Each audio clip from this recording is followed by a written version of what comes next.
Okay. Testing. Okay. Testing.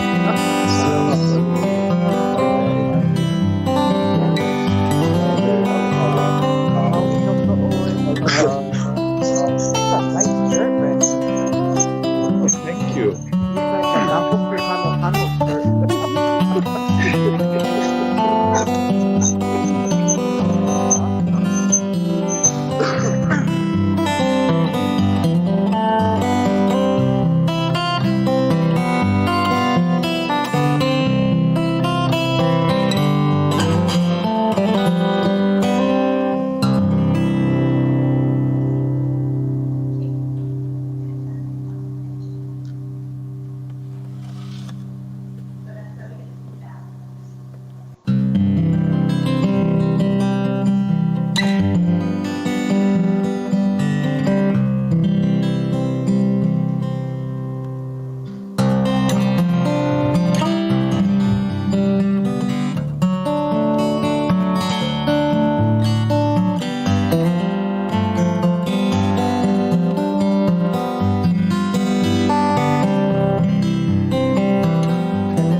Test one, one, test.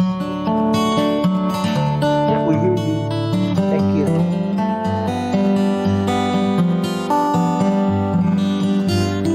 Just giving other commissioners an opportunity to sign in.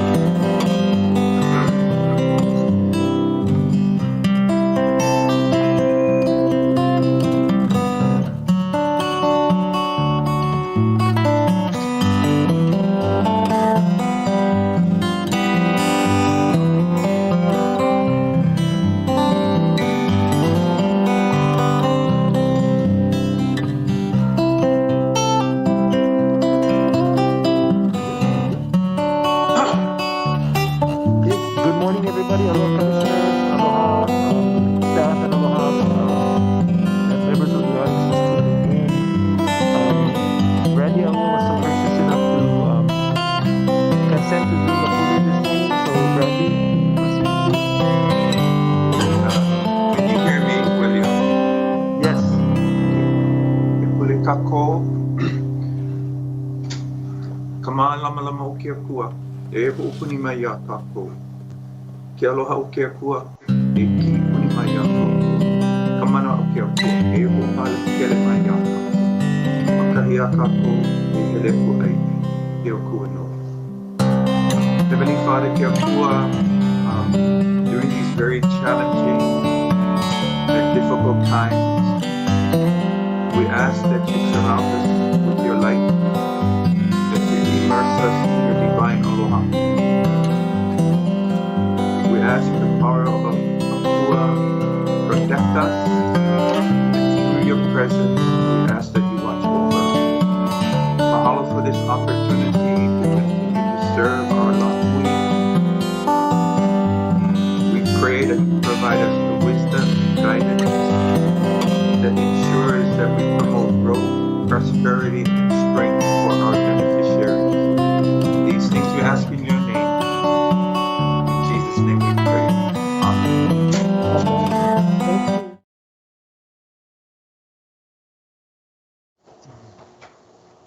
Thank you, Randy. Okay, good morning. The meeting of the Hawaiian Homes Commission is being called to order.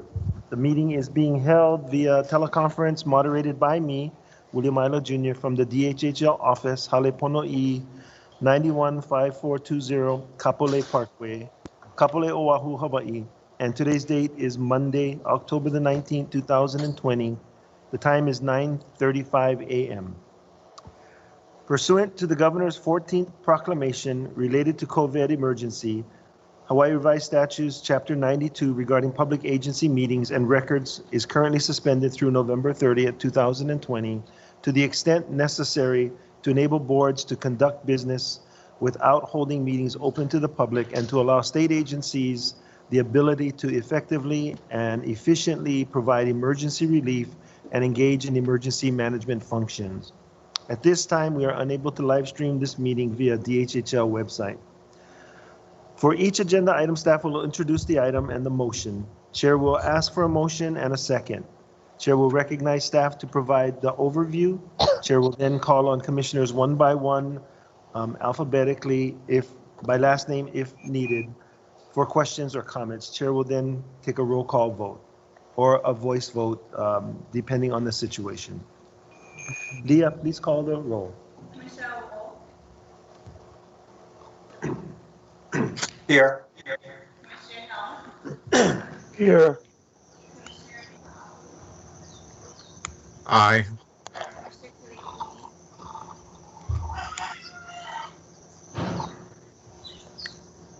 Aye. Leah, I don't think your mic is working though. We're hearing you on the chair's mic. Okay, testing. Can Yeah. you hear me now? Aye. Okay, thank you. Commissioner Namu'o? Here. Commissioner Neves? Aye.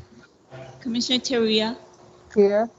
Chair Isla? Present. 9 members present, you have a quorum. Mahalo. Leah, may I have a motion to approve the agenda? So move. Second.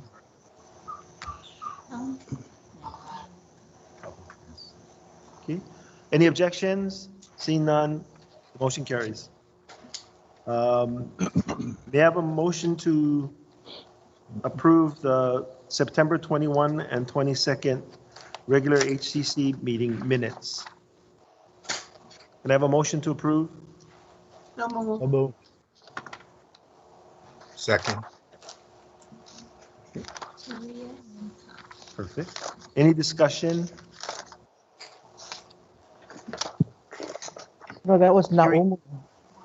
I'm sorry, Patty, can you say that again? No, Leah said Cheruya, but Naumu moved, second by Ka'afu. Okay, mahalo for Thank catching you, that. Leah. Mhm. Okay, so if there's no further discussion, anyone, any objections to the minutes being approved? Seeing none, the motion carries. Okay, so there was public testimony on agendized items that were submitted in writing via DHHL website. Testimonies received by Friday, 4:30 p.m. Deadline were forwarded to commissioners, and any late testimony was provided. Yes. You had one from Kikwa and Amoto. It'll be Okay, 4. there was one late testimony. Having no other business, but going to the agenda. First order of Chair, are you business gonna- is, I'm sorry, go ahead, Commissioner Kapu. Sorry, are you going to entertain any questions regarding the J agenda, or are we going to come back to that later? Was planning to come back to that later, That's but. fine. That's fine. Thank you. All right.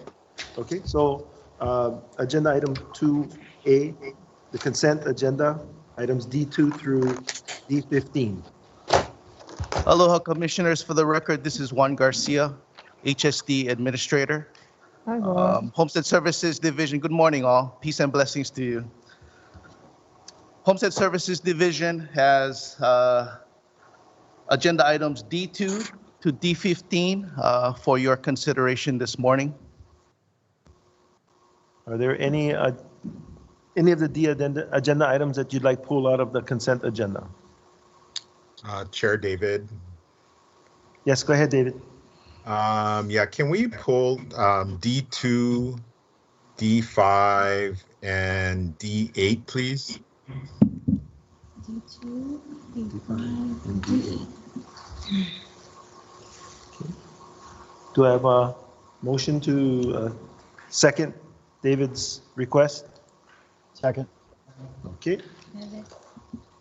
Okay, so seeing that, can I have a motion to approve agenda items D3, D4, D6, D7, D9, D10, D11, D12, D13, D14, and D15? So moved. So moved. Moved by David, seconded by Nevis. Okay. Any questions on those other items? Oh, I have a hand up. Go ahead, Patty. You're on mute, Patty. And then Russell. Sorry. First Okay, of all, we can hear. why are you pulling these items and where are you going to place them? We're going to discuss them right after this. So items D2, D5, and D8 will be taken out of the consent agenda, and they'll be discussed in order post-motion. Okay, thank you. Okay, I thought I saw Russell with his hand up. Hi, Chair, thank you. Item D15, Tamilu Mamawad is my first cousin on my father's side. So I just want to note that for the conflict of interest purposes. Are you desiring to just make the notice of conflict of interest? You're not asking to have it pulled, correct? Correct. Okay, thank you. And I believe I should abstain from voting on that one, on that one item. Okay, and then to make the record cleaner, maybe we should pull it out. So the amended motion to pull out D2, D5, D8 will include D15, and the motion for approval will consider all other D items, rather than go down the list again. Thank you. Is there any opposition to that motion? Okay, the motion carries, and then we'll take agenda item D2. Okay, D2 is to approve consent to mortgages for FHA insured loans for the various lessees. Thanks, Steve. Thank you, Chair. My question, I guess it's more to Chair. There are two mortgages on here. The first one is for Jason Ho'opai, and the second one is for Angus Peters. Both of these loan amounts that we are approving are well over $700,000. And so while I do not have any objection to any beneficiary buying or having a lease, purchasing a lease for any price, the policy question is really what is the amount that the department should be on the hook for? And so because we guarantee all of these loans and mortgages, essentially we're on the hook for those extra large mortgages. And I think at some point we need to have a discussion. And I know we've talked about it before. We need to have a discussion as to if the lenders want to be on the hook for anything past $500,000 or whatever we decide.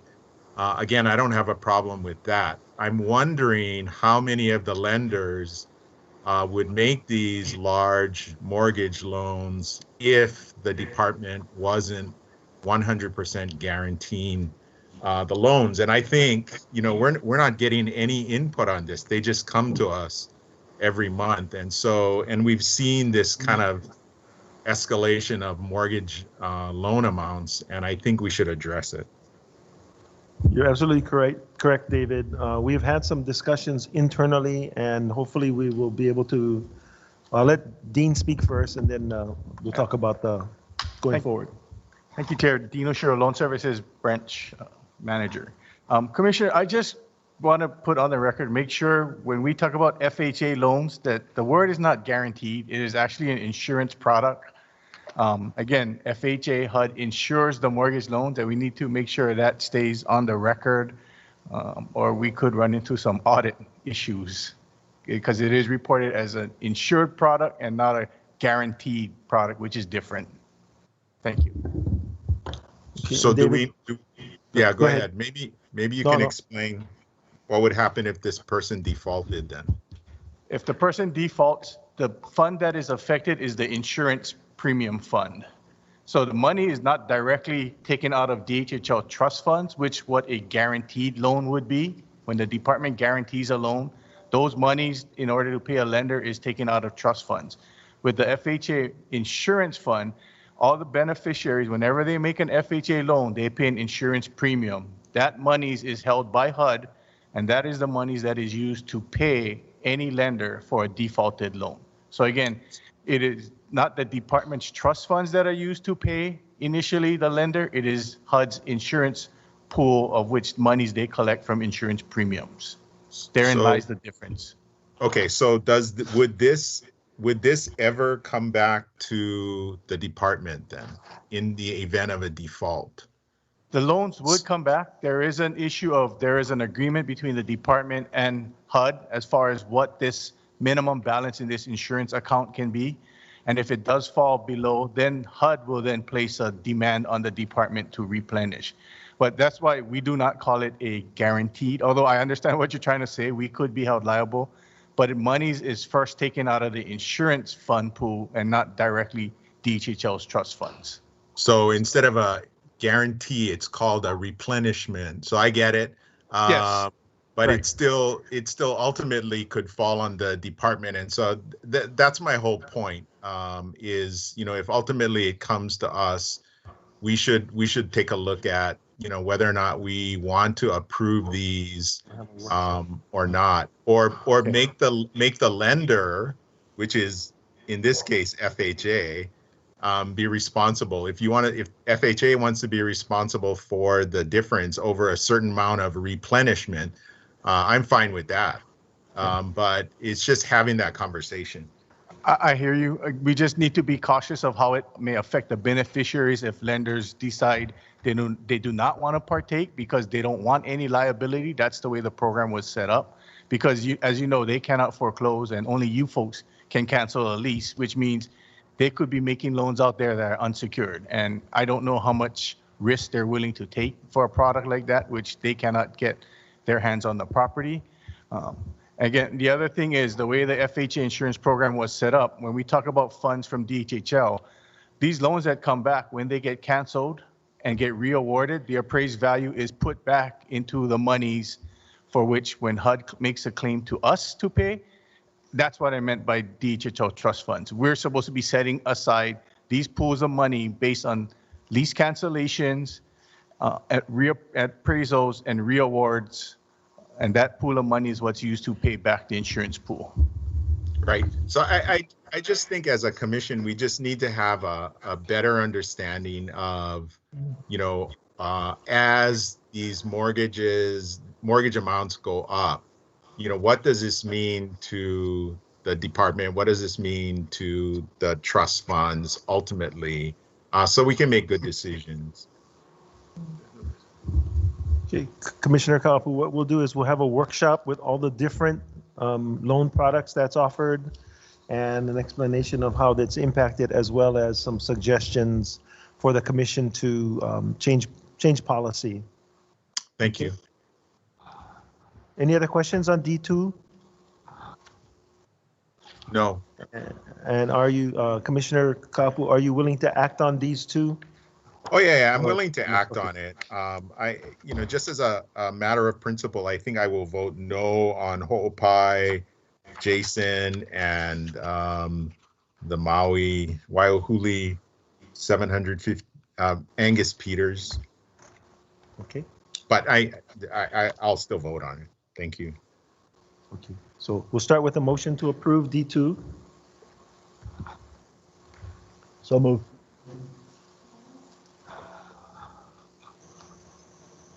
We have okay, there's a second. And unless there's any further discussion, I will ask Leah to call the roll. Commissioner Wu,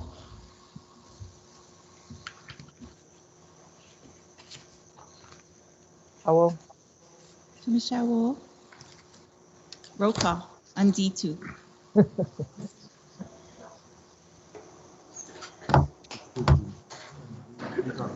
Okay, I come back to you. Commissioner Helm, Aye.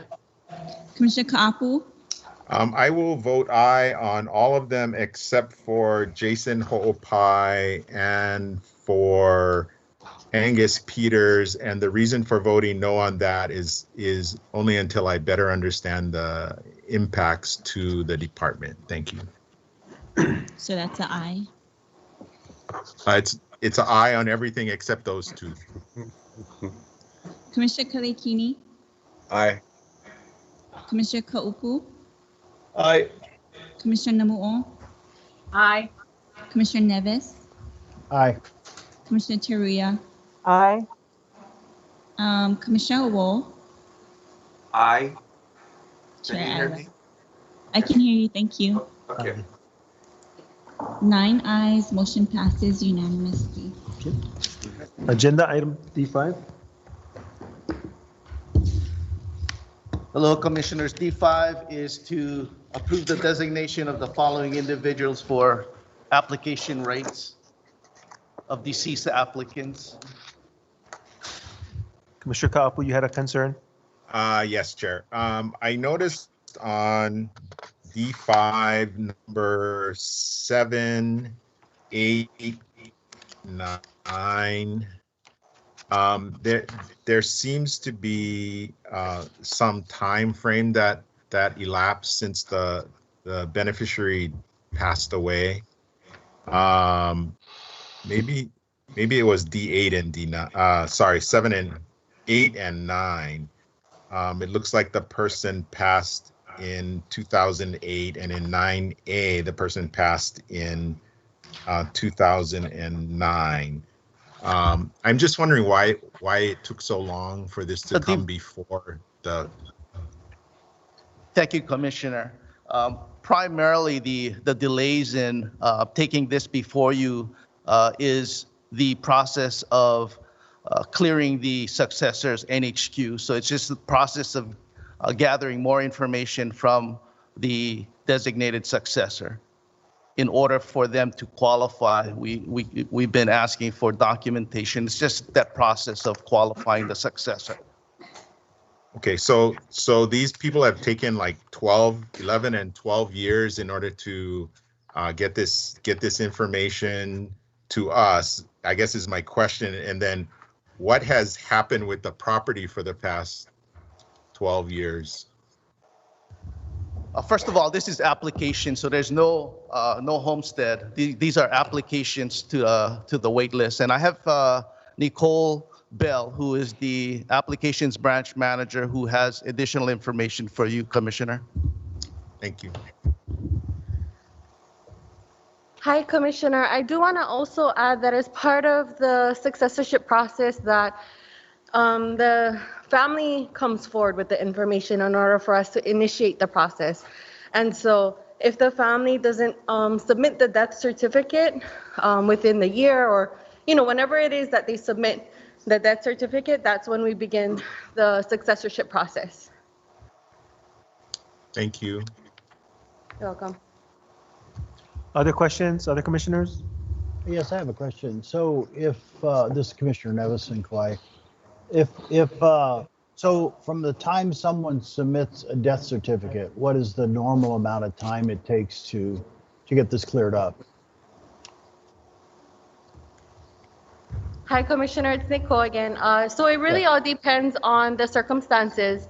If there is a Y successor, so if the applicant has named a successor to their application, then the process is typically a little more quicker, I guess. And again, we would still need to verify their NHQ if there was a successor verified and if they are not already an applicant on the wait list. However, if the applicant did not name a successor, we would have to publish the applicant's name in our public notice, which happens annually, once a year, typically in November. And then after that publishing happens, the last day of that publishing, the family has 6 months to come forward. And after that 6-month window is done, we go ahead and we look at who put in a claim and work with the relatives of the family member. And then again, the whole process of verifying the NHQ comes into play if they're not already an applicant on the wait list. So it really all depends on those two circumstances. Okay, thank you. You're welcome. Okay. No other questions? Is there any objections to passing the motion on D5? Not from me, Judge. Thank you, No. Commissioner Kaapu. Okay, the motion carries. D8, D8 is to approve the assignment of leasehold interest pursuant to the Hawaiian Homes Commission Act. Again, these are lessees wanting to transfer their lease interests to another qualified Native Hawaiian. Question, Mr. Kapu? Yeah, thank you. This again has to do with number 1 of D8.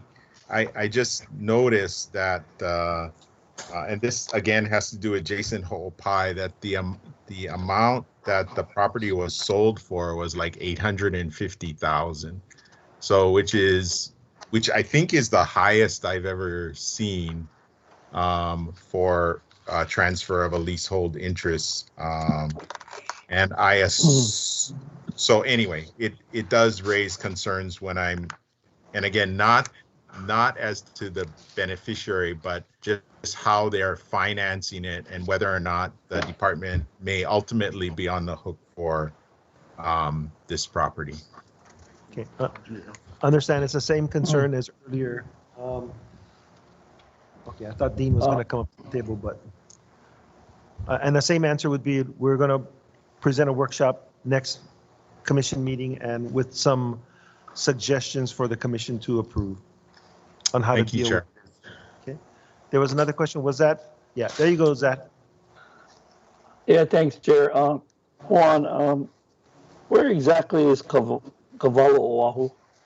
That is right at the close proximity to the National Cemetery on Papakolea area. Oh, I see. Okay, thank you. Okay.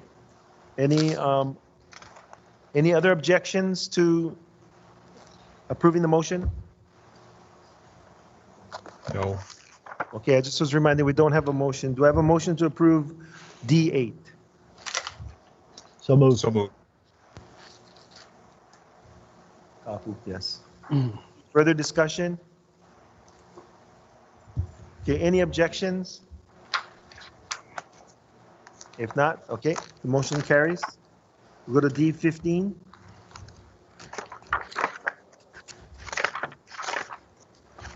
Commissioner Ka'apo, you had a concern or question on D15? No, this is Commissioner Kaupu. That's the one I have a conflict. Okay. I'm Kanalua. Yeah. Okay, thank you.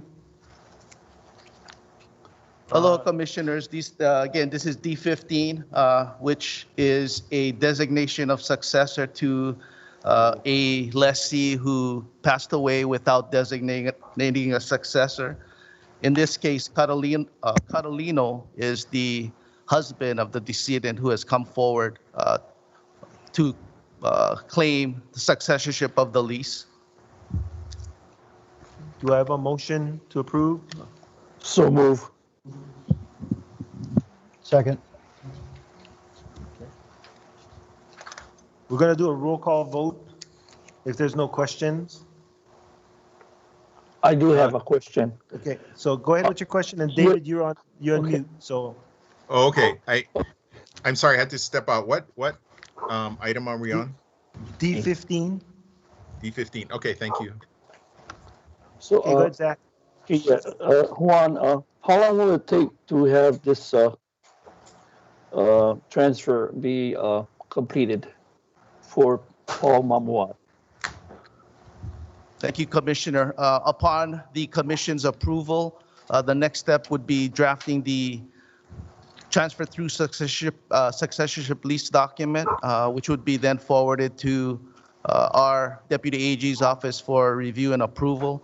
We're hopeful that the document should be ready within the next 3 weeks for signature. So would it be possible to have it on the next commission meeting for approval? No, if Commission approves this action this morning, there's no further Commission action. Okay, thank you. Any further questions or concerns on D15? Okay, if not, Leah, call the roll, please. Commissioner Wool, Aye. Commissioner Helm, Aye. Commissioner Ka'apu, Aye. Commissioner Kalekini, Aye. Commissioner Ka'upu is recused, Commissioner Namu'o, Aye. Commissioner Neves, Aye. Commissioner Teruya. You got Sheila. on mute. Um, Aye. Aye. Chair Ayla. Aye. 8 ayes, 1 recused, motion passes. Thank you, Juan. Thank you, commissioners. Thank you, Juan. Okay, the Next one. next agenda item is C1.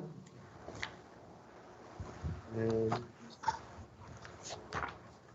Paula Ayla representing awards. Kyla assisting. Bolton. Aloha Chairman, aloha Commissioners, Paula Ilo with the Aloha. Contact and Awards Division, seeking approval for a lease in Ka'ulu, Kauai. I have Kyla Bolton here, who's on the project management team. Kyla? Aloha and good morning, Chairman, members of the Commission. My name is Kyla with the Contact and Awards Division. Here requesting the approval of the awards of the Department of Hawaiian Homelands, resident lot leases to the applicants listed below for 99 years, subject to the purchase of the existing improvements on the lot by way of a loan or cash. Commissioners, do I have a motion to approve staff recommendation? So moved. Second. Second. Okay. Any questions or discussion for staff? Okay. Are there any objections to the motion? Okay, seeing none, the motion Mahalo. passes. Thank you. Thank you. Okay, the next agenda item is agenda item C2, approval of Native Hawaiian qualification process. We have Joby. Aloha, Commissioners. Aloha. So, And Hoku. yeah, Sorry. Hokule Lindsay is also joining us, and we have staff in the back, Juan, Kanai, Nicole, if there are any questions. The recommended motion is that the Hawaiian Homes Commission recall the acceptance of the Native Hawaiian qualification determination as a function requiring the exercise of judgment or discretion, and adopt the investigative committee's recommended process to review Native Hawaiian qualifications for final acceptance. Do I have a motion to consider staff recommendation? So moved. Second. Okay, questions, commissioners? Commissioners, I did want to just make sure and draw your attention to one item. On page 2, it does outline the recommended process, but we did also, the final bullet on page 3, we're requesting that the commission delegate to the chair the authority to certify when somebody has no NHQ minimum. And this is to, for those cases that they're clearly not qualified as a beneficiary, that determination would stay with the commission, so that with the chair, delegated to the chair, so that the time in cases that are brought before the commission are really those in which discretion and judgment need to be exercised. Any more questions? Concerns? Okay, any objections to the motion to approve? Okay, seeing none, motion carries. Thank you, Joby. Thank you, Joby. Thanks, Joey. The next agenda item is E1. Stuart Matsunaga. Aloha, Commissioners. The department is really pleased to bring this forward to the commission. This project started out in October of 2018 with a request for proposals for land acquisition in Maui. The recommended action is that the Hawaiian Homes Commission approve a finding of no significant impact determination based on the final environmental assessment for the Pu'unani Homestead subdivision in Waikapu, District of Wailuku, Maui Island, Tax Map P, District 2, Zone 3, Section 5, Plat 2, portion of parcel number 2, and Zone 2, District 2, Zone 3, Section 5, Plat 1, portion of Lot 64. we have a motion to consider staff recommendation? So moved. Second. Proceed. Commissioners, we have a PowerPoint presentation which summarizes the final EA, and we'll go through it right now. So next slide, please.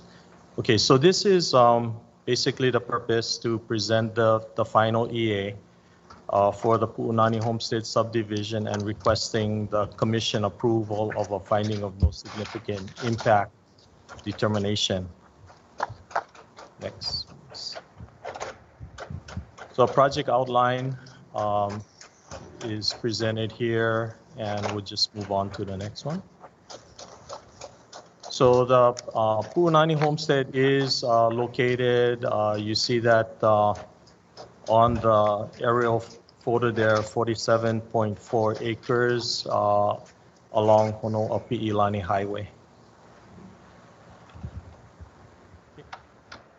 So in October 2018, the department issued a request for proposals to seek development projects on Maui for homestead housing and awards. In May 2019, the proposal review and selection by developer Dowling Company was accepted by chairman and then ratified by the Hawaiian Homes Commission. I'd like to point out that the Maui Island Plan recommends acquiring land in Central Maui, and this acquisition was based on agreement of transferring 300 current and future affordable housing credits to the developer. In 2019, the development agreement was executed, and in May 2020, we brought to the commission the draft EA. So we're very pleased to move this forward to the final EA stage. Okay. Next, please. Thank you. So this is a preliminary site plan. It's comprised of a total of 161 lots. Let's see, I forget the addition and the subtraction on this, but there will be both 131 turnkey lots and 24 vacant lots to be offered. Okay. And I think my math was a little bit off. So, but 137 turnkey homes and 24 improved vacant lots. Okay, thank you. This subdivision will have typical improvements, roadways, sidewalks, potable water lines, sanitary sewer lines, drainage, electrical, telecommunication connections, street lighting, and roadway frontage improvements along Honoapi'ilani Highway. So the name of this subdivision has been an issue, and so DHHL will work with the beneficiary residents of the subdivision once occupied to select the best appropriate name for the homestead. Thank you.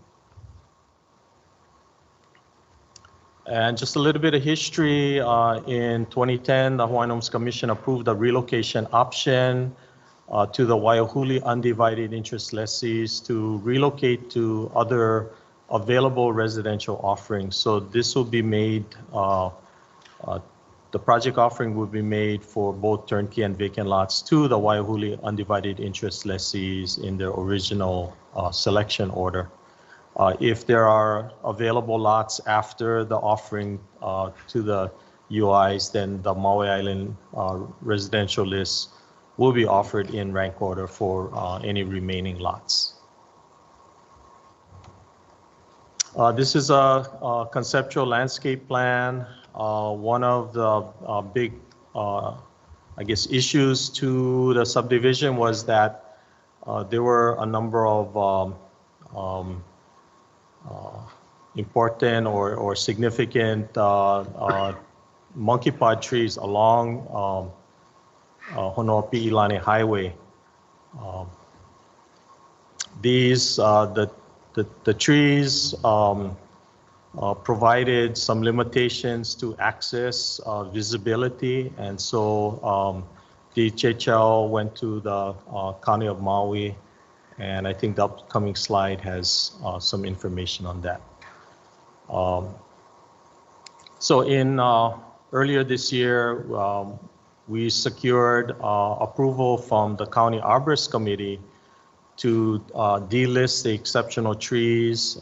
This process had to go through the Maui County Council and the mayor, and finally being approved as Bill 79 to delist the exceptional trees fronting DHHL's property to provide safe access and create a new landscape frontage. So DHHL is committed to creating this landscape lot that will be maintained in the fronting the subdivision. And as much as possible, we will be considering native and indigenous species that are appropriate to this area. Archaeological concerns were one of the highlights of the community, and while SHPD, the State Historic Preservation Division, confirmed that no further archaeological mitigation was necessary on the property, DHHL will conduct archaeological monitoring during the ground disturbance period. During the cultural impact assessment, a feature called pohakoi was identified in the impact assessment reports, and so a field investigation was conducted in August 2020. No discoveries were located. However, we will continue our efforts during the archaeological monitoring process to determine if the grinding stone is still on site. Okay. As you know, DHHL is not subject to state land use districting as well as county zoning, and so through this process we have exempted the project from state ag use, ag district, the Maui Island plan, and this would be the county's Maui Island plan, county zoning, and the county's community plan. And what this does is it allows DHHL to utilize the entire 47.4 acres if the Maui Island plan greenbelt buffers were required in this project. We would eliminate at least 68 homes from this parcel, and it would really not make this project feasible. This is just a real quick conceptual rendering of the streetscape.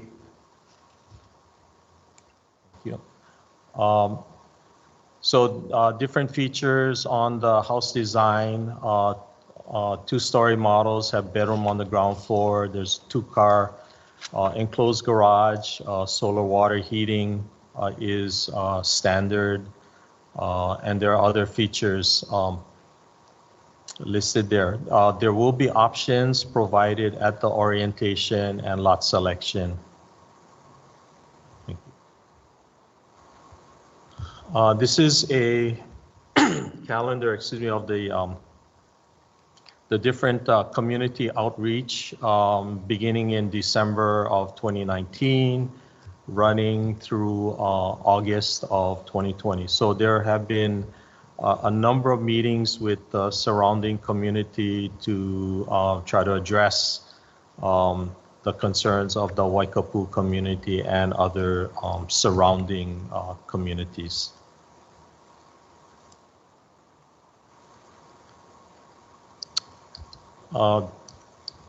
This slide depicts the EA significance criteria assessments, and all of these are included in the final EA.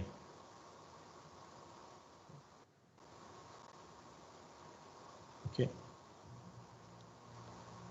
So the final EA summary, the proposed land use is not anticipated to have a significant impact on the surrounding environment. The project will implement necessary mitigation measures. This would be the best management practices, drainage detention basin, archaeological monitoring. This project provides homestead opportunities consistent with goals of the DHHL General Plan and the Maui Island Plan. So next steps for the project, we'll secure the FONSI determination from the HHC for the final EA to submit to Office of Environmental Quality Control for publication. We would continue to coordinate with DHHL beneficiaries and various state and county agencies, secure significant or sufficient budget appropriation from the state legislature, complete engineering design and site construction of the project, and obtain subdivision approval with lot TMKs from the County of Maui, and then start house construction, and then initiate homestead vacant lot award and turnkey award offerings. I might point out that in fiscal 21 development budget approved by the commission, there is $6 million allocated to this project for design.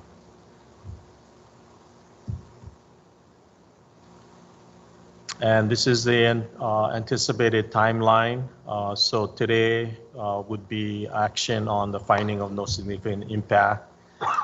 November 2020, the final EA assessment would be complete. So publication would likely go into the environmental notice early November is our goal. Winter 2020, start the engineering design, begin site work in 2021, begin turnkey construction in 2022. At the same time, the vacant lot awards could start, and then summer 23, turnkey home occupation, and then complete in the summer of 2024.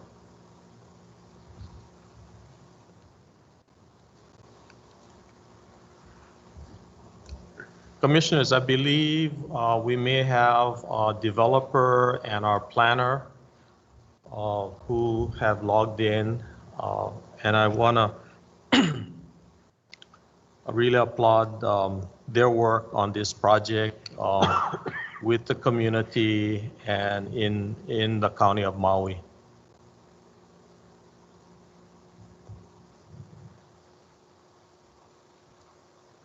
Okay.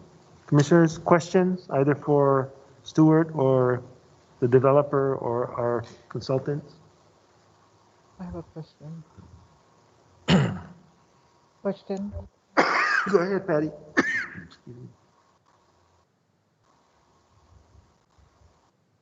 Patty, you're on mute again. All right. No. Can you hear me, Mr. Chair? Yes. Okay. So who will you be looking at for your telecommunication connections when you get there? At this time, telecommunications will be open to any and all providers. Okay. That's good. Yes. And how are you going to secure funds from the state legislation? Is it 2020 and 2021 to secure more funds for this project?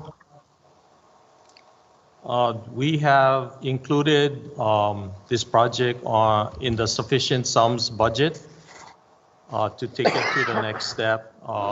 We have funding approved for the design and to secure water and sewer fees for this project in this year's budget. So we'll be looking for construction and like, let's see.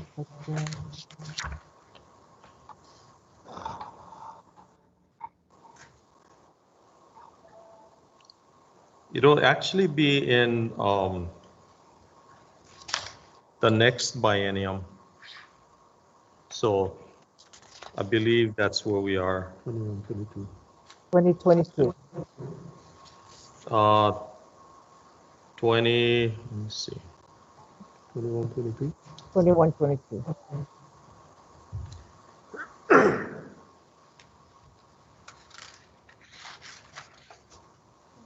Okay, yeah, it's actually 2022.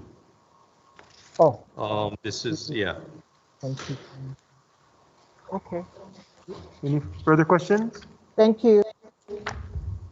Mr. Chair, this is Russell. I Yes. have a couple questions for Stuart. Thank you, Stuart, for the presentation. You mentioned the roads within the subdivision, county standard. The plan is to dedicate to county when that's all, Paul. Yes, the terminology is not dedicate because we need to maintain ownership of the land, but we do license the roadways and improvements to the county for maintenance purposes. Okay. And then my last question, you mentioned something about a disagreement or dispute over a name for the community or for the development. Well, what's that about?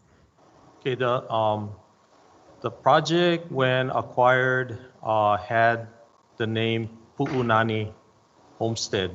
And so there have been concerns from the community about that. And so we have decided that the homesteaders, when they occupy, so whoever is in there, then they will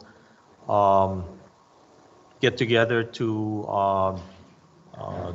determine a name for the subdivision going forward. Has that ever been done before for the department development?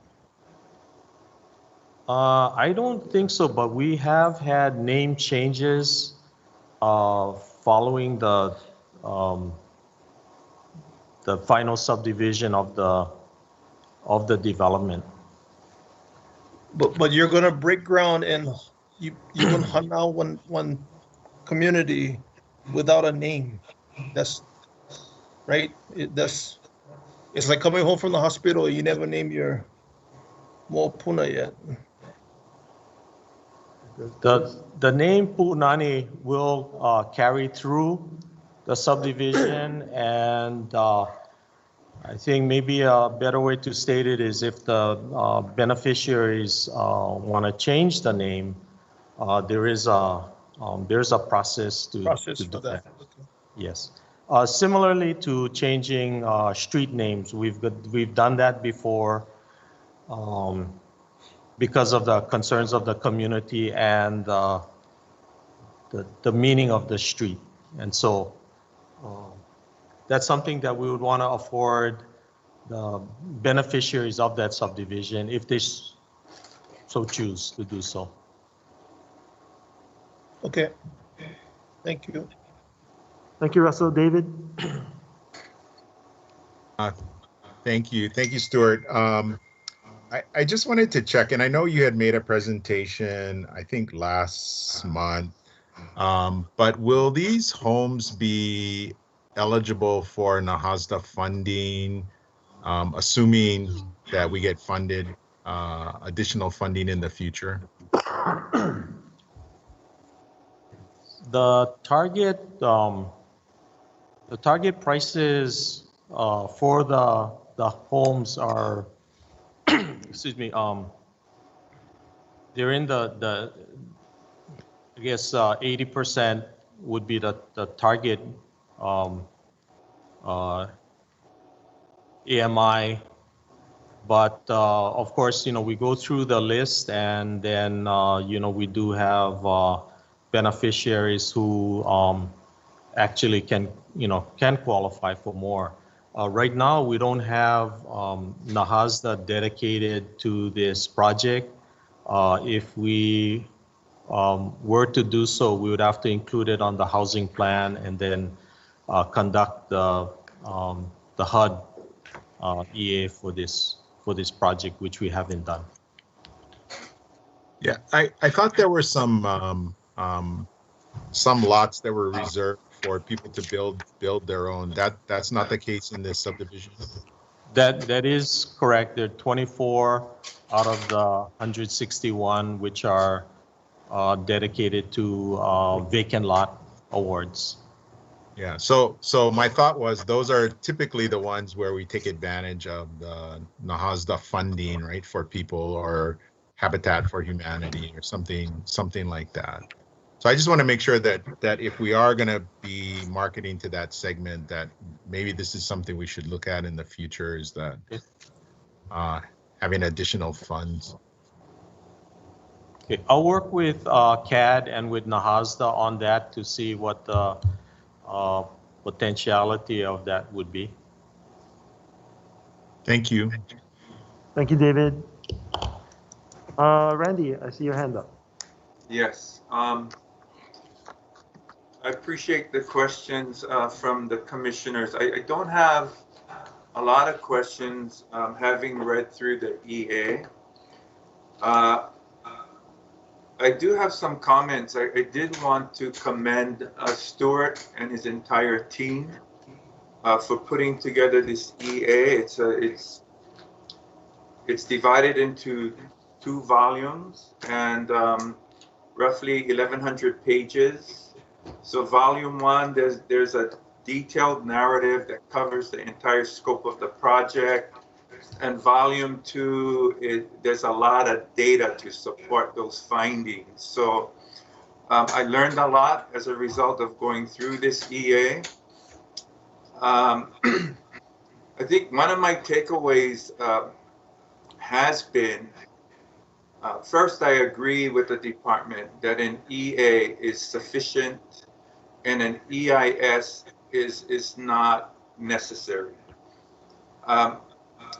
Part of my takeaway is that I've come to realize from some of the community comments that there may be a disconnect between what a county general plan looks like versus, or an island plan, or even a regional plan versus our process. Our general plan, our island planning, and our regional planning is connected to our beneficiaries, and we consult with them first and foremost, and they help to drive the manner in which we develop our projects. And so when I see Mana'o, for example, we want an EIS because we want a green buffer. We want that green belt that would give us the opportunity to see from a distance those places we go to gather. The end result to that is we lose 68 homes. I think that's roughly 43% of the development. And therefore, we cannot accommodate that kind of request. Statements coming from an association that says, I support the project, but take it to Lahaina. That too is in conflict from our surveys where our beneficiaries have said the majority of us want to live in central Maui, and Waikapu is highly desirable. So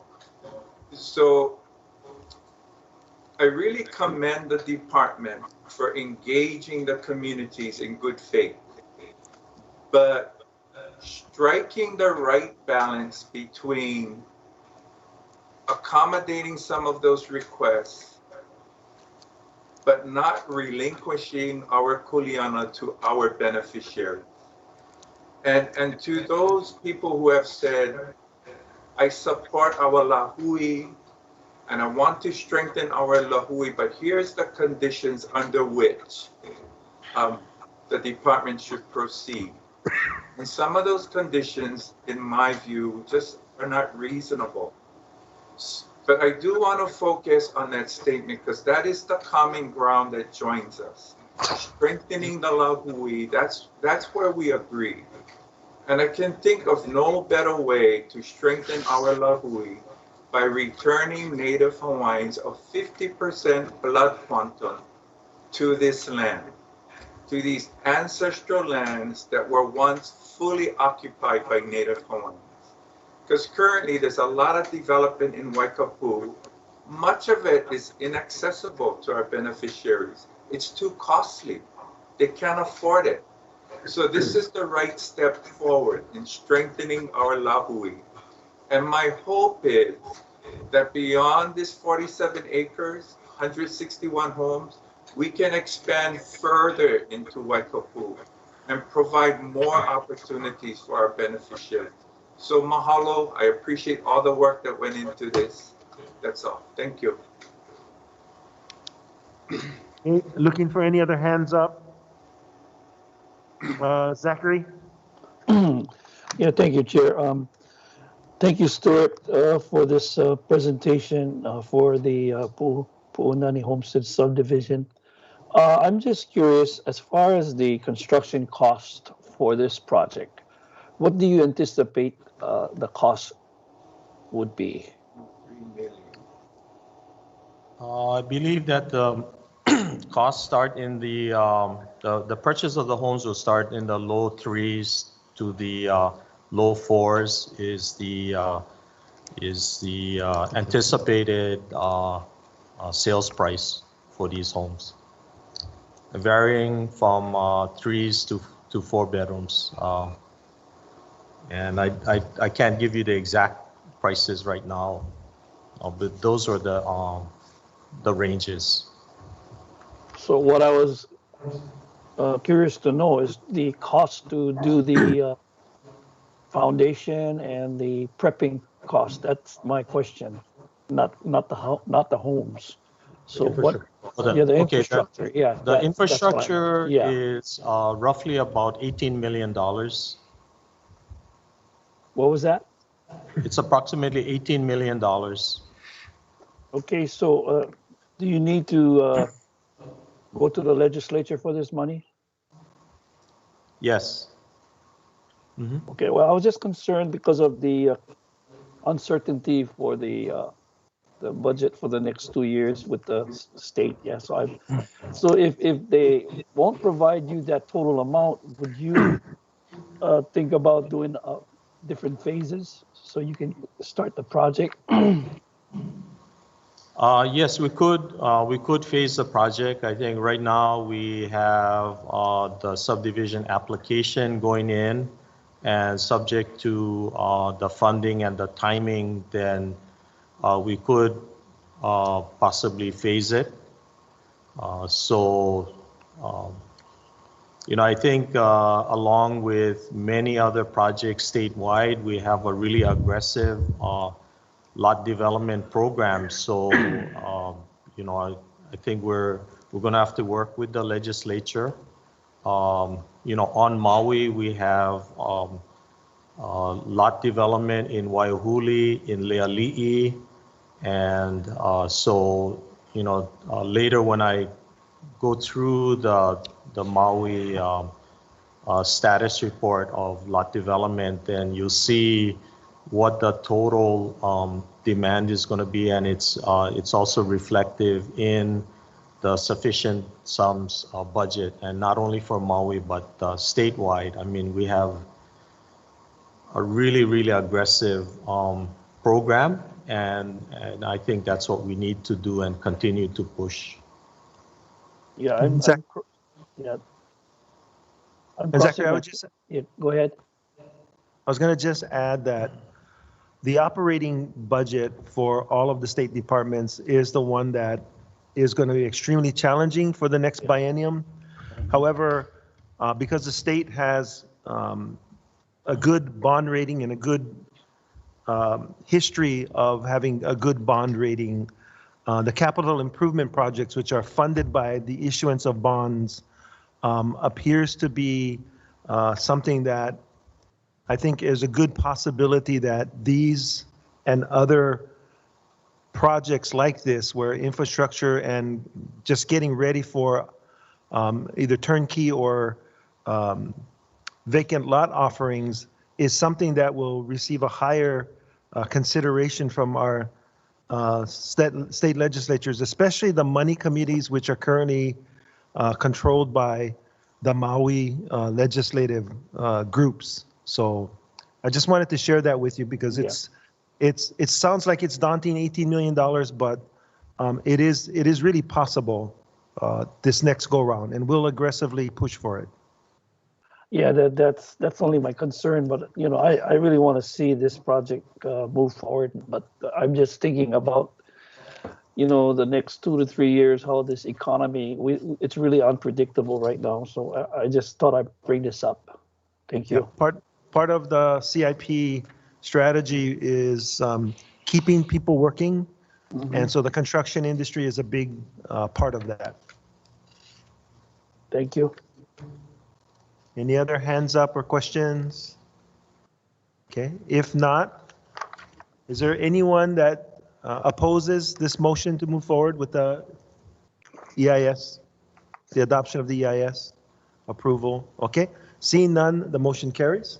Thank you very much, Stuart, for all your hard work. Mahalo, and Commissioners. Thank you, Stuart. Dowling folks. Thank you, Stuart. Next agenda item is F1, Kahana.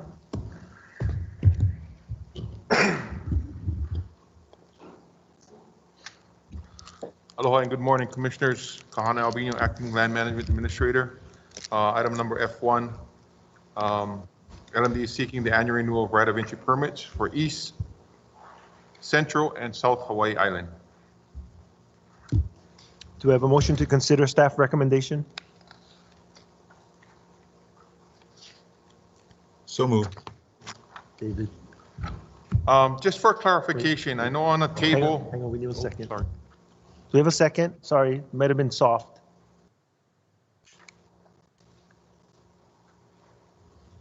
Do we have a second to David's motion to second. approve? I'll second. Motion to consider, yes. Okay. Patty, thank you, Patty. Yeah. Okay, go ahead, Kana. Thank you, Commissioners. Just for clarification, I know on my table, Exhibit A reflects 8 right of entries. It should be 10. Oh. So the addition I have is a pastoral right of entry in Waiohinu that was issued to Parnell Hanoa. That right of entry was a revocable permit that was issued back in the 2000. And his current rent, annual rent is $1,488. And the last right of entry is right of entry number 692. If you guys remember last year's 2019's commission meeting, we had you guys had approved the Connect Point Church in the Waiakea industrial area. Right, right. So with that being said, we have 10 of them in this area. And the rent, the annual rent that we receive, again, that should be clarified, from 18,000 on page 2. Second paragraph gives you an amount of 18,134. It should jump up to 49,000 that we're making annually. And that's about 2% of our right of entry revenues that we receive.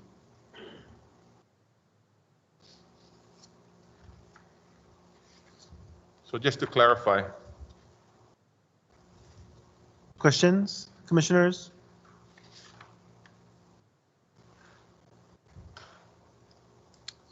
This is David, Chair. Go ahead, David. Thank you.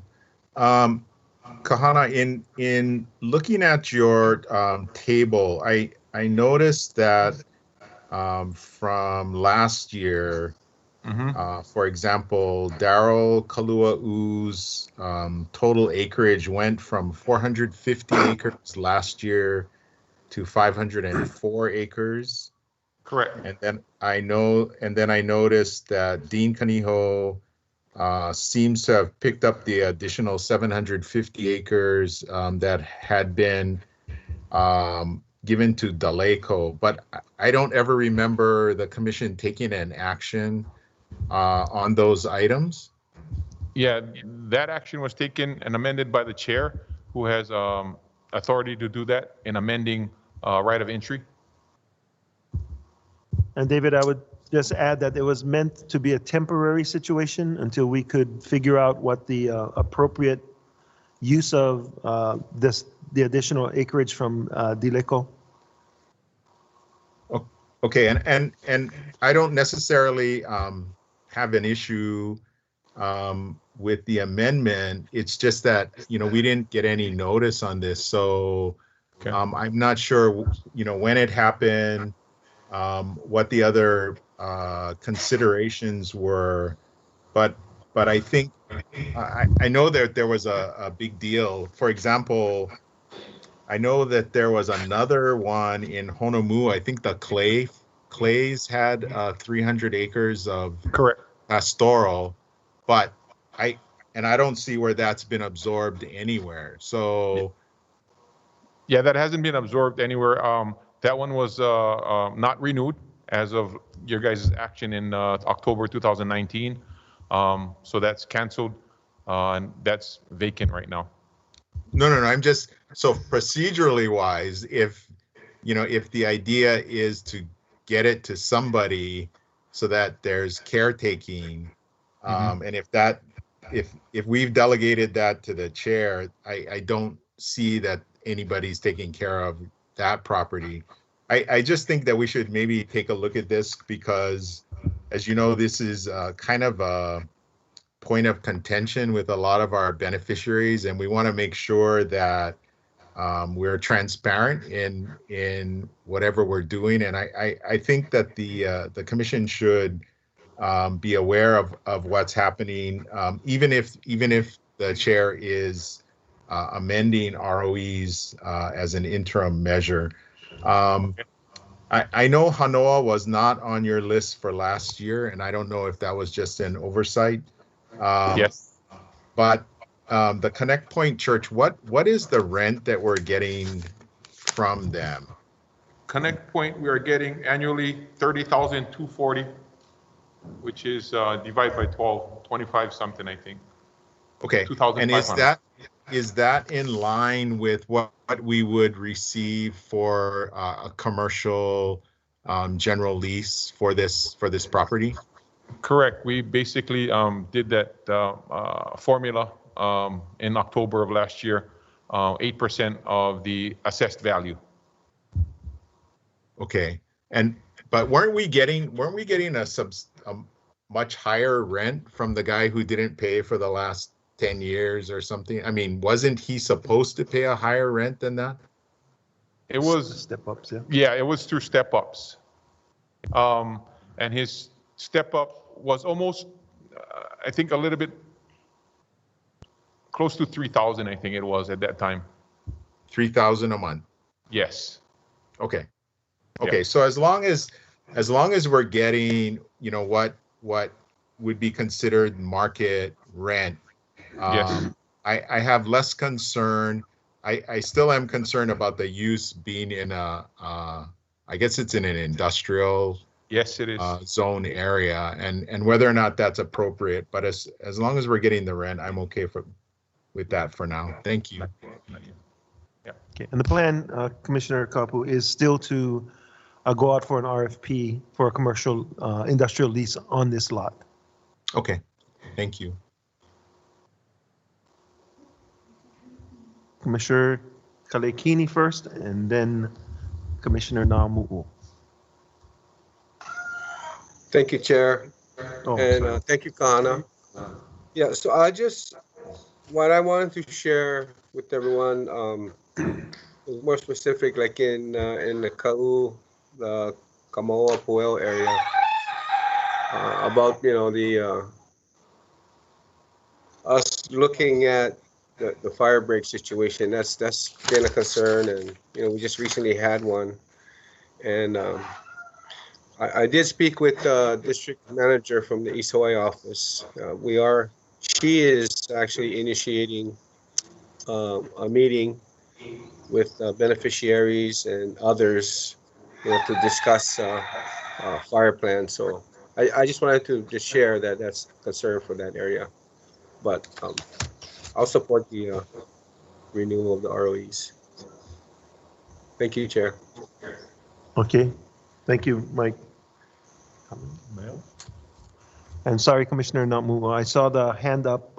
There's a split screen, so it looks like that hand was in your column.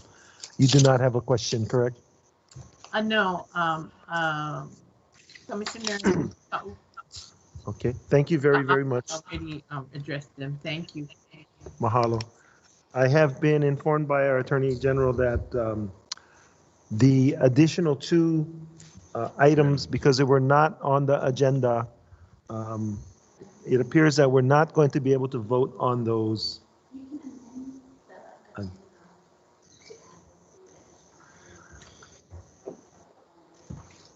Chair, Okay, this so is Ryan. Okay, go ahead, Ryan. Since those two matters were not added to the table for the ROE renewals, in order to amend the agenda, if the commission wants to vote on those items today with the rest, that would require a 2/3 vote to approve amendment to add those two items by all the members. Okay, thank you, Ryan. Commissioners, is there anyone opposed to amending the agenda? So to Chair, this include- is Russell. I'll move to make that amendment. Okay, thank you, Russell. Do we have a second? I second. Namuo. Okay, thank you. So let me clarify which ones again. Yeah. Just to re-clarify again, the two right of entries that is being added is right of entry number 467 to Parnell Hanoa, and right of entry number 692 to Connect Point Church.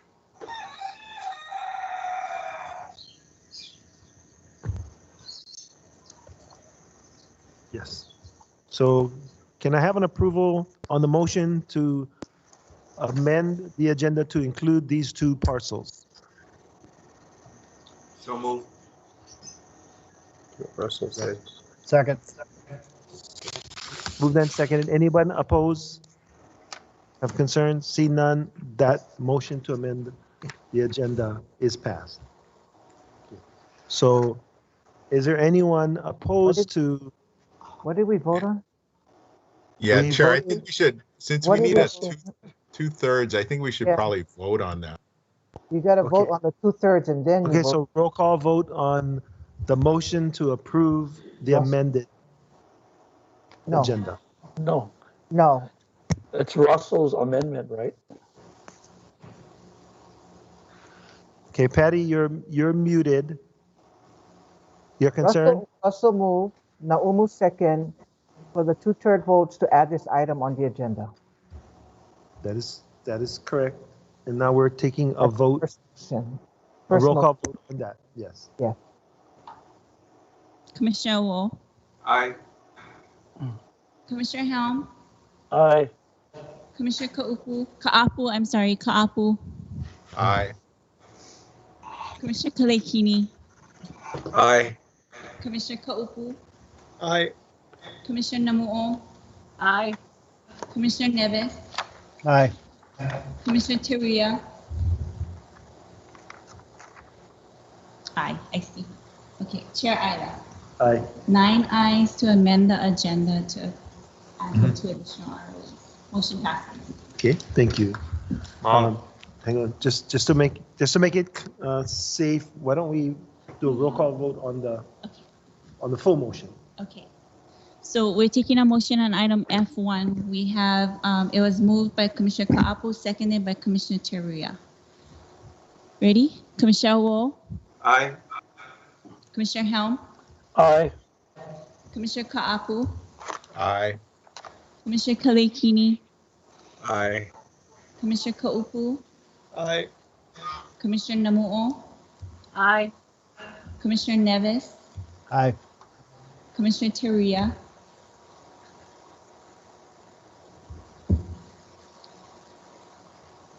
Aye. Okay. Chair Ida. Aye. 9 ayes, motion passes. Okay, thank you very much, Commissioners, for bearing with us on that addition. Agenda item F2. Agenda item F2, LMD is seeking the approval of revised application and review process for a new revocable permit pilot program. A motion to consider. So moved. Staff? Second. Approve. Okay, thank you very much. Go ahead, Kahana. Okay, the recommended action or the recommended action or request is for the Hawaiian Homes Commission to rescind its approval of LMD's December 17, 2018 agenda item number 4. You can see Exhibit A titled Approval of Application and Review Process for a New Revocable Permit Pilot Program, and reapprove LMD's revised application and review process for a new revocable permit pilot program as described below. For all intents and purposes, items number 1, 2, pretty much the same as it reads in the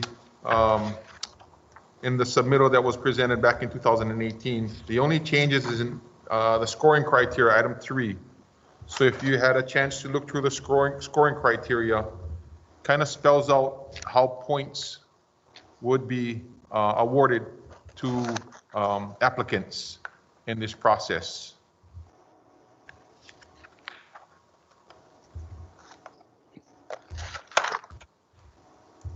Chair. Go ahead, David. Thank you. Thank you, Kahana.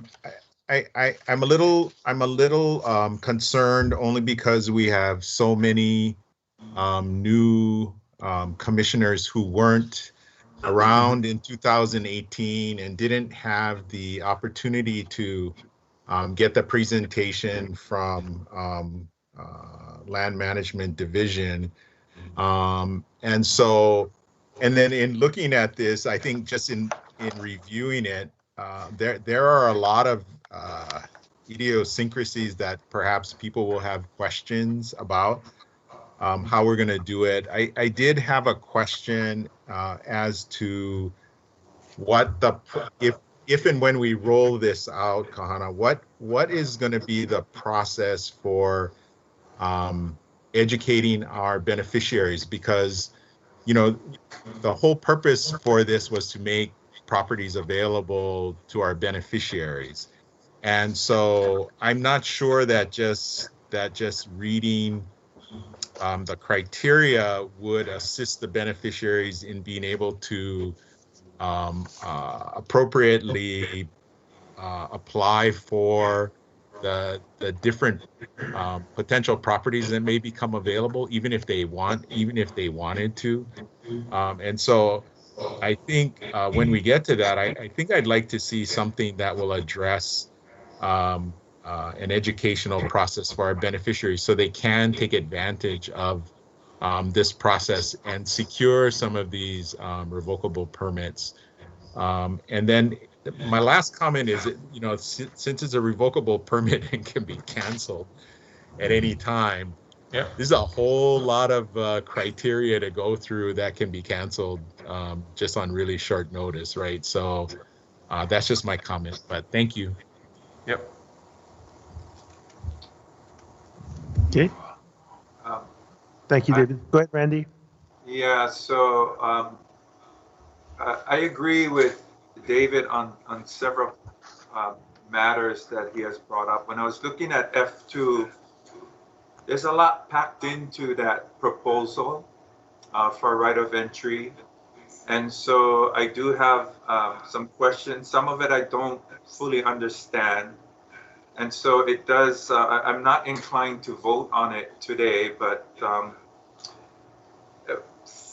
and the reasons being, I think we have to take a deeper dive as a commission to make sure that we understand it thoroughly.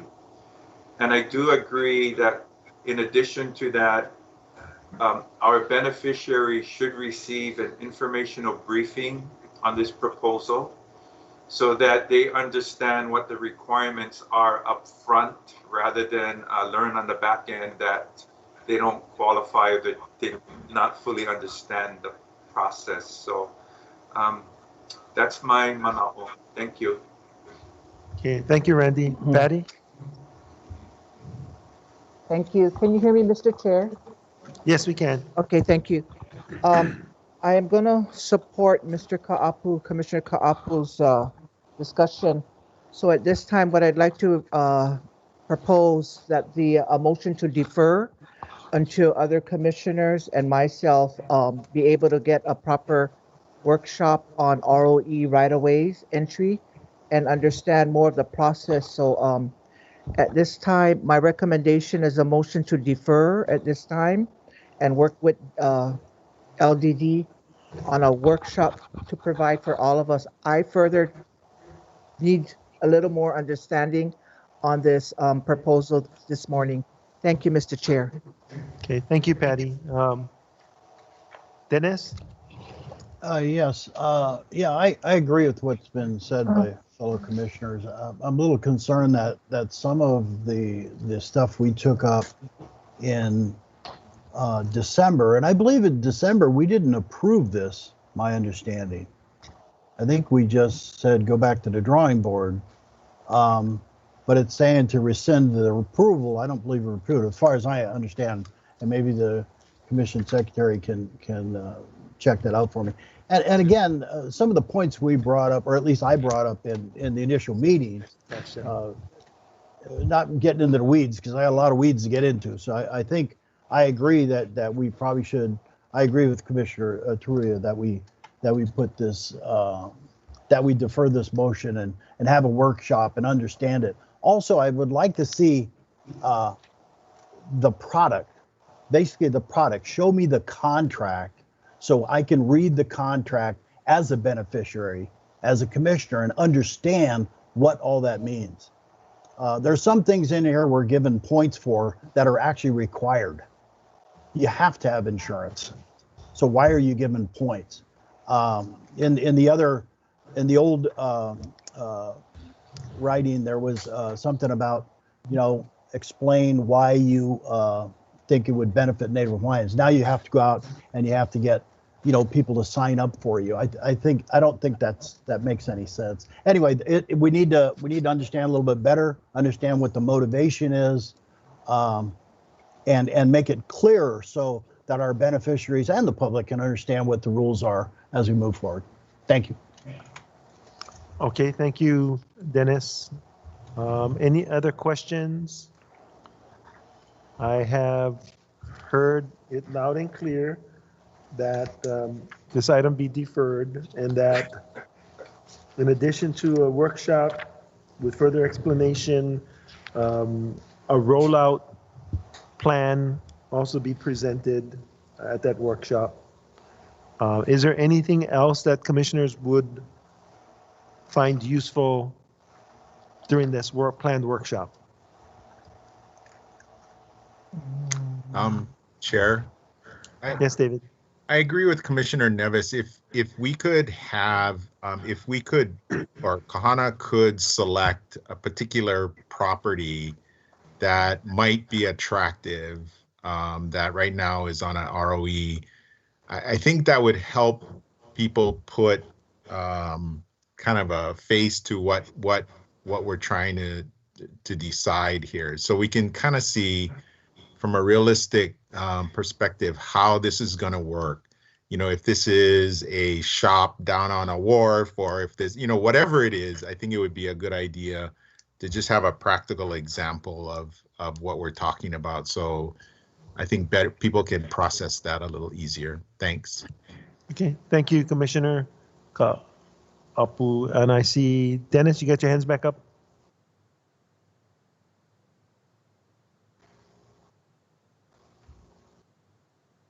You're on mute, Dennis.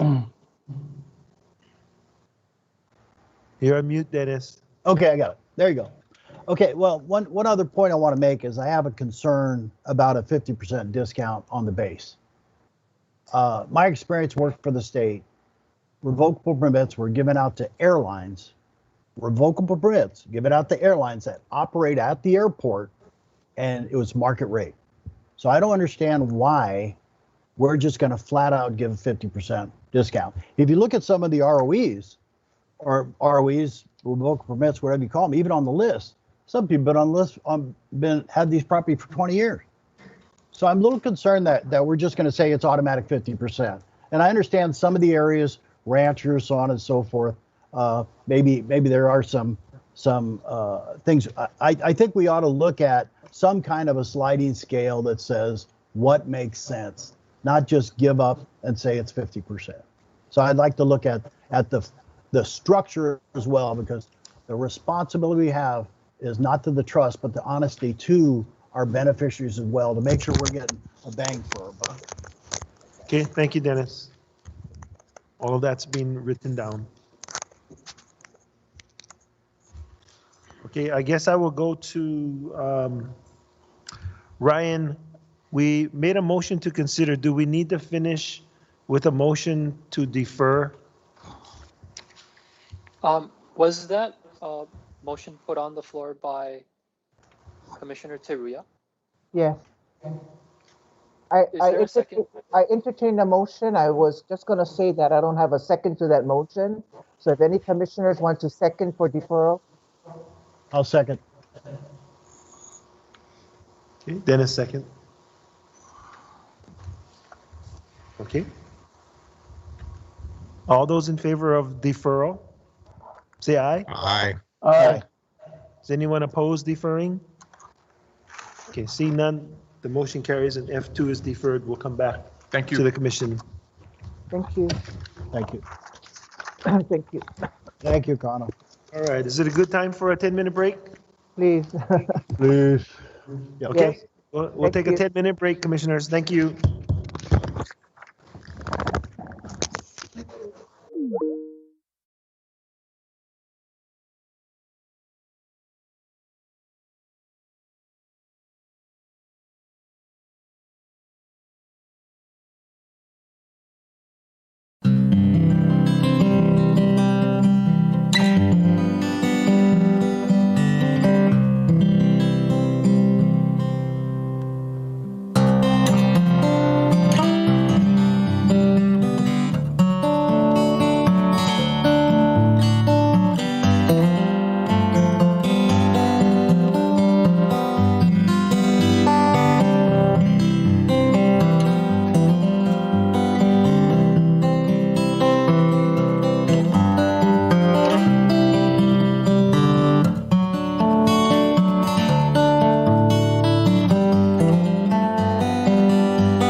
Okay, commissioners, welcome back. We are on the J agenda items, and Commissioner Ka'apu, if you're back in with us, I know that you wanted to have some discussions on the J agenda items. While we wait for Commissioner Ka'apu to get back, other commissioners, any concerns on the J agenda items as submitted? Yes, Mike? Okay. Yes, You're- Chair. I'd like to start with J3 from John McBride on a request for a license to do tours to Kalaupapa. And so I've had discussions with him before, and I support this, and I know that we discussed the department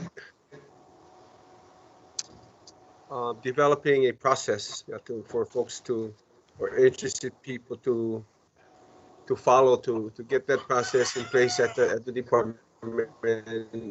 If someone was interested in getting like some kind of a lease or right of entry to do a tour into Kalaupapa. Okay, thank So you. yeah, Thank you, I'm Mike. support. Yeah, I wanted to just mention my support and looking forward to seeing that process. Okay, Mike, we are still very early in the discussions with regards to how Kalaupapa is going to be managed. So at this point, his application for a Kalaupapa license is rather premature. There's many more discussions that need to occur in terms of future management, future relationships in Kalaupapa, and the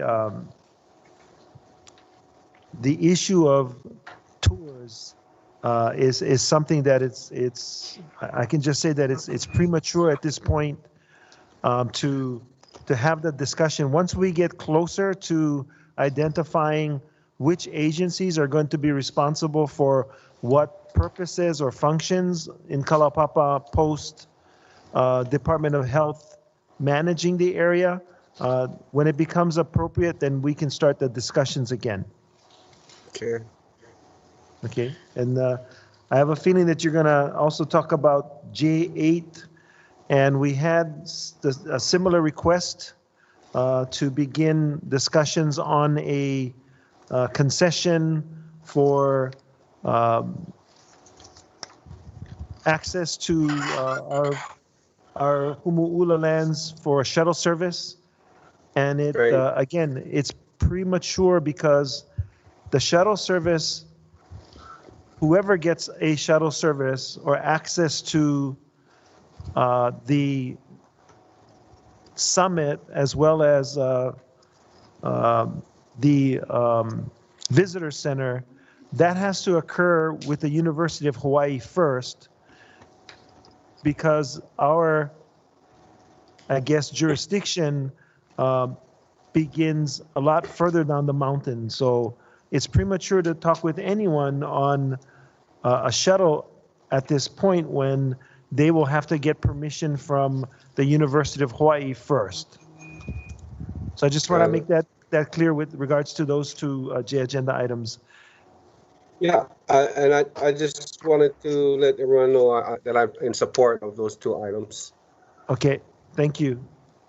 And we have, go ahead. I got one more to speak to, Chair. J7. Yes.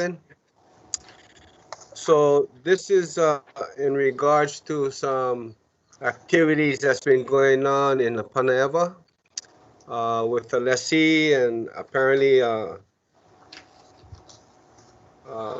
some of the lessees, adult males, are harassing neighborhood. I've actually reached out with, also reached out with East Hawaii manager, district manager, but apparently this has been going on for some time, where two boys, or adult males, excuse me, they're not boys, have been harassing the neighbors and just really putting the area in an unsafe situation. People feel unsafe, and whatever we can do, besides myself working, I mean, like I said, I was following up with the police department, and there's some action being taken, but it seems like these folks have been very how'd you say disruptive, yeah, to the community. So that's J7 from Councilwoman Sue Leloy, and she's reaching out and offering to help in any way that the county can, if there's anything that can be done through the county. Okay. Want to support that. Okay, so we are again reaching out to the county also, the police. Unfortunately, the current prosecutor who is running for mayor right now is a little bit busy and unable to give us additional time. At this point, other than putting on a case to cancel the mother's lease, the department does not have many options. As a commissioner for that area, are you interested in the department pursuing a contested case? Yes, I mean, we need to get the proper information and background, but yes. Okay, we will pursue an investigation in order to bring a contested case. Contested case, yep. For non-compliance with the lease. All right, thank you, Mike. Well, we'll start with you, Patty, and then Commissioner Ka'apu had his hands up. Can you hear me? Go ahead, Patty. Yeah, you're on mute. Okay, sorry. Okay, so my concern is J6, Kapili Leaky Resource Center. Is this a note in the future when they do? I think they're trying to express that for property DHHL land in Waianae, and so if something that comes up forward as a commissioner, I'd like to know what parcel or where they're looking at. I did have communication with this Scotty Reese Moniz, and I wasn't sure. I didn't want to talk about it because I knew it was going to come sometime on our agenda. So I'm asking right now to the department or chair if land is proposed in Waianae for this certain project, if we could be notified as a commission. Thank you. Okay, thank you, Patty. Thank you. There are no plans to issue any land disposition at this point. Okay, thank you, Mr. Chair. David, did you have your hand up? I did. I would like to, I guess I need to get some clarifying answers to J5. This was the submission by Keikoa Inomoto. And I see in here that she noted on 10/2, our planning office met with Paupena, CDC, SHPD regarding the Waiahuli Keokea archaeology related due diligence.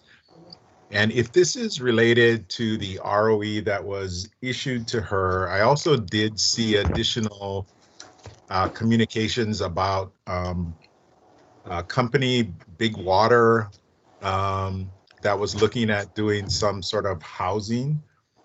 And I'm concerned only because I remember Keikoa had come to us over a long period of time seeking a disposition. And my understanding was that the disposition was to do due diligence regarding agriculture and pastoral for waitlisters. So it concerns me that this has somehow morphed into providing housing, and that this Big Water company was doing some research about that. And again, my previous understanding was that this was to get waitlisters, figure out how to get them on the land to grow things, how to get them on the land to raise cattle. And so perhaps Commissioner Awo has additional information that would be helpful. Okay. Yeah, so I can speak to that issue. So, you know, what happened a couple of weeks ago, Kekoa had sent out an email to various community leaders seeking their participation in a needs assessment survey that was geared toward, the theme was building homes in sustainable communities. And so through a grant, she was able to hire a consulting firm called Big Water. But in her email, she says that the ROE that was issued to Pa'upena was issued for the purpose 127 acres. The ROE was issued for the purpose of building homes within sustainable communities. So that was a concern because, you know, that ROE came before the commission in 2019. And we recall that those of us who were present recall that ROE was issued to do due diligence for ag and pastoral purposes. It was not issued for the purpose of building homes within a sustainable community. So that information eventually went to the department. The department gave it a review, and as a result of their review, they did acknowledge it was a misrepresentation of what the intent of the ROE was for. And so Kekoa was provided instructions to do a correction by removing that information that was posted. As a result of that comment, apparently Big Water put on their website that as part of their consulting process, that statement that the ROE was for the building of homes. So we are currently, so in our Mokopuni Council meeting that came up this past Thursday, that was brought up. Blossom Fitter brought it up with Kekoa and asked a series of questions about that situation. Long story short, I think Kekoa, I think she acknowledged that, well, at least I think the takeaway was that she acknowledged that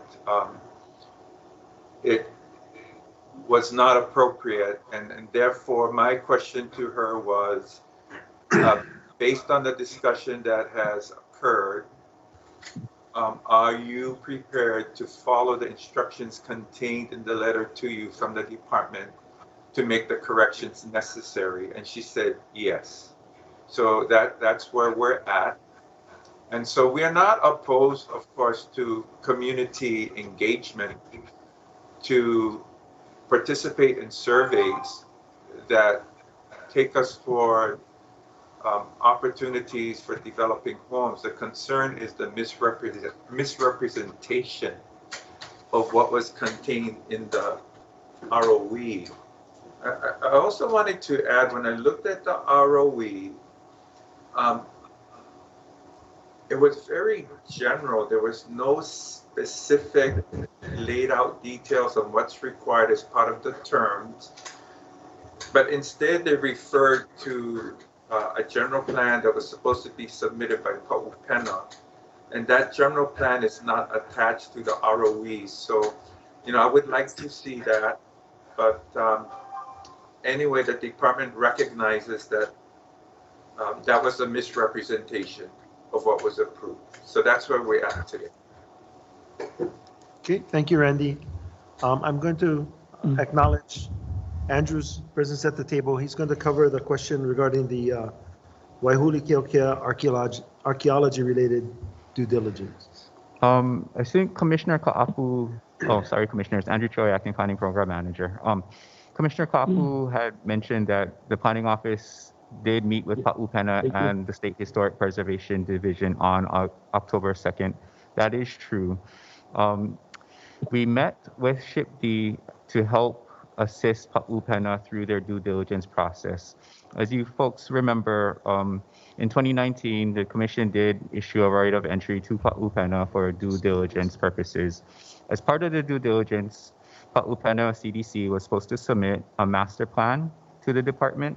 They're also supposed to submit a business plan and comply with HRS Chapter 343 as well as HRS Chapter 6E. At this time, Pa'upena has submitted a master plan to the department as well as a business plan and information related to their Chapter 343 due diligence. Based on the master plan that they did submit to the department, it does show pastoral and agricultural uses. The master plan that they just submitted to us did not show any residential development. So when we met with SHPD, it was to go over their master plan and to see what, if any, requirements that SHPD had for Pa'upena CDC and the department to comply with Chapter 6E. SHPD did give us specific comments about what they would like to see in order to comply with Chapter 6E. So that was what that meeting was about. Okay. Okay, David? Any further questions with regards to planning's efforts? No. Will the master plan be shared with the commission? We can share that with the commission now. We were going to package everything, their master plan, their Chapter 343 compliance, their business plan, and their Chapter 6E compliance at one time. But if the commission would like to see the master plan sooner rather than later, we can do that.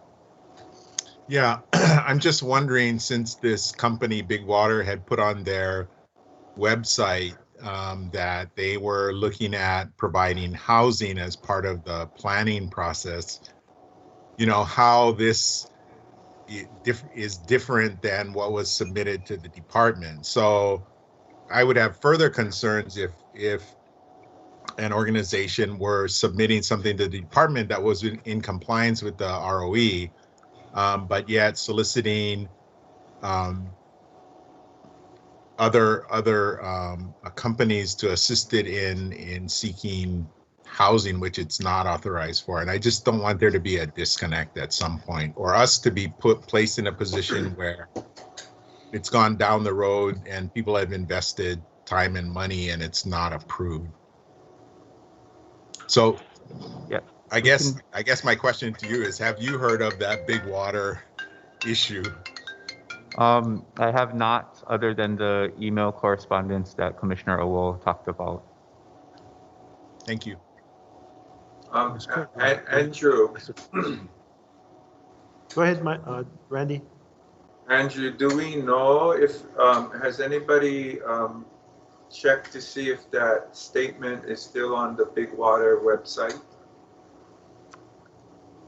I think since the department issued that letter to Pa'upena CDC, I'm not sure if we have checked the Big Water website to see if that statement was retracted, but that is something we can follow up on. Okay, thank you. Okay, any further questions on this J agenda item? Yes, I do. Randy? Sorry, go ahead. Is that me? Zachary? Yeah, temporarily out of order, so I'm on my phone. This is regarding J2. Regarding the request to put a gate in, this is for the Hawaii High area. Where is that at with the DHHL? Is there a follow-up on this request to put a gate at the Kalo'olo Road because of the issues that they have right now going on? J2. The gate for Jojo Kanimoto.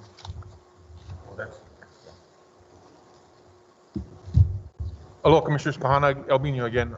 Yes, we're working with the West Hawaii District Office to seek, we're going through the procurement to seek vendors to install that gate. So that's where we're at right now. So was Ms. Jojo Tanimoto notified about it? I believe she was. I'm not sure. I got to double check though. It was her idea. Yeah. She's the one that initiated. Yeah, but she's asking if she was notified of the process. I can double check for you and get back to you on that. Okay, Kahana, thank you. There's another question on J3 regarding general lease or right of entry for John McBride for Kalapapa. That's the one that. My question is. Go ahead. Yeah. Yeah. My question is there more? How many leases do you have right now? We have one general lease. We have one general lease in Kalaupapa. And that is to the National Park. That is to the National Park Service. General lease 231. Okay, it's not through DHHL. No.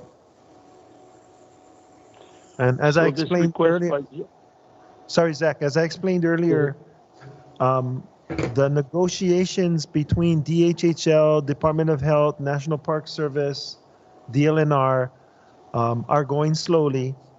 So it's premature. Okay. It's premature at this point to talk about any licenses or leases with regards to any commercial activity in Kalaupapa for now. Okay, thank you. I just needed to thank you. Ask these questions. Thank you, Kahana. Thanks. Thank you, Chair. Thank you, Zach. Commissioners, any other? Randy, sorry. Yes, so I know we're on J agenda, but part of public testimony that was submitted, if I can speak about that, if not, I'll do it another time. I wanted to make reference to Kaylee Reichel's testimony in support of Kahiki Nui. Let's talk about it now, Randy, since you're talking about it. Oh, okay, I thought it was on the J agenda, but I guess it was on public testimony. Just wanted to quickly say, as you know, Chair, we have this ongoing desire to do a native reforestation on a portion of the Kahiki Nui lands. And we have had support and we have had opposition. But what has begun to occur is that we are beginning to get support from various kumuhula who recognizes the value of the forest, the sacredness of the forest, and they are now beginning to participate in supporting that effort. So I just wanted to do a quick acknowledgement that that's come in. Okay, thank you, Randy. I just briefly looked at the letter of support. Commissioners, anything else on the J agenda before we go back to the regular agenda? Okay, if not, agenda item D16, workshop.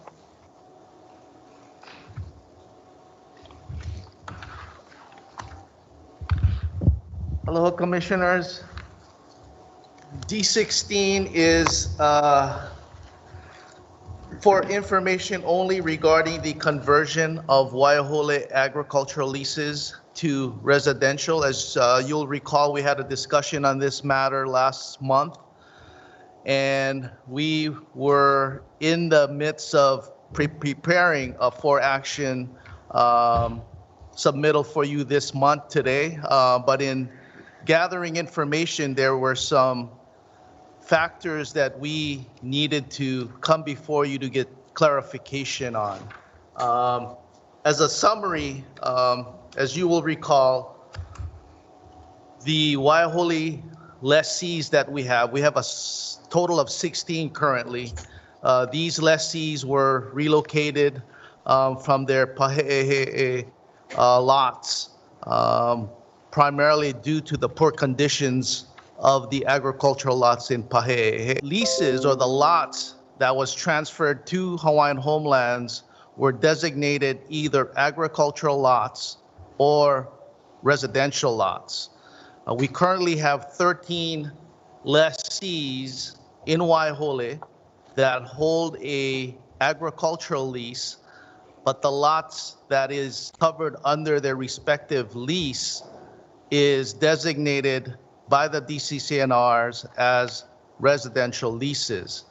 As you will recall, this issue surfaced because one of the residential lessees was looking to obtain loans from the 184A program, which currently does not allow financing on agricultural leases. And that was the basis for the department considering, per your instructions, converting these leases from agricultural to residential leases.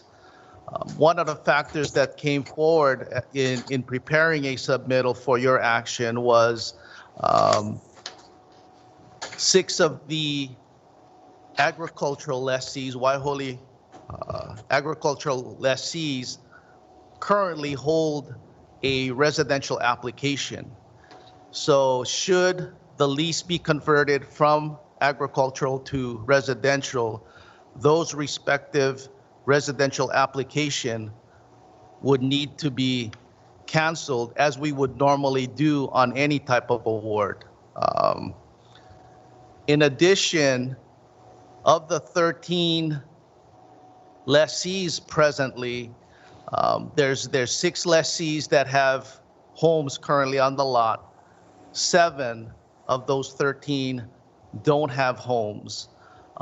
And being that they hold a agricultural lease, they weren't expected, or there was no requirement to occupy the lot. They were required to cultivate 2/3, but they are not required to build a home on the lot because they were agricultural leases. Another factor that we were hoping to get guidance from you, again, they received an agricultural lease. Their respective agricultural application at the time was canceled, rightfully so, because they received a agricultural lease. But now that they're converting, if we move forward with the conversion to a residential lease, what happens to their agricultural application? The department's position with respect to that is because they received an agricultural lease, their agricultural application would rightfully be canceled, and they would have the right to, again, if they so choose, apply for to be placed on the agricultural application, provided that the lessee that holds the lease is in fact 50%, because as you know, some lessees receive leases by way of transfer or successorship, and those current lessees may be 25% or less than 50 and would not be qualified to be placed on the application list. So again, there's these items or factors that were unintended consequences when that resulted in preparing a for action submittal for your consideration today. So if we could get some feedback from you all. Wow. That's what we discovered. So we had the same reaction. Hit the pause button.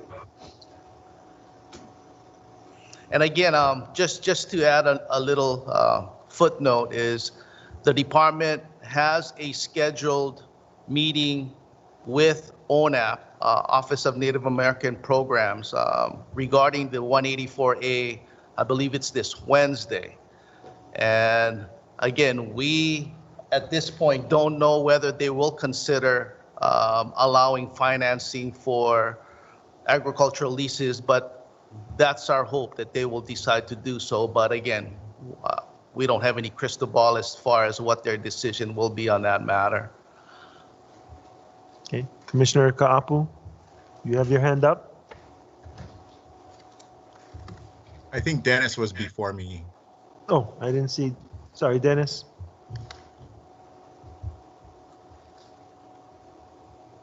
You're on mute, Dennis.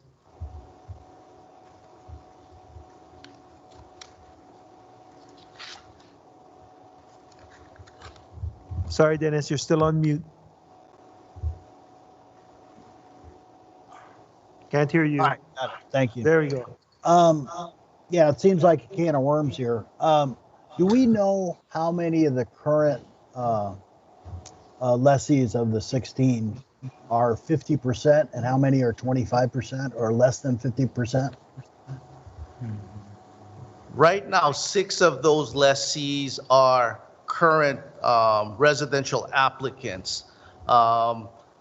That's as far as we've gone with the blood quantum. There may be others that are at least 50%, but only 6 of the 13 are current applicants on the residential wait list. Oh, applicants, okay. So the department had to relocate them because of this problem up in Pahe'ehe'e, right? So they had the choice to, they were given the opportunity to relocate to Waihole. Okay, at that point in time, were they advised that they were moving into an agricultural lot? They were advised that they were being relocated to another lot. However, the type of lease that they hold remained an agricultural lease. Okay, so they went from an agricultural lease to a residential lease, is what you're saying? No, I'm sorry, Commissioner Nevis. We're getting a little confused there. They remain to be agricultural lessees. However, some of the lessees pursuant to the Waihole DCCNRs, those lots under the DCCNRs were designated as residential. Again, the DCCNR designated the lots in Waihole as either a residential lot or a agricultural lot. And then, so those that had originally agricultural leases were put in residential lots, correct? That's correct. Designated by the Waihole DCCNR. Correct, but they still hold an agricultural lease. They're still an applicant on their agricultural. So they haven't really lost out anything at this point. Other than the means for those folks. Yeah, the only thing that they don't have is the ability to acquire financing from the 184A program. But they can still do it under 2. Yeah. Okay. Yeah, but they still have the ability to access the FHA 247 program, which the lessee Kim Bellaro currently has an FHA 247 loan. She was looking to refinance under the 184A program, and currently that's not available to her because she holds an agricultural lease. So if we decided to convert all these leases, then it creates a problem for people that were originally agricultural leases. Now they're put in the residential. They all lost their place on the agricultural list, if I'm understanding right, correct? They've already lost their space, yes. Right. So I guess I'm concerned that we're gonna blanket this one time and change it to the detriment of some folks that originally wanted agricultural. So I guess my concern is if they originally wanted agricultural and it's because we decided to move them we told them we had to move them. We couldn't do Paiheke, right? So, but they didn't have all these details. So I would prefer that if we're going to do this, that we do it on a one-for-one basis, and that if you have a person that had the original ag and they said, we're going to turn this into residential, you're going to lose your ag. They need to understand that. Otherwise, we should put them back on the ag list if we turn it into residential. Now, that creates problems if they're less than 50%. And I understand that. So I'll let somebody else take that one. Aloha, Commissioners. Kanaika Pilialo. I just wanted to point out that out of the 13 lots in question right now that we're looking at, 4 of the lessees are the original Pahe'ehe'e Ridge lessees. So 4 out of the 13. I should also point out too that if I recall correctly, Juan, please correct me if I'm not. I believe the minimum size for an agricultural lot is 10,000 square feet. Out of the 13 lots that we're looking at right now, only 2 of the 13 lots are above 10 or at 10,000 or above. And are those 2 lots some of the original lessees?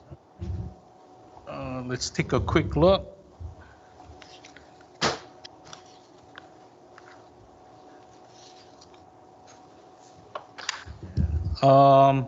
One of them is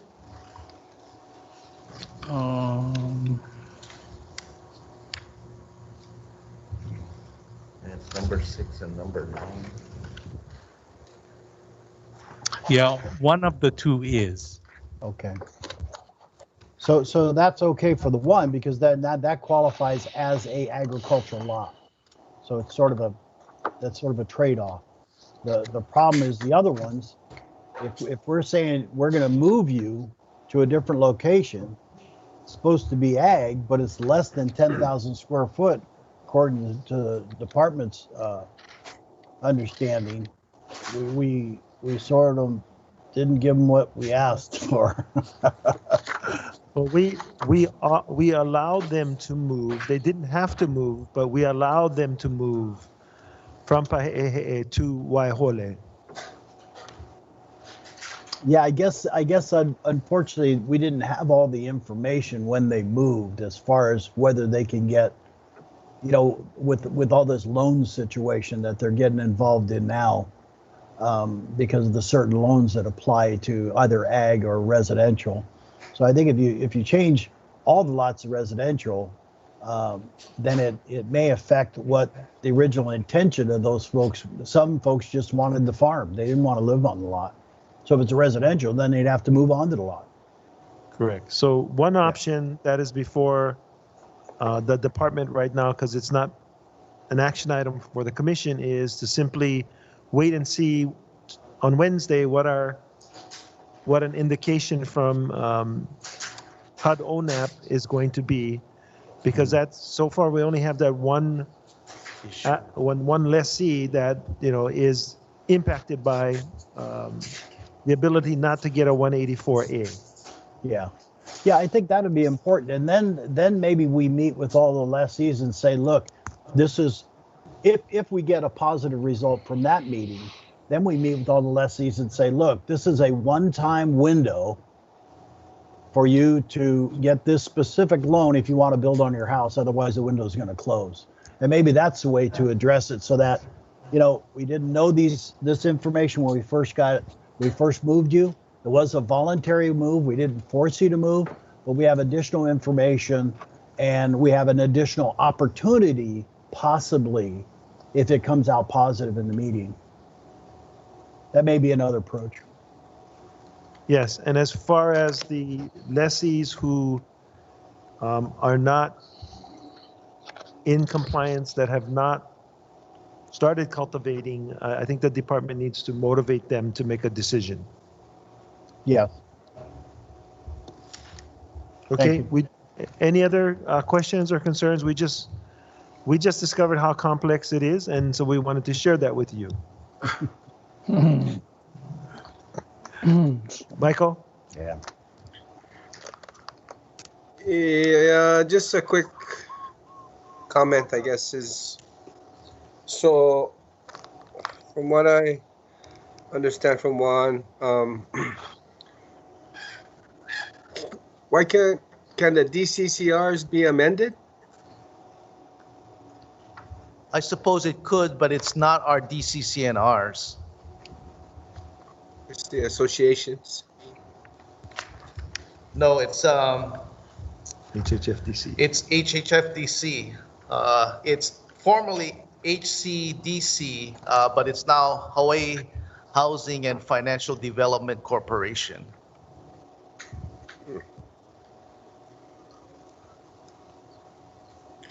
I was wondering if the lady who wanted to convert has maybe reached out to them to inquire about that.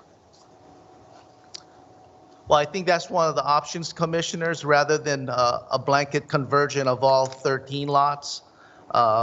Maybe provide the respective lessees with the opportunity to choose whether they want to convert or not convert. Okay, thank you. Okay, thank you, Mike. Is that good on Mike? Thanks. Okay. I got a question, Chair. Go ahead, Zach. Juan, this area in Waihole, the property that surrounds these lots, who owns these properties? Again, these are lots that are leased under Hawaii Housing and Financing Development Corporation.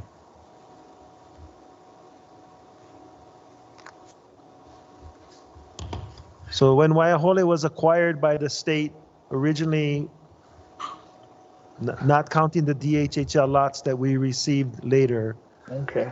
Waihole had occupants on it, and eventually the HHFDC inherited leases that HCDA had issued to non-beneficiary residents. So that's the folks that surround us right now. So we're surrounded by there may be a few fee simple that's stuck in there, but mostly leasehold, but to another state agency, HHFDC. Like when you say another state agency, would DLNR be involved in any of those lands? No. No. Okay. No, just HHFDC. Okay. So what about those 13 lots? Are they all occupied right now? Is there any vacant lots other than the 13 lots? Yeah, Commissioner, of the 13 lots, 16 have homes and are occupied. Okay. The 7 are without an existing dwelling.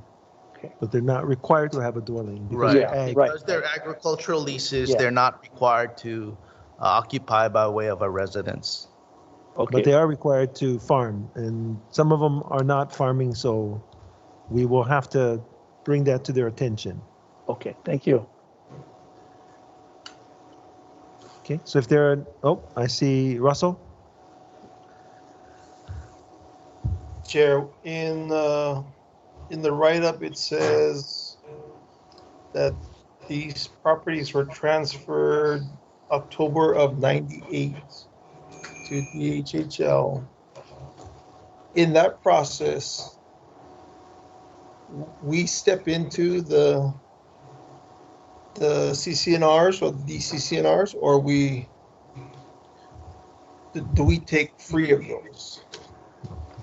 No, the condition of the transfer was those lots were still subject to the Waihole DCCNRs. That was part of this transfer agreement that we agreed to. That's correct. As a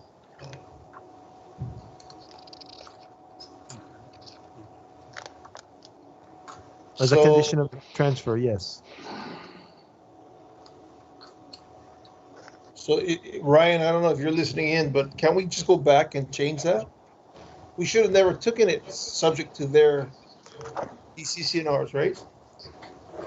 So Ryan, the assignment under the, not the assignment, but the deed, when DHL took the deed, it was, the DCCNRs came with the land. And that was DHL by choice, I guess, at that point, at that time. So here to unwind those DCCNRs, we would still need HHFDC's approval.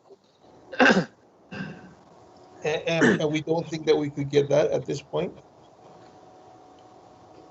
I think that would probably be a conversation between the DHL and HHFDC, and I know that conversations have started, but I don't know the end result of those or whether they're still going on. There was some discussion at one time, Russell, and we'll go review what the result of that early discussion was. And with regards to withdrawing from the HHFDC, DCCNRs, I don't know what the answer is right now. Okay. Okay. But we'll consider that as an option going forward. Thank you. Okay. Any further questions? If not, Juan, thank you very, very much. I'm going to switch up a little bit here. Thank you, commissioners. Thank you, Juan. Only because Rodney is here at the moment, and so I'd like to take H1.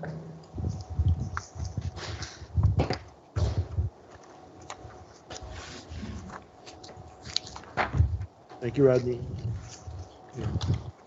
Good afternoon, commissioners. Item H1 requests that the commission approve the fiscal biennium 2021 to 2023 operating and CIP budget request, which is a sufficient sums budget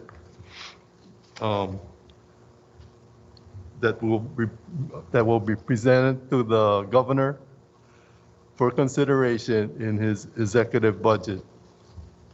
The second part is that the commission approved the operating and CIP sufficient sums budget to be presented to the state legislature for the 2021 session.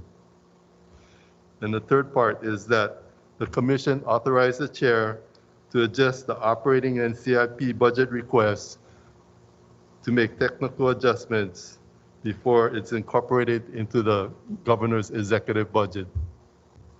Okay, so this presentation by Rodney is in preparation for a vote tomorrow. So Article 12, Section 1 provides that the state legislature shall provide sufficient sums for lot development, loans, rehabilitation projects, and administrative and operating costs of the department. The courts have determined that purposes 1, 2, and 3, lots development, loans, and rehabilitation projects fall under the political doctrine. In other words, it's a discussion with the legislature. Purpose 4 can be judicially determined by the courts. And so we're in the courts right now. And so the way we organize our budget, our sufficient sums budget, is it comes in two parts. The first part is the administrative and operating budget. And the second part is purposes 1, 2, and 3, lots development, loans, and rehabilitation projects. On page 3, we have the administrative and operating budget.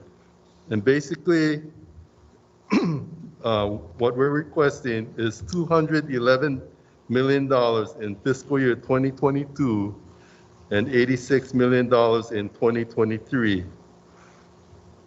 What we did in this current cycle is we reduced the position count of 266 positions as provided in Judge Castanetti's 2015-2016 determination to 206 positions.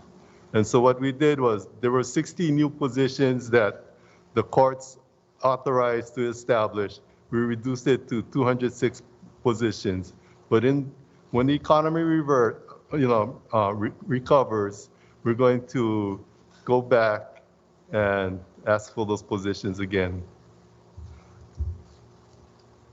So the personnel cost has reduced in our ask to the legislature. The fringe benefit cost continues to be provided by the Department of Budget and Finance in a separate appropriation. So what you see in personnel costs is actually the base salaries of the employees. For the other current expenses, what we did was we used the fiscal year 2021 DHHL budget as approved by the commission this past June 2020. We used that other current expenses as the base, adjusted for purposes 1, 2, and 3. So that came out to, that's how we determined the administrative and operating costs. What we also did was there's ongoing repairs and maintenance on the homestead, and including the infrastructure, but what we requested was $5.8 million for 2022 and $4.3 million in 2023, and this is a request in general funding. In addition to that, there's repairs and maintenance costs that have far exceeded the operational type of costs, and these are what we would consider general obligation type, CIP type requests, and those are included as A&O type of expenditures. We're requesting $175 million for fiscal year 2022 and $52 million in fiscal year 2023. Turning to page 5, we have purposes 1, 2, and 3, lot development, loans, and rehabilitation projects. Total requests for those purposes 1, 2, and 3 are $254 million in fiscal year 2022 and $175 million in fiscal year 2023.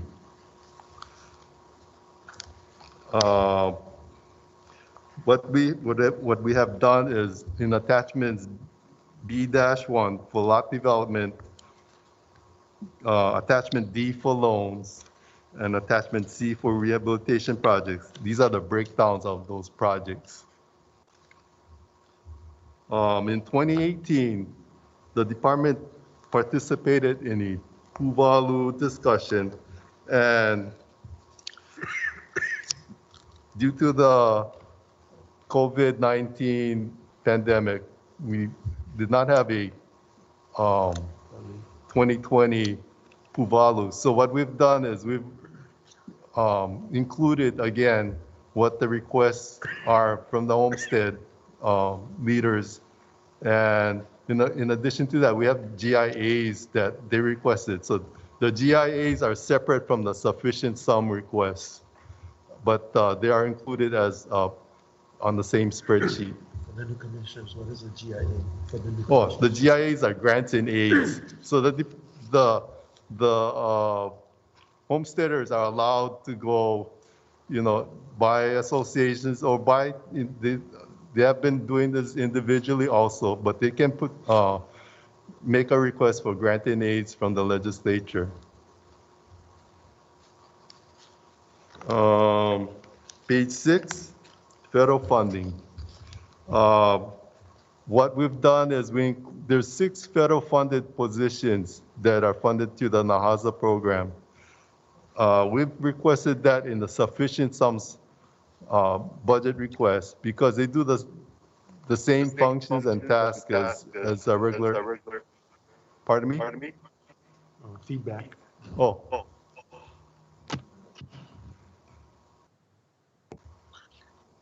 We provided the federal funds positions as our sufficient sums request.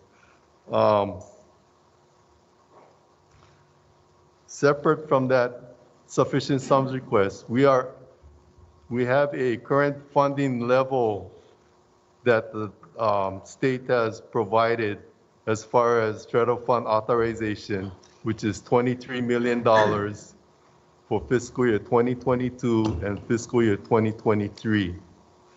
So that's also part of the package, but it's separate from the sufficient sums request.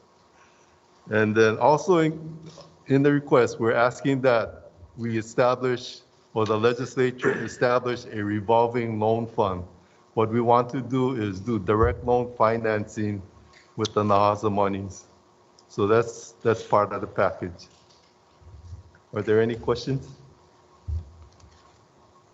So for the newer commissioners, let me just make the statement. So we are via fiduciary duty required to request a sufficient sums budget of both the governor and the legislature. So this is part of the packet that's going to go to the governor, and it will be submitted to the legislature for the next biennium. Of course, the sufficient sums ask to the governor gets reduced into the governor's budget, which we will see afterwards. We anticipate that the budget that will include our administrative and operating costs will be restricted by some amount that's necessary to deal with the COVID crisis impact on the budget. So I just wanted to give that to you for background information. And Patty, you have your hand up. Okay, thank you. Hi, Rodney. Hi. Hi. I guess I have several questions, some line items. So did the department downsize on staff or reassign staff out of your budget? Did you downsize staff? Was there any cuts? In Act 9, Session Laws of Hawaii 2020, the legislature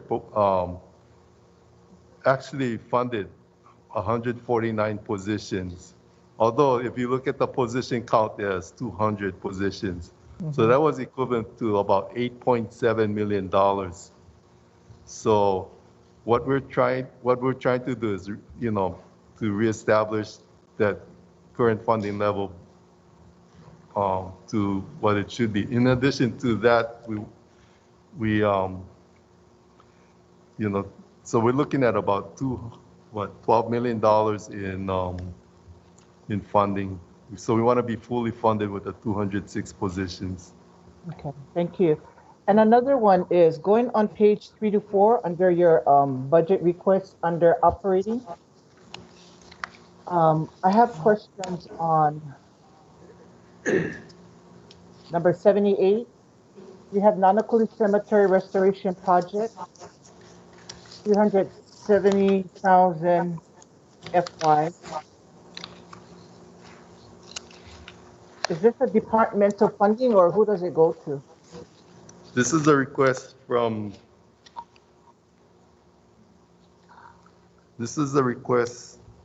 to the legislature in general obligation bond financing. Because under Article 12, Section 1, the mandate is that the state legislature provides the funding. So that's why we did it according to the state constitution. Okay. So this funding goes to the department or does it go to an organization? That was my question. It can, we're requesting it to the department. Okay. Okay. The next one is on page Page 2 out of 4, rehabilitation project. So I see Maui, and you have all homesteads, community beautification, cleanup debris, abandoned vehicles, operating at 200,000. Is that only Maui, or that's for all homesteads, like to cover for all this beautification, cleanup, and abandoned vehicles? Because I only see Maui on the left side. Yeah, this is a request by the Maui leaders, community leaders. But the department will bring it forward to the state legislature. So how does other homesteads be qualified for the same kind of problems that they have in homesteads, which is abandoned vehicles? So this particular request came from the Maui leadership as part of the Puvalu that occurred in 2018. The department has money budgeted in its budget to deal with and remove abandoned vehicles, as well as to deal with the removal of homeless camps or abandoned property. So we have that in a statewide line item. All homesteads. All homesteads and all unencumbered state lands. So lands not covered by homesteads. Thank you for that clarification. And the next one is on page 3 and 4 under rehabilitation project. We have under Nanakuli, ocean safety, cultural education, planning, 250,000. I assume that it's going to be planning and design, or what is this? I've never heard ocean safety and cultural education. And we have planning money for 250,000. Can you clarify? Again, that was a request from the Nanakuli leadership at the Puvalu in 2018. And so we continue to carry it over because we made that commitment to beneficiary leaders who came to the Puvalu that we would include it in our ask, our sufficient sums ask. Okay, so that's in 2018 request. Correct. Okay. Since we have not had another Puvalu because of COVID, we just moved these projects forward. Okay. So, and Mr. Chair, you know that we don't have a homestead in Nanakuli, correct? For the record. We have several homestead in Nanakuli associations, beneficiary groups, yes. Okay. And the last page is on page 4 and 4 under your rehabilitation project. We have Waianae Valley Kapuni Park development. And so is this a GIA funding, or is the city and county going to add more funding for their completion of phase 2 for the Kapuni Park? It's a city park, Kapuni, on Department of Hawaiian Homestead land. Yeah. So I see that you have a GIA request by the community association. By the community association? Yes. Okay. As part of the Puvalu. Great, okay. And then the last one is same page on Kapolei. It says place of worship and place of rest cemetery. You have CIP 250,000. Is that a facility that's going to be built? Or do they have planning and design money already allocated? It's a request from the community back in 2018. 2018. So they should have, how do you check on requests back in 2018? Do you have minutes or the meetings of? Sure, the Puvalu, Andrew, do we have? Yeah, we have meeting notes from the Puvalu in 2018. Okay, great. Okay, that's it. Thank you. You're welcome. Other commissioners? Again, no decision making today. This is just for information. Thank you. Mike? Yeah, just a quick question. You know, I was looking on the Purpose 3 rehabilitation projects. where, how can we get more information on the proposed line items? I'm more specific. I'm interested on Hawaii Island. Like I saw Kamoleao there for Pane'ewa. Our planning office did the Puvalu, and they have notes of that convention. We can send you information about that. Oh, that'd be helpful and appreciated. Thank you. Okay, Mike. Other commissioners? Questions for Rodney?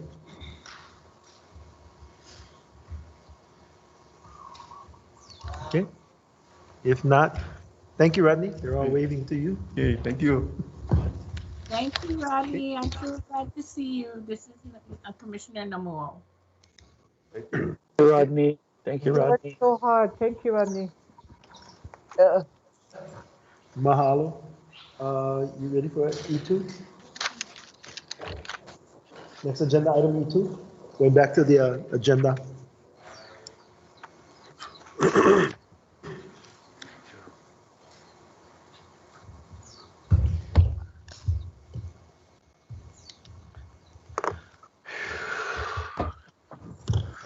Aloha Commissioners, Stuart Matsunaga, Acting Administrator, Land Development Division. Item E2 is a progress report on Honokowai water system improvements in Lahaina. At this stage, we were planning to develop water for Leali'i and for Honokowai. And we were hoping to bring to the commission a draft environmental assessment. Right now, we're somewhat stalled because we're doing additional investigation for a proposed transmission line in and through Honokowai Valley. So in the submittal, there are several diagrams which show the proposed routing of the transmission line in both Honokowai as well as improvements in Wahikuli. So on this exhibit that is up there, if you can focus on the red line in Honokowai, so we have an exploratory well that was drilled some years ago. We propose to improve that well site and then bring a transmission line to the north direction, crossing Honokowai Gulch, and then tying in to Maui County's Mahinahina Water Treatment Facility with a new control tank. If you move the cursor back a little bit to the gulch, the gulch is owned by Kaanapali Land Management. And this is, let's see, if you move the cursor over to the left a skosh, a little bit more, and to the south, which is left, right there. Okay, so we are crossing Honokowai Gulch, which is, again, Kaanapali Land Management ownership. In order to do that, we needed to secure a right of entry from Kaanapali Land Management. That's taken about 3 years to come to agreement on that. We're currently serving the transmission route with archaeological survey, flora, fauna, and this is to satisfy the environmental assessment requirements. So I believe that even as of this week, we have surveyors in the gulch looking at the routes. There were other proposed routes that have encountered archaeological features. So we're looking at adjusting the route so that we do not impact any existing and known features. So that's the challenge right now. We also need to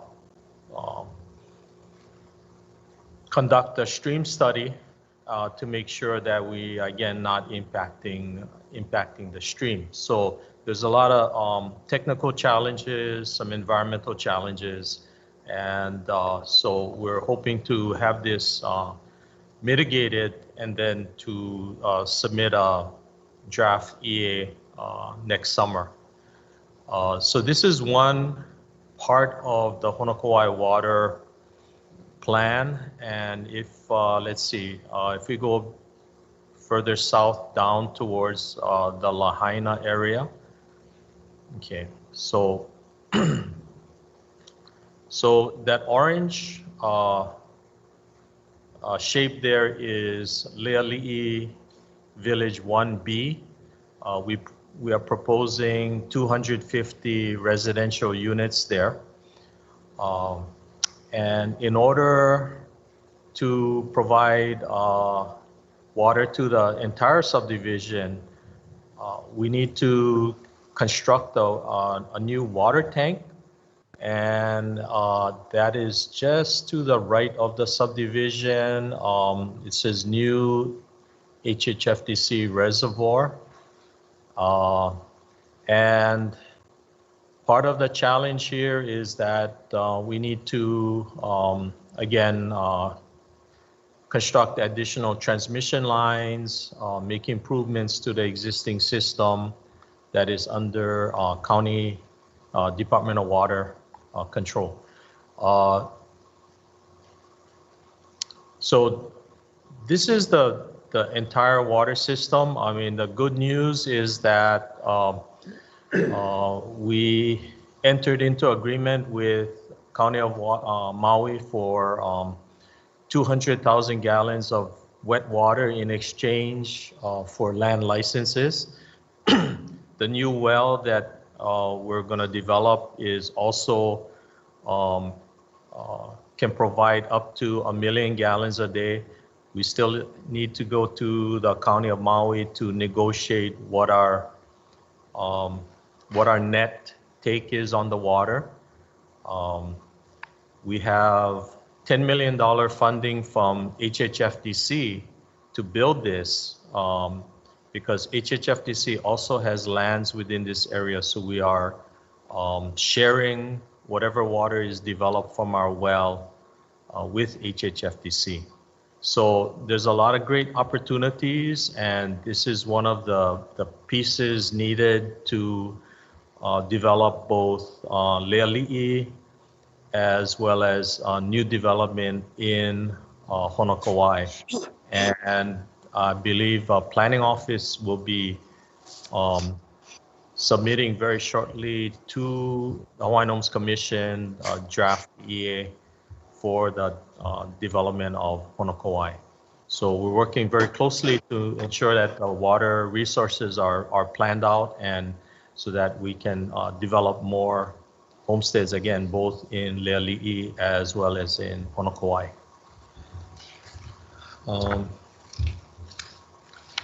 So I think those were the main takeaways, and we just wanted to update the Commission on where we are with this project. This is one of our, in addition to Pu'unani, we're putting a lot of focus on the west side.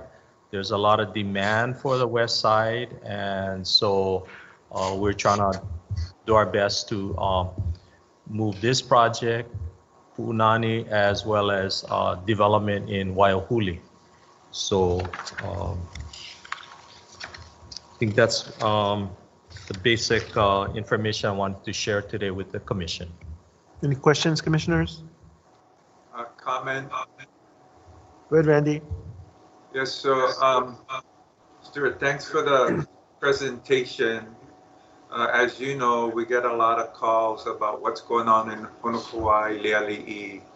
But this presentation is a reminder just how much is required to get all these pieces in place. That looks like a major undertaking. Transmission lines connecting up to wells. And so my question is, given those challenges, do you have any kind of tentative timeline on what it would require to get it operational? In fact, I do. So the first piece is to complete the draft EA. A lot of that work that's being done in Honokowai is going to impact the design and the construction of the water line.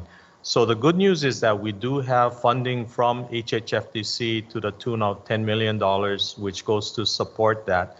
We have that money now. So as soon as we can get the design going, we will construct that water system. We do have portions of that system that is designed already, and we're looking at an alternative, I guess, means to construct the improvements in Wahikuli so that we can proceed sooner than later with Leali'i. So in the next submittal in E3, I do have some timetables that,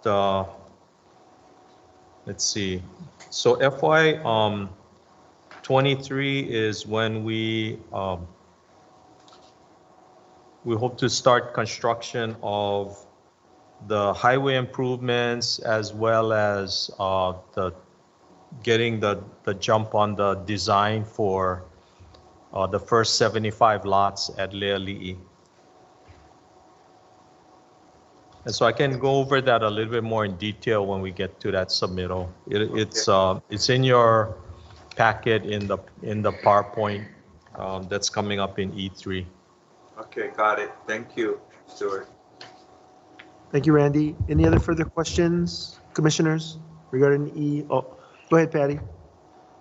Thank you, Mr. Chair. I had a question, just to educate myself. HFDC is that Hawaii Housing Finance and Development? Is that a state entity? Is that what, with DBED or something? How does is that? Yeah, thank you, Commissioner. So HHFDC that's the same agency that Juan was talking about in terms of, so it's state land, Hawaii Housing Finance and Development Corporation. They've gone by many different alphabets earlier, HCDH, HFDC, et cetera, and they also include Hawaii Public Housing within their purview. So HHFDC several years ago provided $10 million from the Dwelling Unit Revolving Fund to DHHL to further the development of the water system, because HHFDC also has property in Leali'i. Currently, they're developing the Keawe Street apartments towards the south side of the Leali'i property. And eventually, they're going to need water, so they fronted the $10 million so that we can, because we're moving, in the same direction as HHFDC. So that's a great partnership. The $10 million that we didn't have. So is that a state agency? Yes, it is. Under what department? DBED? I believe they're under Budget and Finance. Correct. Correct. And where do they get their funding? I'm just curious. From legislation? That's right. Yes, from the legislature. It's a revolving fund. So we want to put this money into motion sooner than later. And so I have a proposal that we're working on yet to try to move forward under HHFDC's EIS, which has been completed some years ago. So We'll work with the chair and then try to get that portion moving. So is there funds, do their funds, because they get it from the, does their funds, if you don't use it, you lose it or it lapses? I'm just trying to educate myself on that. Well, that money is we currently encumbered it in an agreement. The agreement is attached to the submittal. Okay. All right, thank you. You're welcome. Thank you for the question.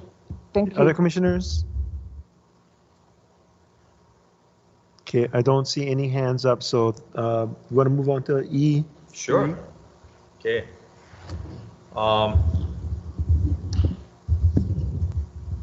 As usual, these the projects that you are, that I'll be talking about really reflect the work of many staff in Land Development Division, in the Planning Office, in Land Management, and we're all supported by Administrative Services and the Fiscal Office to make sure our contracts go through, they get encumbered, and of course, the AG's office to keep us clean in terms of our procurements. So, that's always a big team effort to get these projects moving. What I thought I'd do in this submittal is just kind of go through the development process. And we've shared this with Maui County Council, and it's really to kind of provide a baseline on what it takes to get a subdivision constructed. So let's see, we are, okay. So we'll go through this quickly at the beginning. It's really about the lot development process on the next page. Okay. So the basic phases is a subdivision planning, the engineering design, construction, post-construction, and then the homestead offering. So what I spoke about earlier with submittal E1 was the environmental compliance phase, the EA. And that EA phase took about, it's taken about maybe a year and a half to complete. Sometime, I think that's about an average process. I think planning sometimes goes through it faster, but each project's a little bit different. When you get to the EIS stage, it's much more complex, and environmental review record is a HUD process with the National Environmental Protection Act. Number two, engineering design is when we start putting pen to paper on the roadways, water lines, etc. Going through the subdivision application process, which a lot of times takes anywhere from a year to 2 years. There's various levels of reviews at the federal, state, and county. Construction, a lot of times our new subdivisions require off-site construction, which is constructing a water tank, constructing a well, and this is before anything can happen on-site with the actual subdivision, and then eventually into the on-site construction. Then post-construction, that's really important because that's where subdivision approvals, licensing of the improvements to the counties, making sure all the legal pala is taken care of so that our contact and awards division can then make the homestead offering with minimal gaps in the information. Okay. Okay, so we talked about this just now, offsite major highway improvements, potable water, sewer system, regional drainage improvements. In Pulehunui, we're dealing with regional wastewater improvements as offsites. On-sites are what you see within the subdivision. Okay.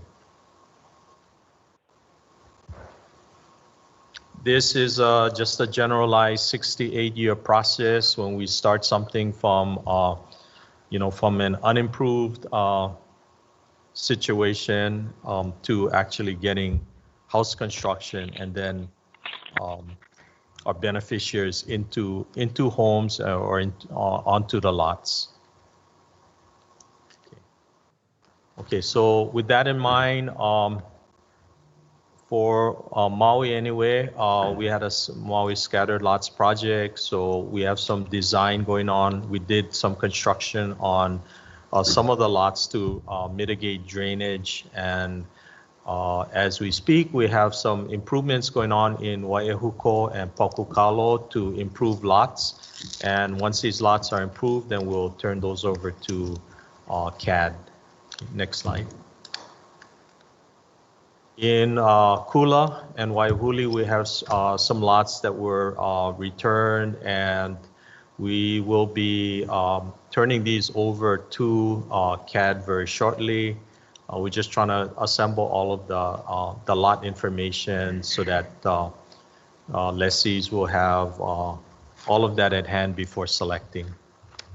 Okay. And additional lots in Waihuli Hikina can be offered for award also. Okay.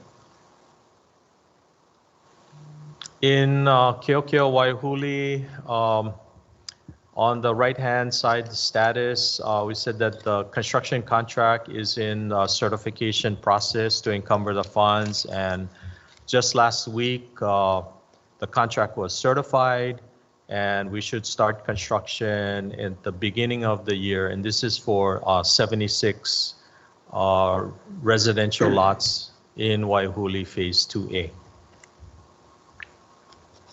Okay, you've seen this diagram before, and as we've gone through the development, we've had to adjust and modify the phasing because of the challenges on the parcels, particularly with drainage. So what we had earlier developed, if you see the crosshatched mark, the diagonal lines, those were earlier offered as lots, but we've had to withdraw them because they actually fall within a 100-year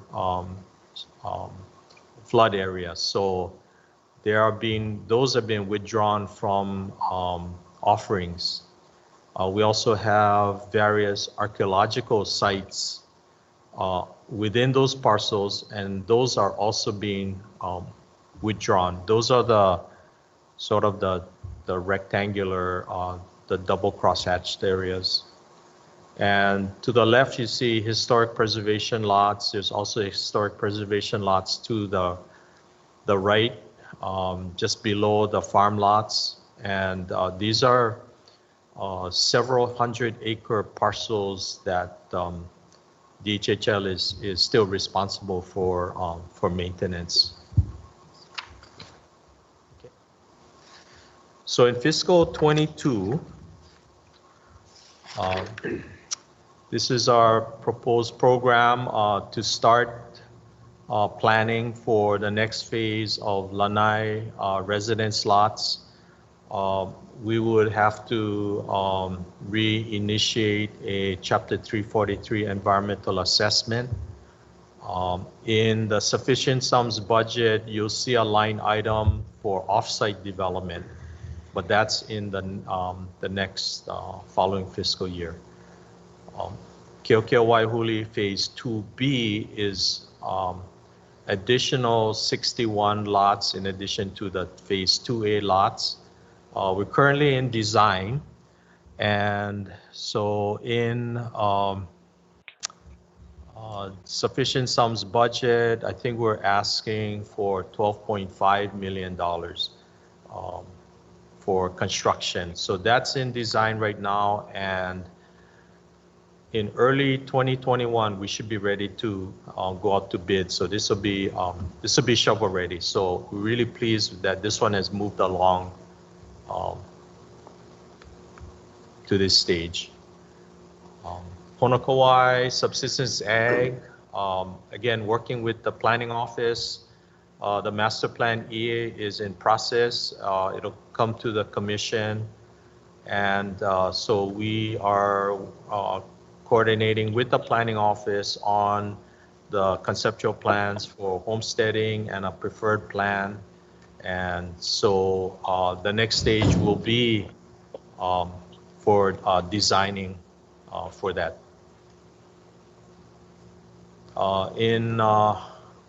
In Ho'olehua on the island of Molokai, we have 2 contracts going on right now. And we're fortunate that the state legislature reauthorized funding from 2 years ago. So with the scattered lots project, we're scoping that. We're trying to get actually more lots out of that this contract, and looking at other areas within Ho'olehua that requires infrastructure. The original 21 lots would be new farm lots. In Naiva subdivision, 58 lots. Again, the funding was reauthorized, so we'll be starting the EA pre-consultation process before the end of the year.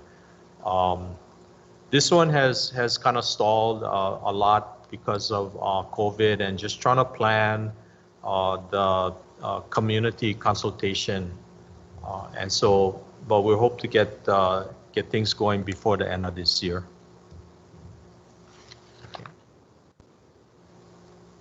This is a map showing Lanai. You can't read the lots, but those are the ones that are already awarded or going through the vacant lot award process with CAD. And so we're looking at the next phase of approximately 20 to 30 lots, most likely along where the red dot is. That's Fifth Street, and so this project will require water development as well as off-site wastewater pump station. Okay. Again, same map of Waiahuli, but the focus in the next fiscal year would be the phase 2B, 61 lots. Ho'olehua vacant lots are shown in those nice lime green colors. And again, we are looking at additional lots that were awarded during acceleration in the mid-'80s, which still may have lack of certain infrastructure, roads or water to be developed. Okay. And this is the Naiva subdivision, which is just adjacent to the Molokai Airport, awarded originally in the mid-'80s in acceleration program. And so this one will start the environmental assessment before the end of the year. Okay, Commissioner Award, here's the schedule on Leali'i, the first 75 lots. So we have funding for the design, which is in process. We will be requesting $8 million for on-site lot construction. In this past legislative session, $9 million was appropriated for highway and access improvements to get from Honopi'ilani Highway to Leali'i Parkway. So this is improvements that actually cut through a governor's executive order to County of Maui. So there's a lot of coordination work that has to go on there. And again, we have $10 million in HHFDC DERF funding for water improvements. This doesn't specifically tell you exactly where, what the schedule is going to be, but we need to finish the draft EA which is 2021, and do the construction of the improvements. And so there's a lot of moving parts to actually get to construction.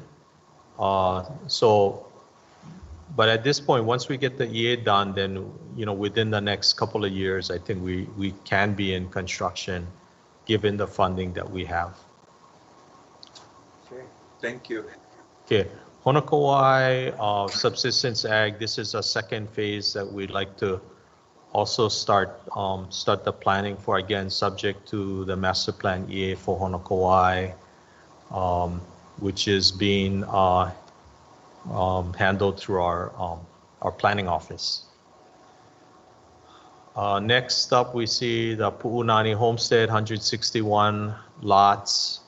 The total development, 23 million. Earlier, I mentioned that we had $6 million approved by the commission in this year's budget. I misspoke on that. We have $2.5 million, which will start the design and start addressing the fees for the subdivision. The $6 million is in the sufficient sums package for 2022. So this will be for part of the subdivision. DHHL also has $4 million from a prior sale of affordable housing credits. So we intend to use that with the funds that we have right now. Okay, this is showing the water development project. On the earlier exhibit, which was oriented north to south, this one is more east and, well, it is north to south actually. Okay, so Kalamai. So you see that number 1 there in yellow, that is the location of our exploratory well, and our challenge is to get from number 1 to about number 4, and so we need to cross through Hawaiian homelands, across the gulch, and then into a tank near that location. And then we take the water out at where number 2 is located, towards Leali'i. Yeah, exactly. So this is the current HHFDC tank, and then we propose to move it right above Leali'i 1B. So a lot of challenges there. Yeah, thank you. Okay. Pu'unani Homestead, again, 137 turnkey lots, 24 vacant lots. Commission, mahalo for approving the FONSI. The final EA will be posted to OEQC's environmental notice on November 8th. So from that time, there'll be a 30-day challenge period after the posting. Okay. Okay, in fiscal 24, we want to further our development at Keokea and at Leali'i. These are still a little bit further out. We'd love to start the design on the next phases. And so these are, again, subject to funding, and we'll continue to work, with the state legislature to secure funding. And other commissioners, don't worry, we're doing the same for all islands. Okay, thank you. Phase 3 is up in the left-hand corner, the bright green. If you saw this before, that phase was flipped with phase 4, but we really need to adjust the drainage above the subdivision before we bring it down into the lower parts of the subdivision. So just a note there.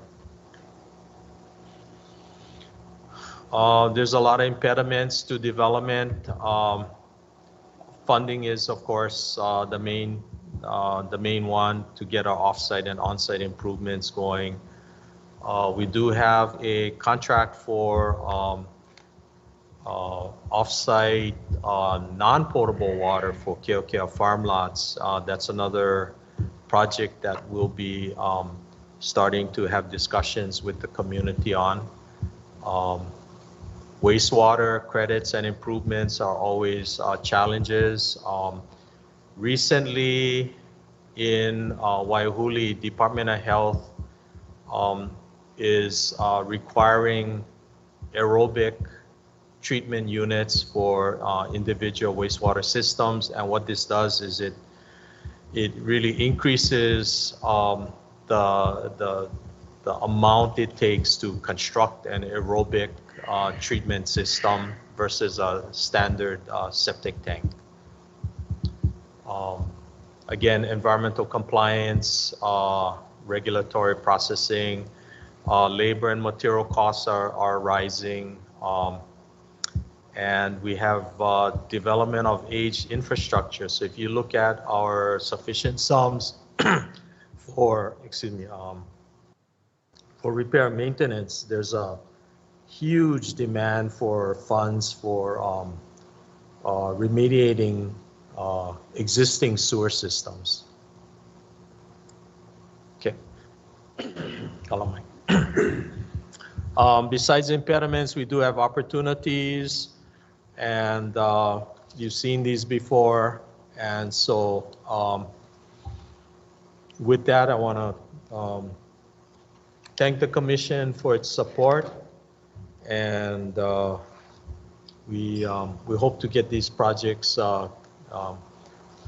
keep them moving, as well as work on other projects statewide. Thank you, Stuart. Thank you for ending on a positive note. Yes. Thank you. Okay, no further questions? In that case, thank you, Stuart. Mahalo, Commissioners. Thanks, Sue. F1. We'll bring Kahana back to the table.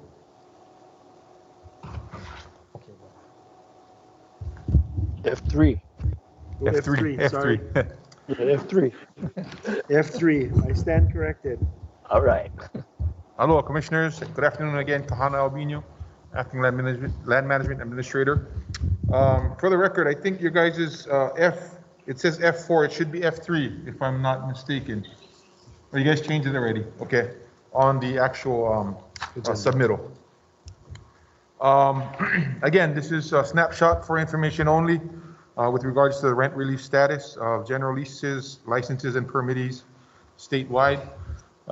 This is an update to what we had presented back in April to the Commission. So again, this is just a snapshot of what we've done and what we've issued and what the chairman has approved to grant to these lessees, licensees, and or permittees.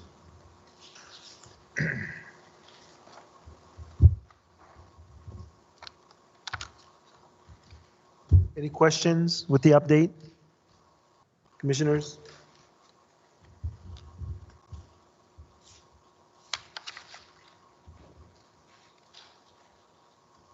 Patty? Thank you, Mr. Chair. So just looking at your submittal, Kahana.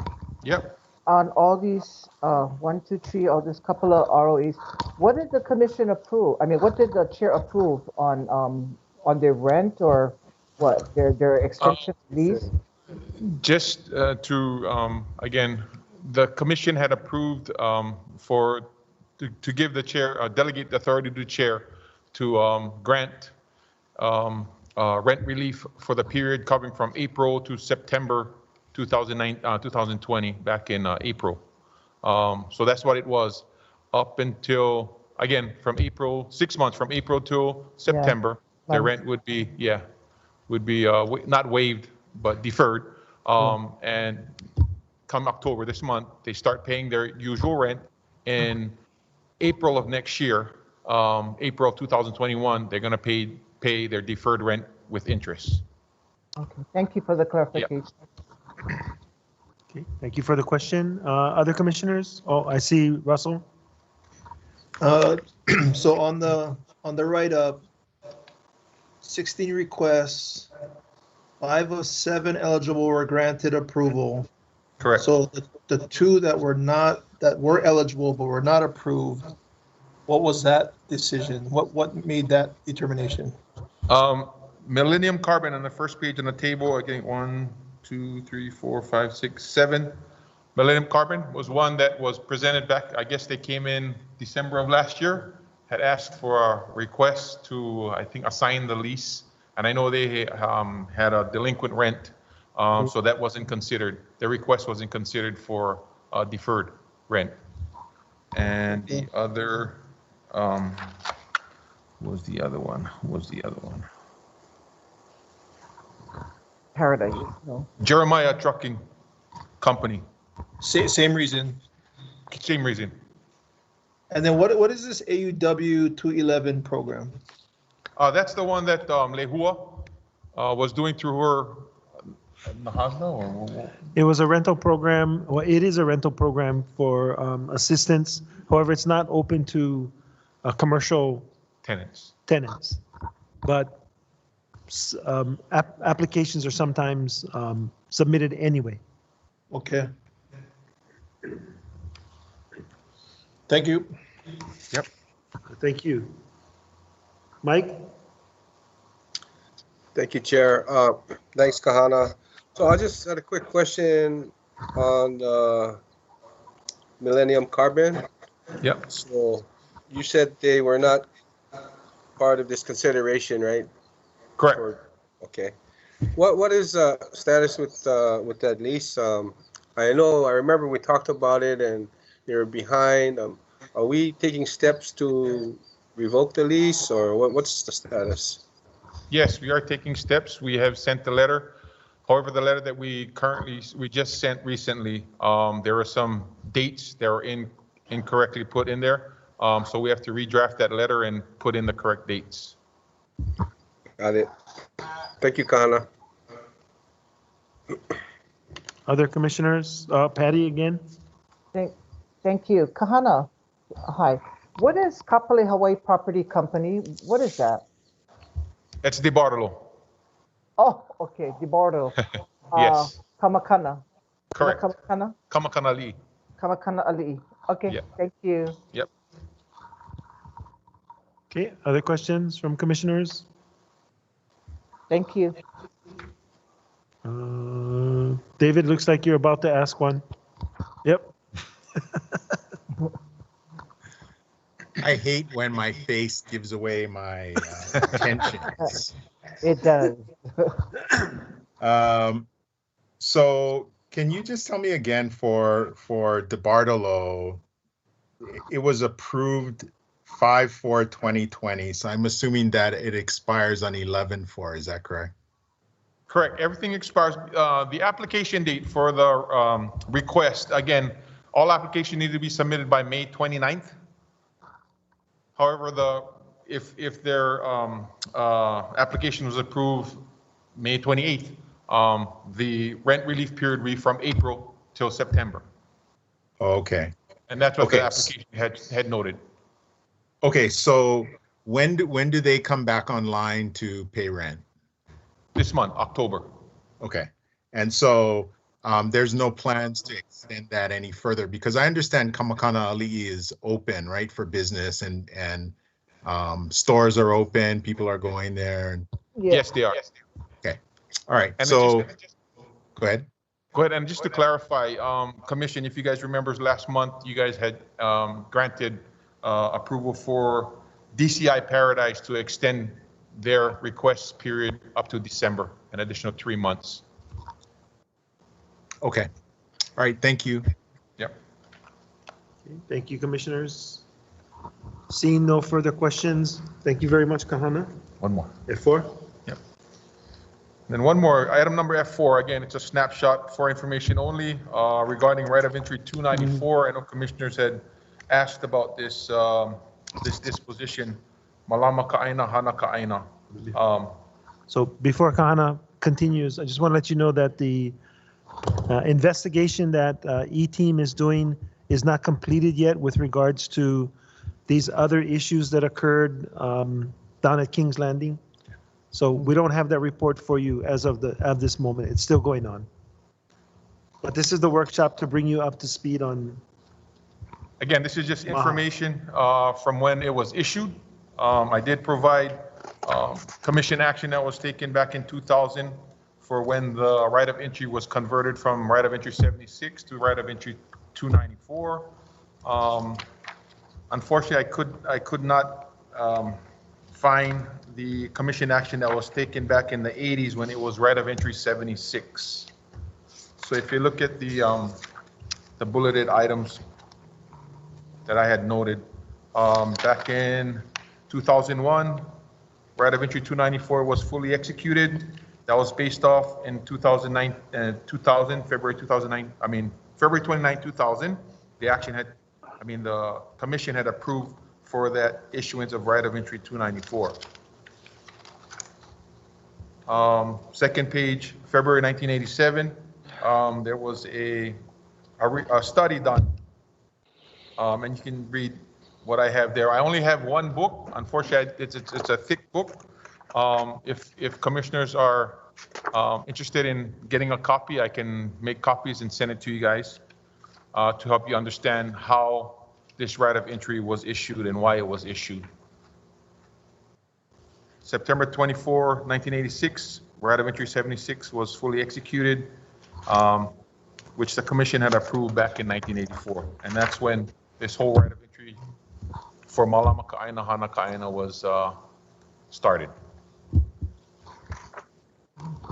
And in the current status, I'm working with East Hawaii District Office to get updated information for MAHA of its board and membership, as well as locations of where membership families reside in the area.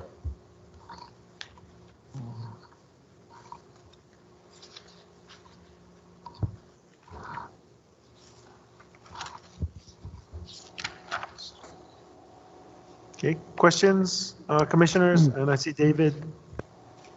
Yes, thank you.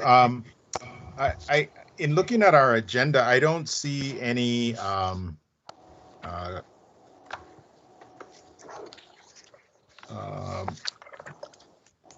well, maybe I'll ask Kahana. Yep. In the past, I don't know how many years since I've been on, I don't think this ROE has ever come up for renewal. Is there a reason why we wouldn't have considered this when you did your annual report, especially since it would have expired long ago? Yeah, it hasn't. To my knowledge, this has been an ongoing type of situation where, beneficiaries who are on the list and are waiting, they can go to the East Hawaii District Office and request to be or to become a member. However, it's up to the board membership to bring in new members. So it was a different type of situation from a revocable permit. Right. Yeah, I think ahead. the answer to your question, Commissioner, is this is something that has been on our list of things to do, but there have been other things that have been a higher priority. What's driving it now is the request, I think, put forward by the new leadership to convert this right of entry to some other form of land disposition. At the same time, for the last year, we've been trying to get the organization to update its information to the department so that we would have an idea and an understanding of what King's Landing was meant to be, where it's at today, and where it should be in terms of the ROE, before we could consider any requests for changing the disposition.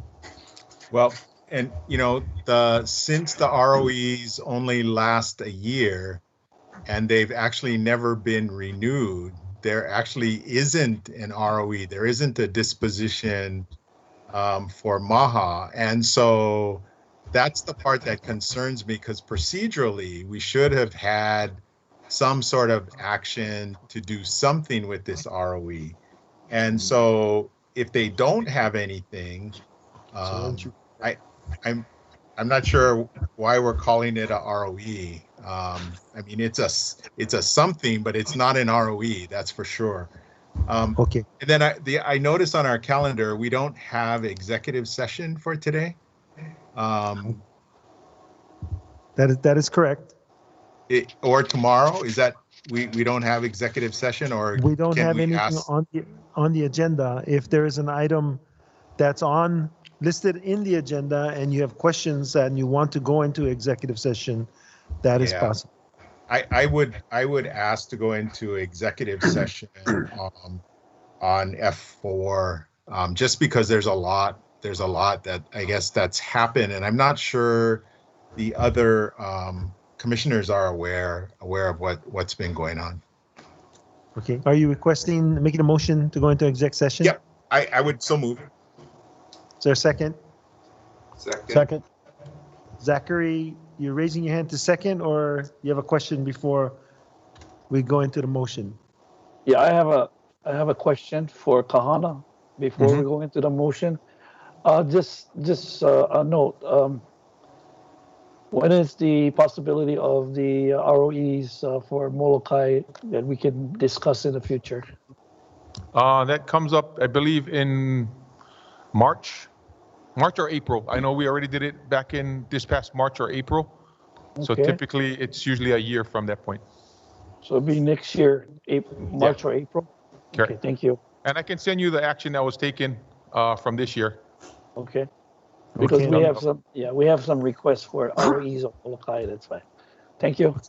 Before we take the vote to go into executive session, I have two commission members with their hands up. Randy, you were first, and then Patty right after. Thank you. Oh, yeah, my hand was up because I was going to ask for exec session on King's Landing, just because there's a lot I think we need to discuss, and but that's already on the table. So. Okay, thank you, Randy. Patty. Okay. Was there a second to go into executive session? Not yet. No second yet. Okay.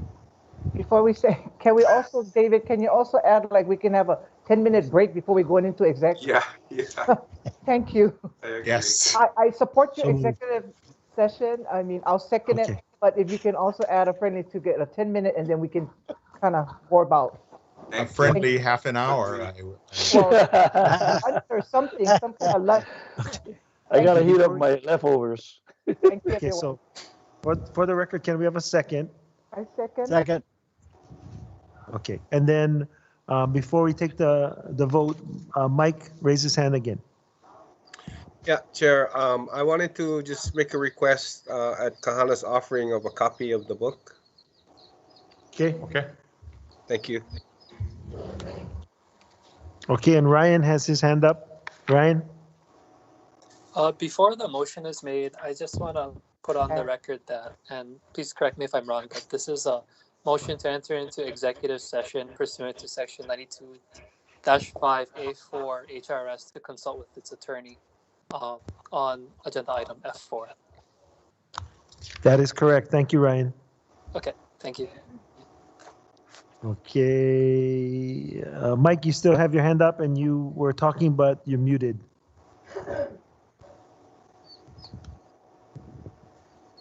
No, Chair, I'm done. Thank you. I'll take my hand down. Okay. Knowing that we're going to take a 10-minute break after we vote on the motion, all those in favor say aye. Aye. Aye. No one opposes. Motion carries. 10-minute break and come back into exec session. All right, thank you.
Hey everyone, Mission Control just reported that we're back in session, so we're going to agenda item G1.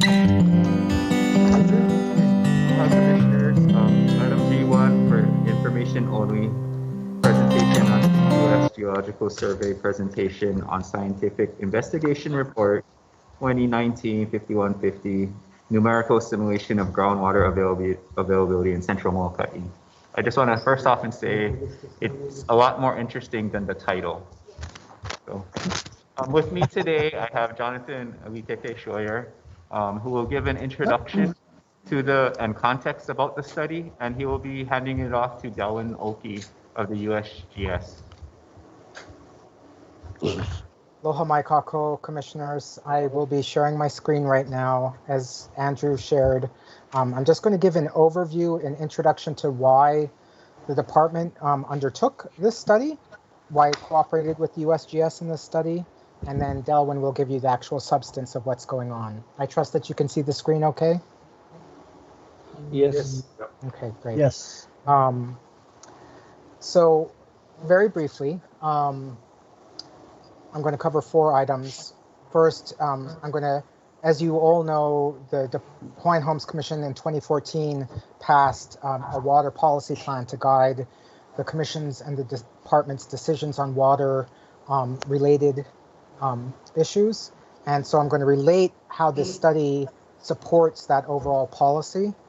I'm then going to go into why was the study commissioned, and discuss, actually just 3 things, and discuss the short and the long-term implications for the Department of Hawaiian Homelands. This is an image, if you remember Kaleo from back a while ago, when we were doing the initial beneficiary consultation in 2014 on the water policy plan on Molokai. There's a few goals that are particularly relevant to why this study is so important for the department. First of all, goal 2, one of the 4 main goals in the policy, asks that the department needs to aggressively, proactively, consistently, and comprehensively advocate for the kuleana of the beneficiaries of the department and the Hawaiian Homes Commission to water before all relevant agencies and entities. This is information that helps us do that. Goal 3, the third of the 4 main goals, asks us to develop and manage a water assets inventory. And there's also a number of secondary goals, which when the Hawaiian Homes Commission passed the water policy said are not our main focus, but we should try and achieve over the period of the policy. Goal 4 is to determine the current and foreseeable future needs of water on our lands based on periodic reviews of water availability and projections that incorporate climate change, beneficiary demand, alternate sources, and efficiency measures. And as well, we have a specific goal to advocate that all water use permit applications, like the one that we have just filed on Molokai and we'll talk about in G2, properly address the water rights of DHHL and other Hawaiian water rights. So that leads directly into why we commissioned this study. And this is actually a site visit on 2006, the initial site visit with Hawaiian Homes Commission and the Office of Hawaiian Affairs to talk about the need for this study. So I was involved in this when I was working at OHA. Shortly after the issuance of first the Waiola o Molokai and then the Kukui Molokai Supreme Court decisions, where the Hawaii Supreme Court overruled Water Commission allocation of water to Molokai Ranch, one thing that became very clear to the department and to advocates for Native Hawaiian rights was that most of the science that was involved on the island and brought into these cases was commissioned by private developers and unsurprisingly supported a fairly narrow reading of what was happening in the Kuala Pu'u aquifer. So there was a strong desire to increase the amount of scientific knowledge we had from an unbiased source. We'll also note that in previous submissions of water use permit applications since 1992 by the department, the Water Commission staff had frequently suggested the only way that DHHL would be allocated more water is if we went and drilled a well farther away from existing wells. And we want to understand how those wells were interacting with each other. Finally, while they were very frequently suggesting and recommending that we do not be issued increased water use permit applications, the Commission twice has voted to award water to Molokai Ranch's much larger uses near our wells. this was some of the implications for why we wanted the U.S. Geological Survey to undertake this three-dimensional model of groundwater in central Molokai. Now that the results, which you'll hear from Delwyn, are out, there's some short-term implications and some long-term. The short-term implications for the water use permit application that we just filed, it confirmed for us in a way that we're very comfortable that we are seeking in our new water use permit will not cause chlorides to rise in our well. Basically, our well will not become salty and start to suck up salt water. It also helped us understand the contribution that when we pump our well, there will be reduced flow to particularly the south coast of Molokai, and how that might affect traditional and customary practices, including practices our beneficiaries exercise. So it helped us to study that and get information into our water use application. For the long term, one thing that the study points out is that our ability to fully develop our reservation of water of over 3 million gallons a day in Molokai will require us in the future, beyond this water use permit application, to drill a new well. And it will have to be, or two, and they'll have to be more towards the northeast to avoid interference with existing wells.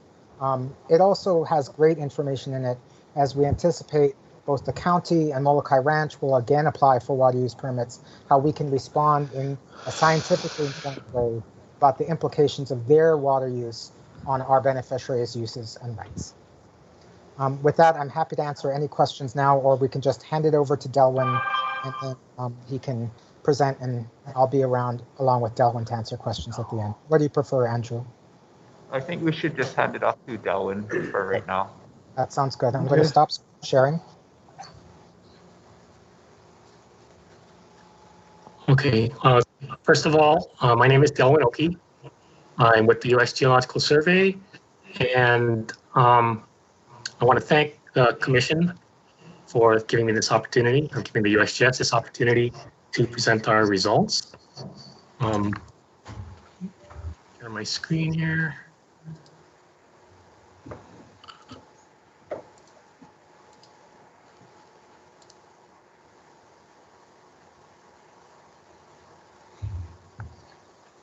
Okay. Is that showing up for you yet? It is.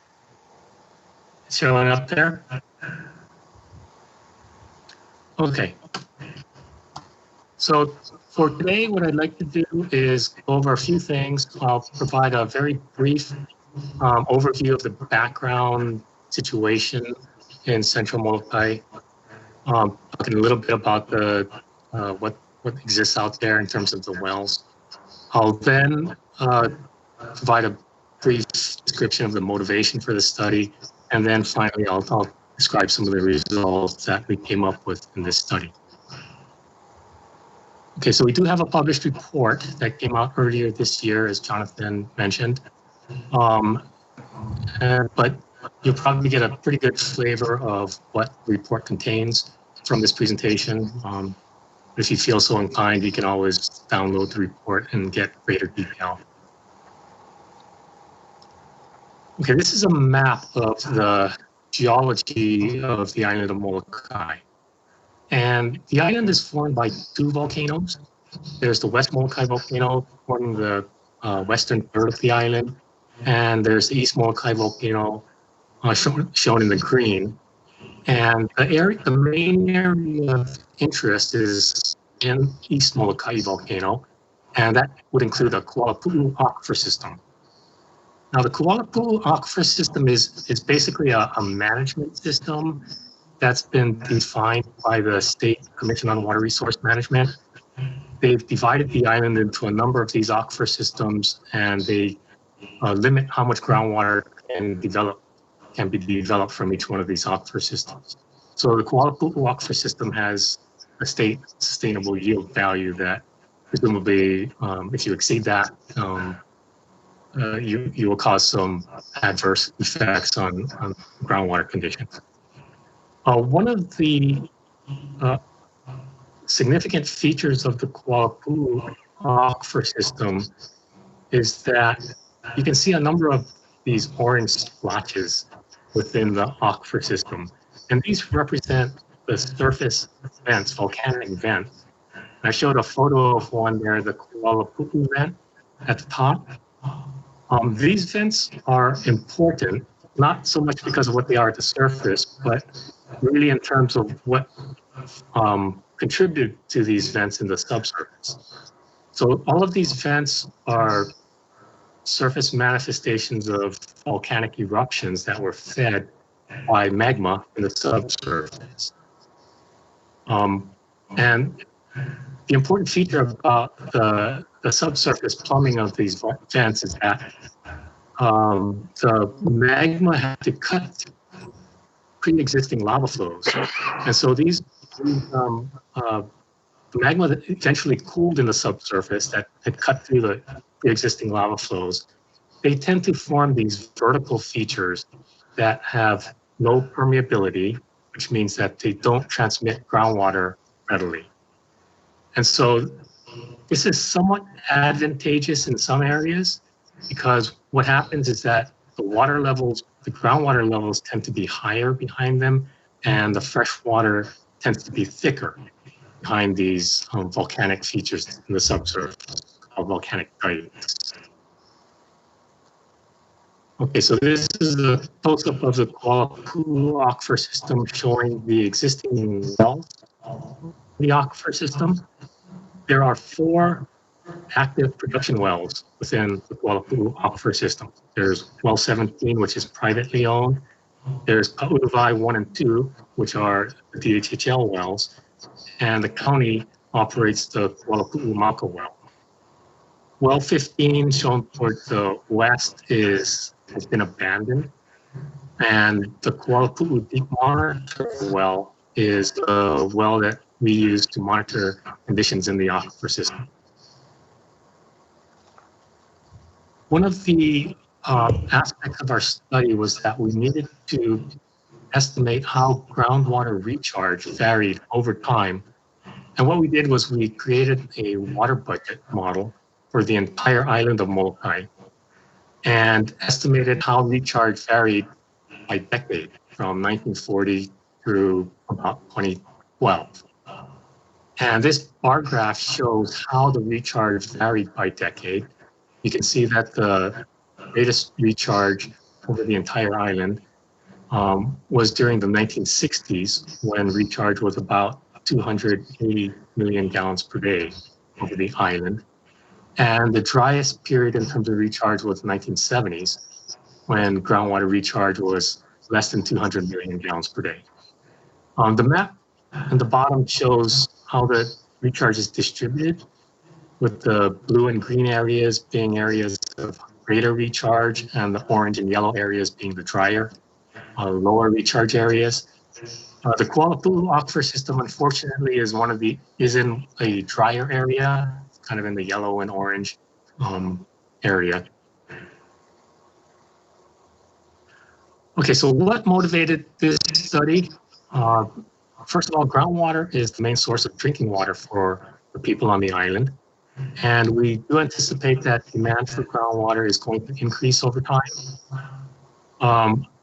And groundwater, we know that groundwater resources are limited because of limited rainfall and low recharge in areas where we actually need the water.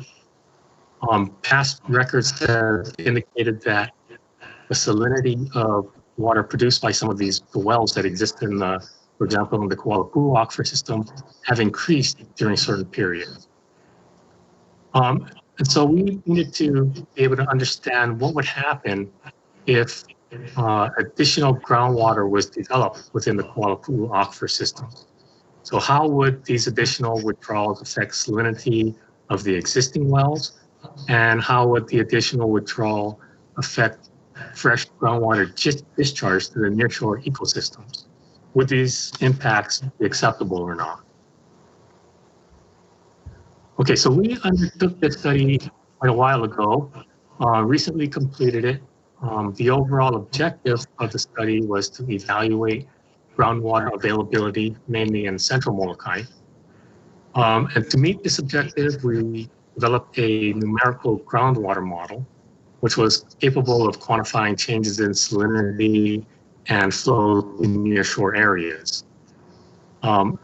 Once we had developed this model, we were able to use it to simulate selected withdrawal scenarios that we developed with input from various state and county agencies, including the Department of Hawaiian Homelands. Okay, so a numerical model is basically, it's just a computer model that integrates the available geologic and hydrologic information that we have. And numerical models come in different flavors. The model that we used for this study happens to be on the higher end of the complexity scale, so that it allows us to simulate how changes in salinity might occur due to different conditions in the aquifer system. So this is it's kind of a resource. It requires a lot of computer resources to run these models, so it takes a while to generate results. Okay, so I'm going to show you, first of all, just kind of what the model is capable of doing. So I'm going to be showing you an animation of how the freshwater volume has changed over time. But before I do that, let me kind of orient you. First of all, the map on the left side shows a cross-section that we're going to be looking at of the aquifer. And that cross-section, so what we're going to do is basically take a slice of the aquifer, like you take a slice of a piece of cake, and then you turn it on its side so you can see the layers in that cake. And so on the upper right diagram, I've shown you kind of a side view of that slice. So we're looking at that slice of cake from the side. You can see the layers here of the water in the aquifer. That ranges from blue at the top, which is fresh water, down to red at the bottom, which is salt water. One thing I wanted to point out was that the Kuala Pulu aquifer system is the area in that cross-section where the blue is relatively thick. And that's a result of having those low permeability feeder dikes to those volcanic vents in the Kuala Pulu system, aquifer system. So it tends to build up the water levels and create a slightly thicker freshwater lens if you have kind of a scattering of these volcanic features in the aquifer system. The scale you can see is showing blue from freshwater down to grading down to red and salt water. The graph in the upper right, which you're going to see in the animation, shows how pumpage has changed over time. And it's going to be kind of our claw as we run through this animation. So you're going to see the number. Currently it shows 1940, but that's going to change as the year changes. And you're also going to see the R's of the pumping rate change over time. Okay, so in order to better visualize what's going on with the thickness of the freshwater zone, what I did in that bottom cross-section was to remove all of the freshest water. So you can see that there's kind of a white zone now above the transition zone. That white zone is all fresh water that I basically removed so that you can see how the transition zone rises and falls over time. The last thing that I want to point out before the animation is that there are these wells shown. They'll kind of pop in as they come online. You can see the well 15, well 17, the Kuala Pulu well, and Kapuluvai wells 1 and 2. They're kind of the vertical, narrow features that are going to show up over time. Okay, so that's kind of the background. Now I'm going to show you the animation. We're going to kind of slice through the aquifer till we get to that cross section, zoom in, rotate, and then kind of zoom in further. And now what's going to happen is I removed all that fresh water, the uppermost freshest water, and now we're kind of marching through time. And you're going to see how that transition zone that separates the fresh water from the underlying salt water moves. And about the late 1980s, the pumpage goes up, and you can see that that has an effect on the transition zone. It kind of causes that transition zone to rise. And so some of the saltier water in the transition zone has entered the bottom of the well. So this is the kind of thing that we need to be aware of, because that's what causes increased salinity of the pumped groundwater. Okay, so now I'm going to show you some of the application of the model. We have created this model to replicate historical conditions. And what we wanted to do was then try to see what would happen under different kinds of pumping scenarios. The first thing, one of the considerations in terms of effects of additional groundwater withdrawal would be, how does it affect nearshore ecosystems? So back in the mid-90s, there was a task force assembled, and what they did was they interviewed community members to identify subsistence sites along the nearshore areas of the island. And so these are shown as the dots on the map. We have the larger, darker circles offshore represent ocean gathering sites identified by the community. And the smaller light blue circles represent fishing sites. The orange triangles represent potential future sites that might need protection that were identified by this task force. Community members provided the input for this. Also shown on this map, or along the southern coast, you can see those green areas. Those are where we have fish ponds that could rely on groundwater discharge. So these are all coastal features that potentially could be affected by changes in groundwater discharge to the nearshore area. Okay, so first of all, what we used the model for was to simulate a base scenario, which consisted of average recharge conditions and average 2016-2017 withdrawal rates. So you can see in the Mo'opulu aquifer system, the withdrawal rate from the existing wells was about 1.5 million gallons per day. What? I mean, show this full screen, might be better. I've also color-coded the production wells. So in this case, I've color-coded them all as green, which indicates that the water produced by these wells remained below 100 milligrams per liter of chloride. And to put that in perspective, the county and also DHHL typically likes to maintain a chloride level less than about 150 to 200 milligrams per liter. And the Environmental Protection Agency has set a secondary standard for drinking water of 250 milligrams per liter of chloride. So in this particular base scenario where we're pumping the wells, existing wells at average current withdrawal rates, the model would indicate that that rate is going to produce water with less than 100 milligrams per liter chloride. Is acceptable. Okay, so the other thing that we used models for was to quantify discharge to the nearshore area. And so the colored squares along the coastal areas indicate where coastal groundwater is discharging to. And the darker colors represent areas where you have a greater amount of fresh groundwater discharge to the nearshore area. The range, this color scale ranges from about 1 gallon per day to more than 2 million gallons per day in each one of those squares. And so these colored squares represent our base case scenario, and we're gonna see how in other scenarios that I'm about to show you how that fresh groundwater discharge is reduced when you pump additional groundwater from the Mo'opulu aquifer system. Okay, so that represents our base scenario. The first thing we did was to run a scenario at which the existing production wells were pumped at their pending water use permit rates.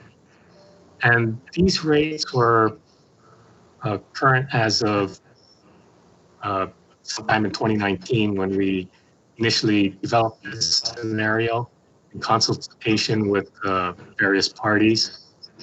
And that included the Water Commission, State Commission on Water Resource Management, the County Department of Water Supply, and Office of Foreign Affairs and Department of Hawaiian Homelands. So at that time, the total pending water use permit rates on the existing wells was about 2.7 million gallons per day. And again, the wells are coded according to the stated chloride concentration that the wells would produce. So you can see most of the wells remained in the green category, but one of them looks like the county's well produced water between 100 and 200 milligrams per liter, which is kind of in that cautionary level, but still less than the EPA's 250 milligrams per liter secondary standard. Also, I'm showing in the colored squares where groundwater discharge is going to be reduced by pumping additional groundwater from the Kualapu'u aquifer system. So you can see that those colored squares show discharge reduction ranging from about 1,000 gallons per day to greater than 15,000 gallons per day in the darker colors. And you can see that most of the discharge reduction occurs along the southern coast, and most of it occurs kind of immediately south of where the wells are, which is not an unexpected thing hydrologically. So this model is able to quantify where groundwater discharge is going to be reduced on the coast, but one that we're not able to do quite yet is to evaluate whether or not these reductions are going to be acceptable or not from a freshwater discharge perspective. You can see that some of the areas where groundwater discharge is reduced kind of correspond to areas where we have those coastal fish ponds. So that's one of the considerations that must be looked at in order to determine whether or not a particular scenario of groundwater withdrawal is going to be acceptable or not. Okay, so in the next scenario that we simulated, I'm kind of jumping on the scenario numbers, but I just wanted to keep the numbers consistent with what's in our report. But this happens to be scenario 4 in the report. It's the second one that I'm showing in this presentation. We increased the groundwater withdrawal from the Kualapu'u aquifer system to about 3.5 million gallons per day. So in order to do that, we ended up adding a proposed production well to the aquifer system in a location that we had kind of identified with the county. And you can see that in this scenario, and the wells are color-coded, one of the wells remains less than 100 milligrams per liter chloride according to the model. One of the wells is in that cautionary zone between 100 and 200 milligrams per liter chloride. And some of the wells are in that purple category, greater than 200 milligrams per liter. And in fact, in this particular scenario, production wells produced chloride that exceeded 250 milligrams per liter chloride. So this wasn't a particularly appealing result from a water quality standpoint. You can also see that in this scenario, there are quite a few more of the darker colored squares on the coast, indicating that there's more reduction in discharge to the coast. And that simply reflects that we're developing a greater amount of groundwater from the Kualapu'u aquifer system. When you increase the amount of groundwater withdrawal from wells, you're going to also decrease the amount of groundwater that's going to discharge to the coast. So this particular scenario has a greater effect on coastal discharge relative to the previous scenario. Again, in this scenario, we're trying to withdraw about 3.5 million gallons per day. And so in the next scenario, we're trying to withdraw the same amount of groundwater, about 3.5 million gallons per day, but redistributing the withdrawal rates among the different wells, and also adding a second proposed well site, in this case A, to the system. So we're pumping the same amount of groundwater as in the previous scenario, about 3.5 million gallons per day. But in this scenario, all of the wells, at least according to the model, would produce water with less than 250 milligrams per liter chloride. A couple of them do exceed 200 milligrams per liter chloride, which is not particularly desirable, but they do remain below EPA secondary standard of 250 milligrams per liter chloride. Okay, so that's kind of a flavor for what we did with the model, how we used it to evaluate different groundwater withdrawal scenarios that we developed in consultation with the various stakeholders. The results indicate that it is possible to develop additional groundwater in the Kuala Pu'u area relative to existing conditions, but that it's kind of important how you distribute those withdrawals, because that's going to control the salinity of groundwater that you pump from the wells. And it's also going to partly control where the effects are on the coast in terms of reducing groundwater discharge. The last point there is that anytime you do withdraw additional groundwater, it is going to have an effect. And so managers and stakeholders, which would include probably the community, would have to evaluate whether or not the impacts are going to be acceptable or not. The model that we developed for the study does have a lot of limitations. I'm the one who developed it, so I'm very familiar with many of its limitations. We really don't have a perfect understanding of the subsurface geology. We have some understanding from geophysical information that's been collected in the past, from the surface expression of the volcanic vents that we can see, and also from the hydrologic data that we have from existing wells. But we do need additional wells to help us to better constrain things. Also, our water budget components that we use to estimate groundwater recharge can also be improved over time as we get better and better information on the distribution of rainfall and runoff in the area or on the island. And we certainly can improve the model and update it as information becomes available. One of the things that I wanted to also describe is that you really don't have any wells in large parts of the Kuala Pu'u aquifer system, and ultimately drilling more wells to provide more information would be greatly beneficial to improving understanding. So with that, I'm going to stop sharing my screen, and if anyone has, I'd be happy to try to answer them.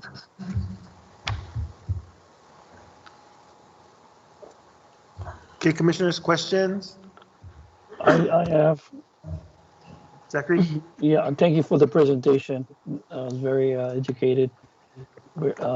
My question is, if in the future, if the county or the department or the state decides to drill another well on the northeast part of the island, Mauka side, are we definitely sure it's not going to affect the current aquifer? That's my question. It would depend on where the well is sited, how far away it is from the existing wells. Of course, the closer you are, the greater the chance for affecting those wells would be. So it's really a function of where the well is sited. and how much you're pumping from that well. So my other question is, right now, we have enough water for the existing agencies, including DHHL. So how close are we to hitting salinity levels if we continue to consume water?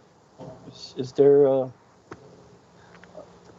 is there a prediction of if we're gonna get close to the salinity of that particular aquifer if we take out more water? Well, if you pump it at kind of current rates, it looks like that is going to be okay. But once you start increasing the withdrawals from existing wells, and it's not only DHHL that has wells in that area. There's a private well, and also the county operates a well. So they all, you have to look at it kind of in the entirety. They do have an effect on each other. And so that's what the model is useful for. You can look at kind of the interactions among the different wells and how they affect each other. Okay, I'll save my questions for Jonathan later. Thank you. Okay. Okay, other commissioners, questions for Delwyn? If not, I'll jump in here. Delwyn, how much of the recharge rates are directly related to rainfall and the reduction in rainfall? Well, we estimated recharge for kind of an average condition during the last 30 years or so. And so the recharge that we have represents, at least what we're using in those scenarios, represents kind of an average from 1978 to 2007 rainfall. We did run a scenario with the model looking at what would happen if groundwater recharge were reduced by about 15%. And as you can imagine, if you reduce groundwater recharge, you're going to kind of cause more problems in terms of salinity of the groundwater that you pump from the wells. So yeah, we're simulating average conditions for most of our scenarios, but we did want to evaluate what would happen if in the future groundwater recharge was going to be reduced. And so that was kind of an eye-opener. And is that model or that scenario that you ran in alignment with current estimates or projections on the reduction of rainfall due to climate change? It's generally consistent with at least one. We have one existing projection published for Molokai, and that it suggested it would be getting drier. And so it's in general alignment. Okay, and then would the resulting impact to coastal waters also be, it'll be impacted, but what would the changes be in terms of how much water is actually making its way to the nearshore waters, impacting traditional and customary uses? Yeah, so in the long term, if the only thing that ever changed was the recharge, so let's say the recharge reduced by 15%. In the long term, what would happen would be that your discharge to the nearshore environment would be reduced by that same amount, would be reduced by 15%. So that happens if you allow things to kind of attain a long-term equilibrium, steady-state condition. So it's kind of a one-to-one. If you reduce recharge by 15%, you're going to reduce groundwater discharge to the nearshore area by that same amount. So some commission, and I'm talking about DHHL commission, 20 years in the future is going to have to help the Water Commission make decisions based on how much water is removed from the current aquifer based on beneficiaries' need to use water and beneficiaries' need to have access to coastal resources. That's a management decision, isn't that? Yes, it's going to be a kind of a trade-off between producing more fresh groundwater for drinking versus letting more groundwater discharge flow to the coast. Okay, that's scary. Thank you. Yeah, it is a little bit, but we also have, I just mentioned in passing that we have an ongoing study that we're doing with the Water Commission to look at what's going to happen, or at least based on existing projections, what might happen mid-century in terms of groundwater recharge. And so that study is probably about a year off from being published, but that'll give us a better idea anyway of what we might expect in the future for Molokai. Okay, Delwyn, any relationship between the surface water that's used in central Molokai impacting the recharge? If surface water is used to irrigate, then that's going to enhance recharge in, say, Ho'olehua. But of course, that's going to have an effect elsewhere where you remove that surface water.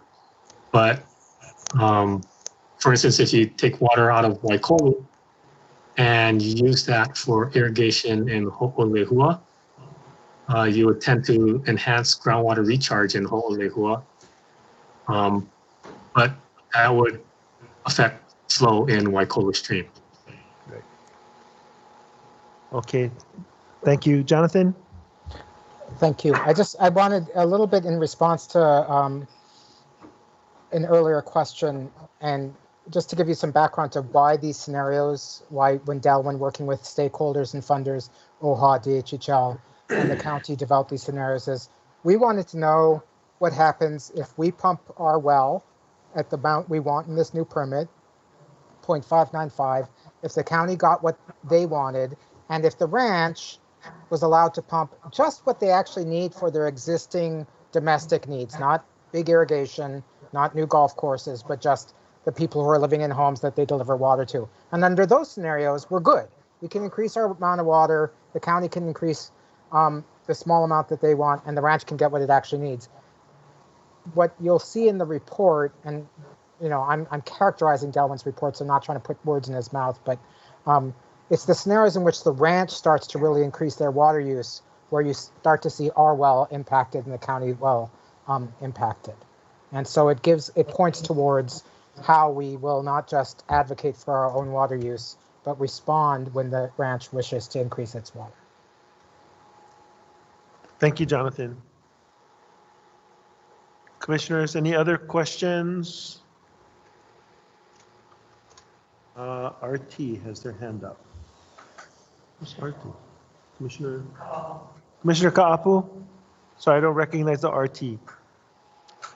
Commissioner Ka'apu? Neither do I.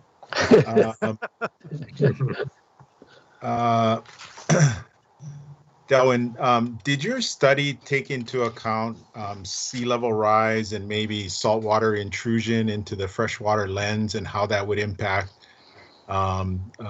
withdrawal of fresh water?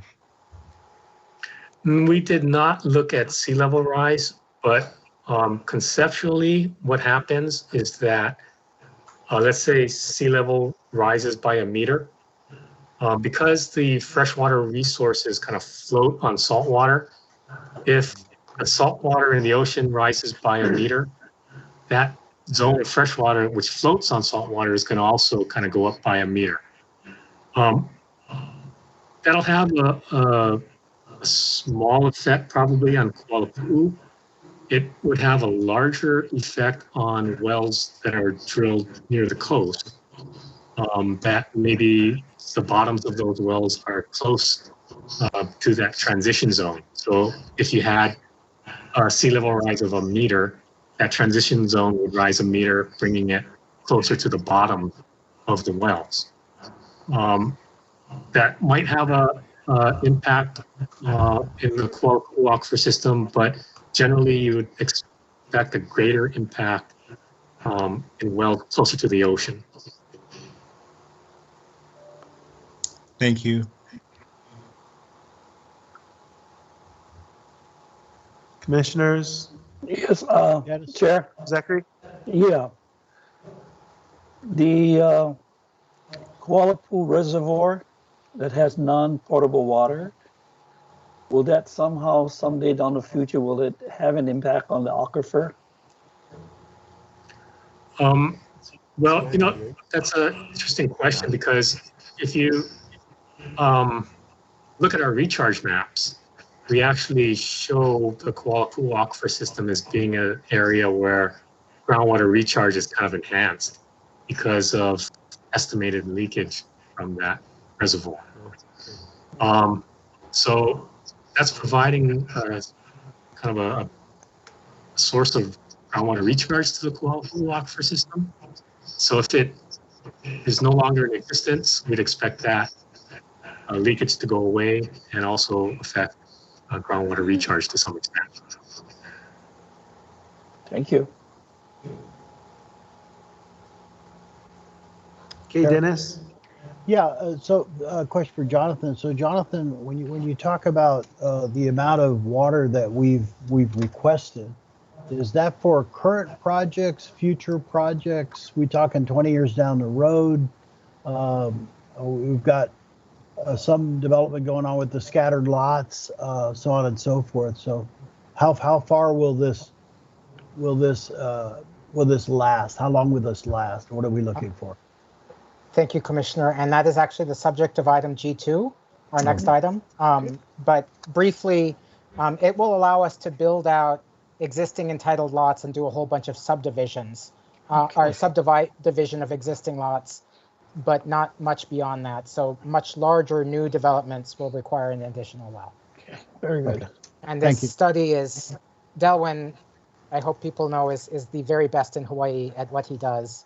And so to have his scholarship and research on our side as we try to take our part in managing these resources is an incredible asset to us. Okay, appreciate it. Thank you. Thank you, Dennis. Other commissioners, I'm looking for hands. Okay, seeing none, thank you very much. We'll go to the next agenda item. Thank you. Thank you. Thank you, Commissioner Neves, for transitioning us to the next agenda item. Item G2, submittal of the department's water use permit application to the State Commission on Water Resource Management in the Kuala Aquifer System area, island of Molokai. Once again, I'll hand it off to Jonathan to take us through this. I just wanted to add that in the preparation of this water use permit application, there were many staff that helped play a role in its submittal. So I'd like to thank Nancy McPherson, Gigi Kyrell, Haleoha Ayao, and Jonathan for putting in numerous hours into the submittal of this water use permit application. And he'll explain why we put so much thought into it. So take it away, Jonathan. Okay. Mahalo, Andrew. I'm going to share screen again and bring up the proper presentation, I hope.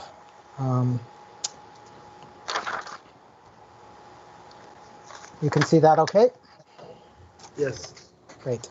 Okay. So in this presentation, there will be 4 main points.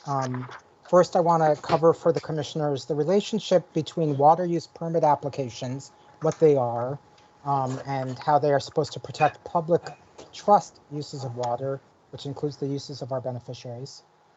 I'm going to briefly describe DHHL's water system, Public Water System 230, which is what delivers the water we pump from our 2 wells.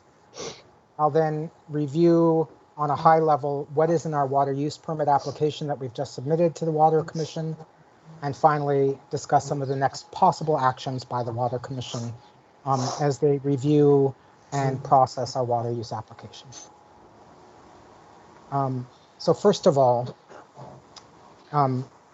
water use permits are issued by the Water Commission, the State Water Commission, only in designated water management areas. And there was actually homesteaders and other residents on Molokai that petitioned to designate groundwater on Molokai as a water management area back in the early 1990s, at the very start of the water code, being right after the water code was enacted. Water use permit are supposed to be issued in part to limit and distribute pumping below the so-called sustainable yield of the aquifer, or the number or range of numbers that the Water Commission says is what you can safely pump without increasing chlorides in wells. It's also supposed to protect public trust interests and uses of water in a water management area. So what are public trust uses? Hawaii's courts, in a series of cases from the Waiahole case in the late 1990s and onward, and in the Waiola and Kukui cases on this island, have identified 4 major public trust uses of water: the maintenance of water in their natural state, the protection of water for domestic use, the kind of water you use inside your house, the protection of water in the exercise of Native Hawaiian traditional and customary rights, and the reservations and uses of water by the Department of Hawaiian Homelands. And the whole point of these water use permit applications, and really the code itself, is that before any public trust uses of water are supposed to be satisfied fully before there's any private commercial uses of water that get considered. And the courts, particularly in a case called Kauai Springs, has gone on further to define how is the Water Commission supposed to process all permits, including water use permits. First of all, they have to look, has somebody made a reasonable accusation of harm to public trust purposes from a reasonable and beneficial but non-public trust use of water? So we're a public trust use of water. We deliver water primarily to our beneficiaries. Molokai Ranch is coming on. They want to, at last count, pump 1.1 or 1.2 million gallons a day, mostly for new commercial development on the west end of Molokai. First, the commission has to decide, is it reasonable and beneficial? And then, is there a reasonable accusation of harm? Can you reasonably say harm might come to DHHL's wells by the granting of that permit? If a reasonable accusation is made, the commission has 3 choices. First of all, they can deny the application. They can say, you know what, we're not going to allow that application to go forward. Second, they could say, well, in a contested case proceeding, the applicant can prove, there's been a reasonable allegation of harm, but there's no actual harm. If they can prove that there's no harm to the resource or no harm to the public trust use, then they can be awarded the permit. Or the Water Commission can impose reasonable conditions designed to mitigate the impact from current and proposed uses on the trust if the proposed use is going to be approved. So that's really their 3 options that they have. And because we are, in this case, not just a public trust user of water, but also impacting other public trust uses, we have to look at these conditions as well. So I know many of you know this already, but just briefly, this is a close-up of one of our 2 wells. What does the public water system do on Molokai? It draws water from the Kuala Puu aquifer system. We have 2 wells next to each other, Uluwai wells 1 and 2, that deliver water to water tanks. We have approximately 2,400 customers, approximately 581 service connections, or in other words, about a third of the island's residents all get water from our system. And this includes homestead users, homestead supporting uses, as well as some non-homestead domestic users and non-homestead users. And I'll go into that in a little more later as well. This is just a map of some of the system. Everything in pink is our lands, and the yellow are our mains and our service area. So the biggest question in our water use permit, how much are we asking for? The water use permit DHL was initially awarded for this area allows it to get 0.367 or roughly a third of a million gallons a day. But even at that time it was awarded, we were pumping more than that amount of water because of existing demand. Our new water use permit seeks just under 600,000 gallons a day, 0.595, which is the exact number that Del Winoki modeled to try and understand what our impact would be and how our uses will be affected by other proposed uses. How did we come up with the number that we wanted? And this really goes to Commissioner Helm's question earlier. And this might be a little confusing, and I hope it's not, but there's really 3 different ways that we can explain why we are asking for this amount of water.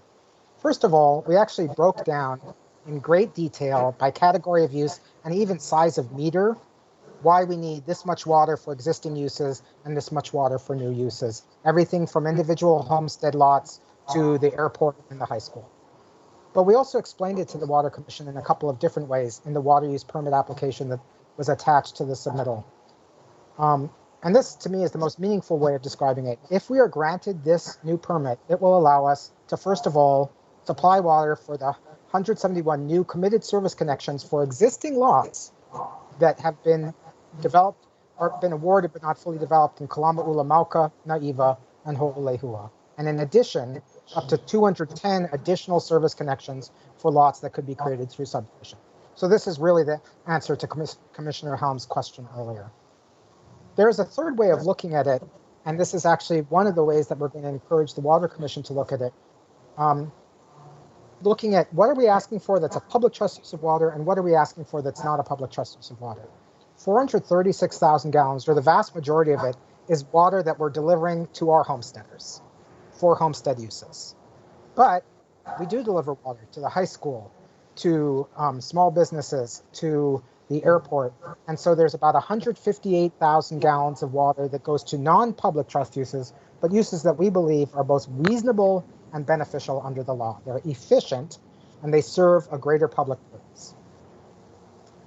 So that's the main part of our application, but we also discuss in this application, which has taken quite a while to develop, a whole number of things. We lightly suggest that the Commission's sustainable yield numbers should be looked at very carefully by the Water Commission because they might overestimate the actual amount of water that can be reasonably developed in the aquifer. We discuss how our uses fit in with the Water Commission's official categories of uses. We describe our best understanding of what uses were approved in our previous water use permit of 0.367. We describe in detail, as I said, what our proposed new uses of water are. We're required to explain how our uses are consistent with land use regulations. So we actually describe how DHHL, with its own land use authority, is in charge of its own zoning and thus doesn't have to comply, for instance, with the State Land Use Commission's zoning authority. We describe our efficiency of uses, and then a few other things. We discuss all the possible alternatives that might be available to us, including getting a small number of homesteaders who have access but not actual service onto the Molokai irrigation system for irrigation uses. We talk in detail about what the legal standard is that we believe the courts have laid out for reviewing how private commercial uses impact public trust uses and what they're supposed to do to study it. We look at the impact on other public trust uses of water, particularly, and this is the work that Andrew discussed, Halealoha and Nancy interviewed homesteaders along Kalamaʻula, talked about their traditional and customary practices along the coast, what they see as the impacts from both reduced water flow and other impacts, and what DHL might be able to do to address its part of the impact on those uses. We propose some limited mitigations for our impact, including trying to control siltation and alien species. And we also discuss a required, we address a required section, which is interference with other legal uses. And we point out that even though they've continued to pipe over 500,000 gallons a day for decades, the ranch doesn't actually have a valid water permit at this point. So what are the next possible actions that the Water Commission can take? This is an old version of the commission. You recognize the gentleman in the middle of the photo. First of all, they have to accept our application as complete. And one of the things that we did in preparing this was before we fully prepared our application, we met with Water Commission staff, discussed questions that we had with them and asked for their expectations. And then we met with them again. We gave them a draft application. We said, if we turn this basic application into you, will you accept it as complete? And they have indicated to us that they will. This is not a small thing because the last time we filed for a water use permit here, it took them over 18 months to even consider our application to be complete. So we're anticipating notice that it's complete fairly soon. They then will have to publish a notice in the paper that we pay for, noting that we've applied for a water use permit here. There's then a period of time when entities can ask for objections or can object to the issue of the permit or just comment on it. If there's an objection, it will go to a public hearing. If there's a public hearing, people at that hearing have the opportunity to ask for a contested case hearing on the matter. Molokai Ranch did this to us the last time we applied for the permit in this area. If so, then there may be a contested case hearing. This is the period of time in which, if this happens, we could ask to move to mediation if we felt that was in the interest of the trust. or we could just go through with the contested case hearing. And finally, from there, or if there's no objections, they just go to a regular meeting, they approve it, and then we have a new water use permit. If it's not approved in that form and we go through the contested case hearing, of course, 2 cases from the island of Molokai have gone all the way to the Hawaii Supreme Court. And while I hope this is not the case because we've done a thorough and good job, it could go into litigation as well. With that, I'd be happy to go back and cover anything I flew over or answer any questions. Thank you, Jonathan. Questions for Jonathan or Andrew? You might have the answer. Commissioner Helm. Yes. Jonathan, thank you for your presentation. My question is there a possibility that we are going to be competing with the County of Maui and Molokai Ranch, because they're going to probably request for their increase of water use? So what's your feelings on the possibility of this happening, and that might cause the permit not going through as requested? Yes. Well, let me answer this in a few ways. It's a good question. I'm sorry, I'm going to close my window so you're not seeing me blasted by sun. No doubt the ranch wants to file a new water use permit application. They had filed one, but since that time, they decoupled the transmission system they have with the Molokai irrigation system, and they have not filed a complete new water use permit application. We understand theirs is still incomplete. We also had seen at one point their initial application, and while we went into great detail of interviewing homesteaders and practitioners and talking about the impacts on traditional and customary practices, the ranch's application essentially didn't address it. So we would argue that the commission would be in error if they even accept the ranch's application as complete at this time. Still, they've done so in the past. It's theoretically possible they could do so again. The county wants a small increase in the amount of water that they have. What the Delwin's model has shown is that if we pump the amount of water we want and the county pumps the amount of water they want, we're both good. We're fine. The damage, the increasing chlorides, the significance to the coast comes in when the ranch's use increases. You use the word competition, and I want to, because there's a particular legal meaning in the water code to competition, I just want to make sure I address it. Because some of the commission staff in the past had said, well, these 3 are competing applications, so we need to consider them all together. And we have said consistently for a number of years, a'ole. Maybe the county's commercial uses are competing with the ranch's commercial uses, but if you actually follow what the courts have said again and again, you're supposed to first award water to the public trust uses of water. If they want to make our 158,000 gallons that are going to the airport and high school compete against the ranch, sure. And I would love to have an argument on Molokai about whether we should have a golf course or water at the airport or the high school. To me, those are the competing uses, but we are really not competing. We're supposed to be separate and apart, and that's actually in the very design of the water code. Yeah, thank you, Jonathan. There's 2 more questions that I have for you. The next question is, let's see, what is your prediction on time frame for the Water Commission to move forward, and if there's no conflicts and if it's approved? If there's no conflict, I believe, and I don't have the administrative rules in front of me, I apologize, but I believe it's a 60 or 90 day period of time in which you can comment on an application. And if nobody objects and asks for a hearing at that time, we filed it in October, it would go the January Water Commission agenda. And we're hoping that in the interest of not continuing 3 decades of litigation on this island around water, that cooler heads might prevail and some folks might be like, you know what they're asking for is a small amount of water to put more Hawaiians on the land. We're not going to file a contested case on this matter. Okay, that's the best case. Okay, thank you. And then my final question, does this increase of water use include the supplemental dwelling for another unit on residential lots? It would Does this allow include for that? up to 210 additional well, wait, are you talking about ADUs or the SDUs or the subdivision? No, the same thing. Oh, okay. Yeah, So because up if you can be allowed to build another dwelling on your residential lot, does this increase of water include that? Andrew, I'm going to actually ask you to partially respond. When we estimated the new number of lots, it included the subdivision of Naiva, and then it anticipated homesteaders wanting to subdivide their existing lot to allow other family members to reside on the lot as well.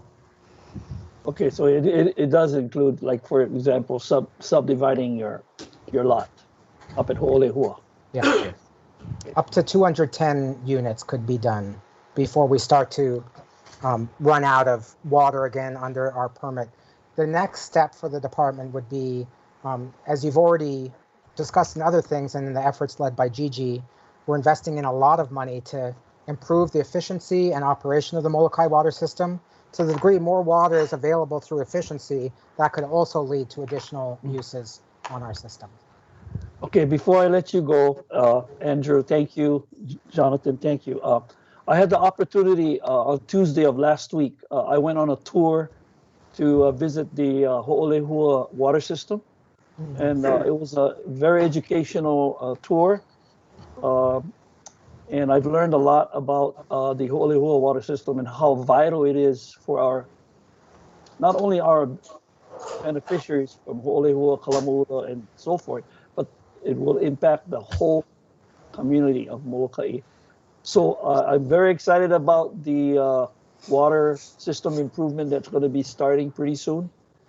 And it's going to correct a lot of the leakages that we have right now with the existing lines that we have, that from the aquifer to the 7 million gallon tanks that's located at Ho'olehua. And so I just wanted to say thank you to the staff on Molokai for giving me that opportunity to learn about this system.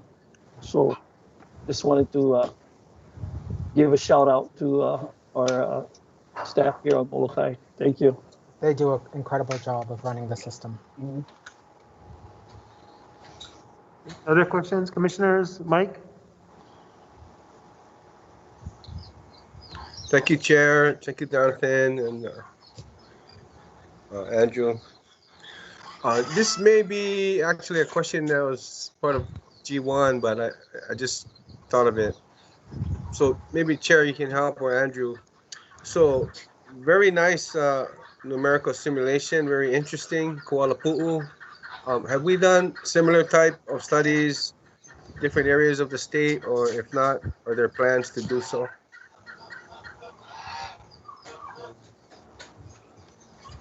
Go ahead, Jonathan. You want me to, or? Go ahead. So Yeah. USGS has done studies of the Pearl Harbor aquifer on Oahu, which is the largest and aquifer and the ones that the largest number of people rely on. Delwyn is finishing a study of the Keaho aquifer on Hawaii Island. He has done one of central and northwest Maui, what's called the Head and Shoulders model. So we haven't been, the department hasn't been involved in all of those, but that modeling is going on. It's the short answer to your question. The slightly longer answer is Kalamai. No. I was just going to ask if those reports would be of any value, perhaps benefits to, the departments and beneficiaries. Absolutely. Okay. Yeah, absolutely. They're part of our.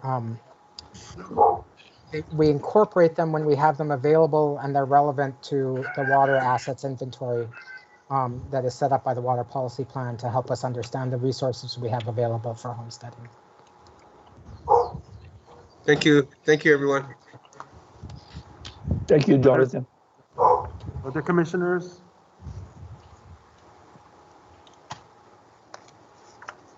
Okay, seeing none, thank you very, very much.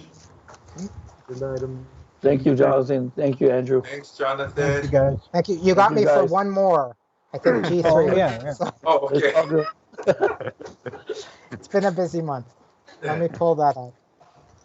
But mostly you're going to actually get to hear from some amazing students of Professor Kapua Sproats. So, Cool. Wow. Okay, Commissioners, item G3 for information only. The DHHL beneficiary consultation meeting regarding the Waioli Kaua Farmers Board of Land and Natural Resources water license requests under HRS 17158 in Halalea, Kauai. Just to give you folks a little bit more context, and well, Jonathan will give a lot more context, but so the department is required under HRS 17158 to do beneficiary consultation on requests for water licenses. So this presentation is going to give you the reason why and also who is making the requests and what the department staff's recommendation is related to the request.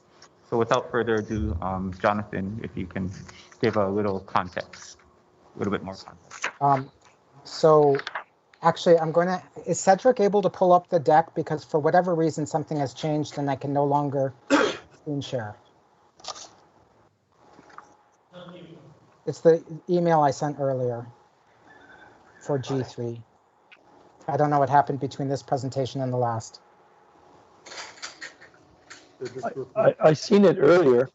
I have the presentation. Okay, I got it now. It came back. Alamai. Yeah.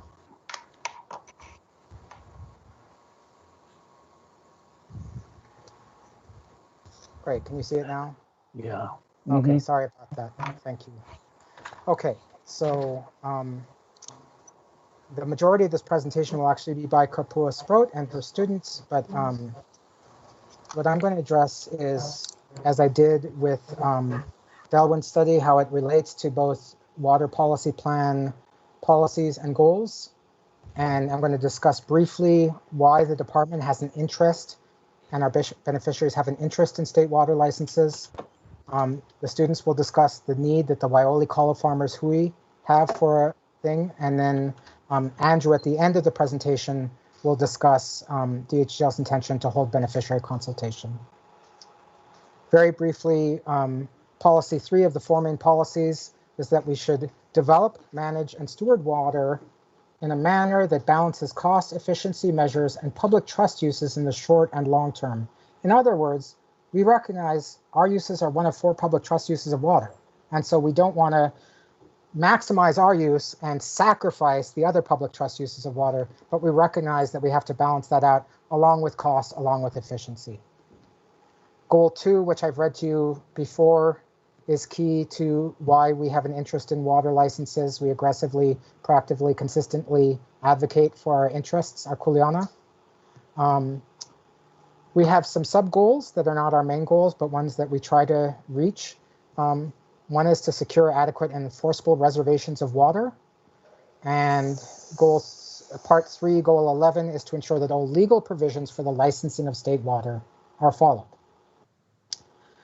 So there's 3 ways in which DHHL has very specific, and our beneficiaries have very specific interests in state water licenses. This is, by the way, an older picture of the why for the system that's in question today.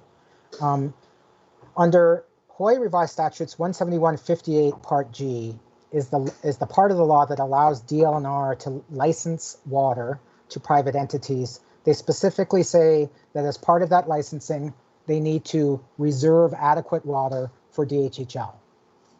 In addition, we know that if our beneficiaries exercise traditional and customary practices related to the licensed water, they might have an interest in that. And finally, 30% of all water license revenue is deposited into the Native Hawaiian Rehabilitation Fund. That is the source of funding in the NHRF, along with former sugar land leases. And I'm just going to very briefly for you highlight that last issue. The water license revenue is super significant for us and really it has its origins in the very first drafts of the Hawaiian Homes Commission Act that Kuhio tried to and successfully got through Congress. So I'm going to share some quotes from a congressional hearing in Washington, D.C., just shy of 100 years ago in December of 1920. And what happened at that hearing was a gentleman named A.G.M. Robertson went all the way to Washington, D.C. to lobby against the passage of the Hawaiian Homes Commission Act. He was working there on behalf of Parker Ranch. He had actually just recently retired as the Chief Justice of the Territorial Hawaii Supreme Court. Prior to that, he had been a member of the Honolulu Rifles, which was instrumental in the overthrow. So he came to DC and he comes to testify against the passage of the act. And so Mr. Robertson starts by testifying, and he says, you know, this bill also provides that this Hawaiian Homes Commission may also acquire water rights, either by purchase or condemnation, for the purpose of bringing water onto those lands, for lands that are now unwatered. For what purpose the local legislature is, for that purpose, the local legislature is supposed to make appropriations of money out of the general revenue of the government. The chair, Senator Nugent of Idaho, says, wait, do you object to these things, Mr. Robertson? He goes on, he says, we certainly do, Senator, absolutely. These monies, mind you, come out of the pockets of the white taxpayers of the territory and are to be handed over or used for the benefit of the Hawaiian population, as we find it stated in the bill here of 132nd Polynesian blood. The hearing goes on at a little while longer after Mr. Kalaniana Ole, Representative Delegate Kalaniana Ole, objects. He says, Mr. Chairman, may I say a few words right here? Chairman, yes. Mr. Robertson says these monies are to come out of the white taxpayers' pockets of the territory. That's not correct. They're to come out of the leases of the cane lands, that is, if the land board sees fit to lease them. Mr. Robertson, I was coming to that point further in my argument. It doesn't make any difference where this $1 million comes from. It is money that comes out of the pockets of the white taxpayers of the territory.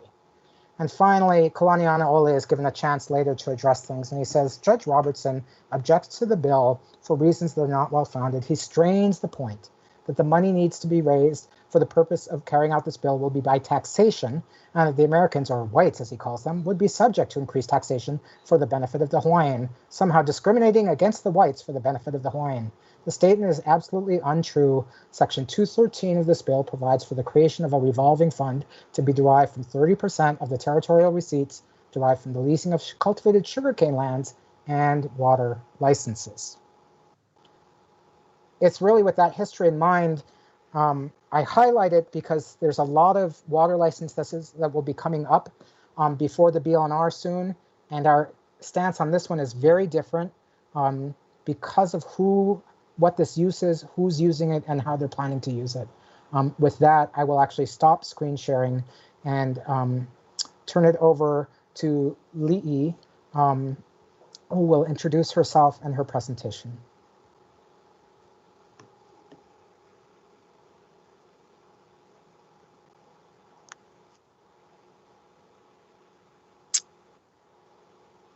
We can hear you, Li'i.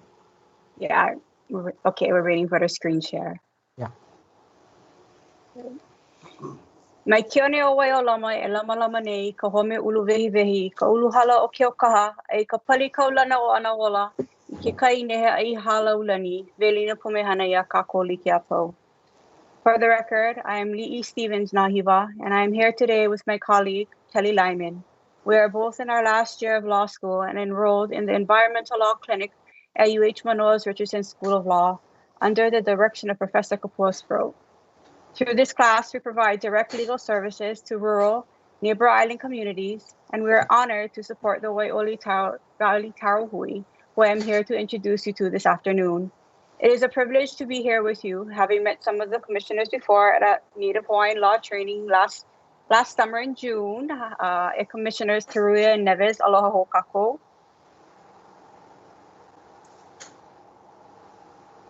Next slide. Today's presentation will share some legal and cultural context, introduce the Waioli Valley Tarahui, and explain the Hui's predicament and why we are here today, including next steps in the water lease process and our proposed partnership with you.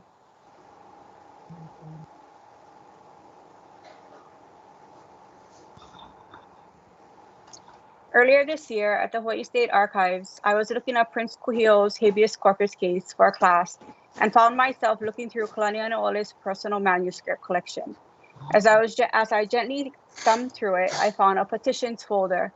As we say in Hawaiian, ua kahaha ihola ku'uwai maka.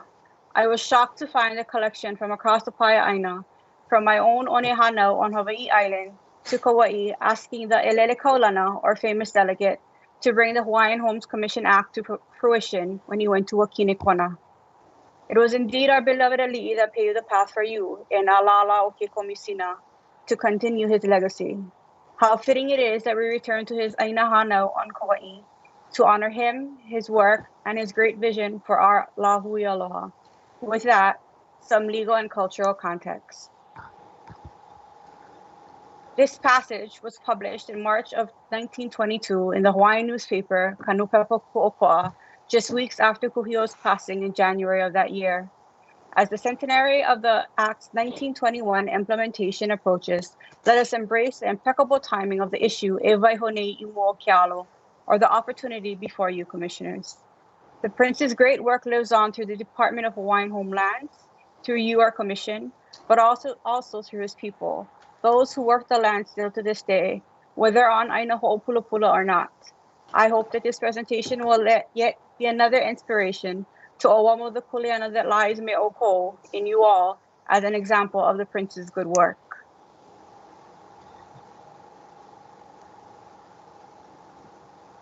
As you know, it was proposed that one of the purposes of the Act is to enable Native Hawaiians to return to our lands to fully support self-sufficiency for and the self-determination of our people in the administration of the Hawaiian Homes Commission Act and the preservation of our values, traditions, and culture. With that in mind, let's head on to Kauai. Situated between Lumaha'i and Hanalei is a lovely little valley that is broad and short, Wai'oli, joyous waters, the legendary birthplace of rainbows. This is where our story begins, with Anahola Hawaiian homesteader and Wai'oli kalo farmer, Uncle Shorty Kaona, shown here.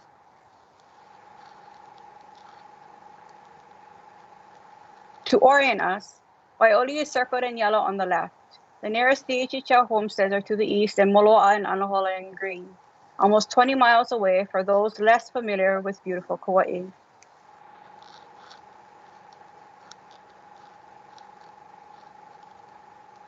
Next slide. Now for the main part of our presentation, an introduction to the Wai'oli Valley Taro Hui. The Hui is a state nonprofit with a 501c3 tax-exempt status, but really it's a group of small family farmers who formally organized after the devastating floods of 2018 ravaged Kauai. These floods completely altered the course of Wai'oli Stream and caused severe damage to the Hui's Manawai, Po'owai, and Auwai. Although these ohana have stewarded these resources for generations, some for more than a century, they never formally organized until recovery efforts determined that their mano was on state conservation land, and they were faced with a maze of permitting and other requirements that our clinic has been helping them to navigate over the last 2 years.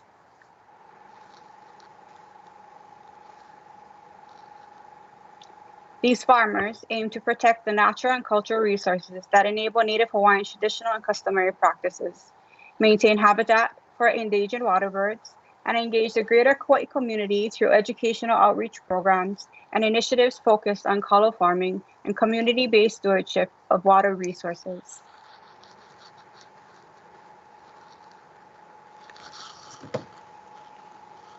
The Hui consists of 14 farms and 16 kalo farmers in Wai'oli. Most of them are 4th or 5th generation kalo farmers in the same valley on the same land. Their family-run lo'i kalo range from half an acre to about 8 acres. Given the severity of flooding, all are still in recovery mode. Only 3 farmers are full-time. The rest are either retired or have other full-time employment and farm on the side. For the Hui, this is a way of life and a family tradition, not a commercial enterprise. Research by OHA established that Wai'oli's ancient lo'i kalo system has been in continuous cultivation since before the arrival of Westerners in Hawaii. In 1990, the Hawaii Stream Assessment identified Waioli as one of only 6 streams throughout Hawaii that historically supported more than 50 acres of kalo. In addition to the everyday challenges of kalo farming, even more kuleana was created when recovery efforts from the 2018 floods determined that the Hui's mano was on conservation land. This imposed a host of permitting and other requirements, including a long-term water lease, which brings us before you today. As Chair Case conceded in February, when the Hui was before the Board of Land and Natural Resources, what we are trying to do is fit an old system into a new legal system.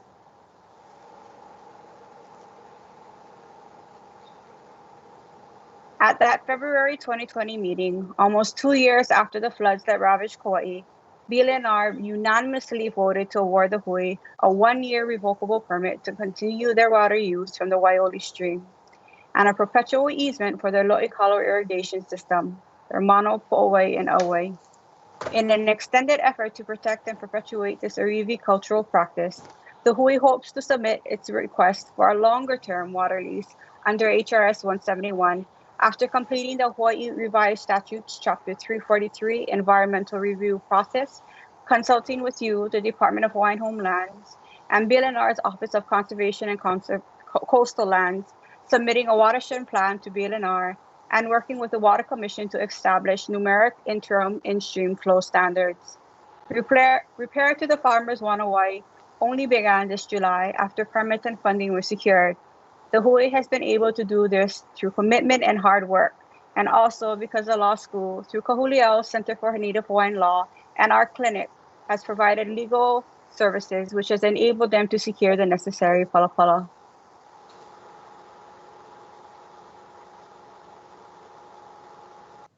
This long-term lease will provide the legal approval for continued diversion from water from Waioli Stream to the traditional kalo irrigation system, ensuring the farmers have more reliable access to the water resources intrinsically tied to indigenous cultivation practices that have been documented as a part of the history and environment of this area for at least 500 years. And this is why we need your kokua. Note the picture in the preceding slide was immediately behind this photo. You can still see Namolakama in the background. Waioli and Hanalei are undergoing rampant development, and it's vital that we preserve this way of life before it too is lost. And for the final portion of the presentation, more details and consultation with DHHL beneficiaries as a condition of the water lease. As you know, DHHL is entitled to 30% of the state receipts derived from water leases, which shall be used for the rehabilitation of Native Hawaiians, Native Hawaiian families, and Hawaiian homestead communities, which shall include the educational, economic, political, social, and cultural processes by which the general welfare and conditions of Native Hawaiians are thereby improved and perpetuated.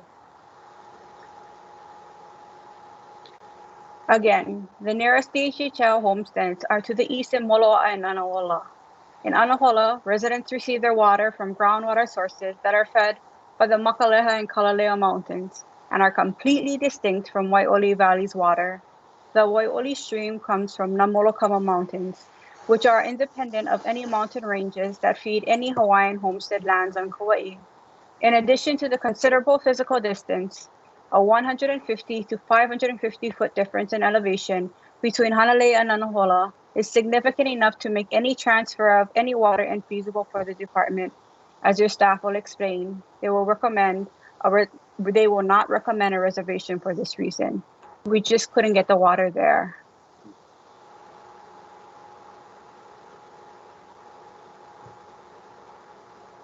Importantly, of the 16 Waioli farmers, 2 are current Hawaiian homesteaders in Anahola. 1 is a beneficiary, and 1 is a designee for an Anahola homestead. For the Kaona family, kalo farming defines their ohana and is a practice that spans 4 generations. At age 83, Uncle Shorty, the eldest Kaona family member shown here, is 100% Native Hawaiian and an Anahola homesteader. He continues to farm full-time on his ohana's kuleana land, where he learned to grow kalo at the age of 6. For his family and many others in the Hui, the kuleana to pass down knowledge and care for their lo'ikalo traditional irrigation system, and related watershed is important for their ohana and generations yet to come. The pilina or relationships amongst not only the individual Hui farmers, but also the greater Kauai Hawaiian homelands community transcends ahupua'a and binds us to one another, just like the vai used to bake the pounded taro vali or smooth while making poi.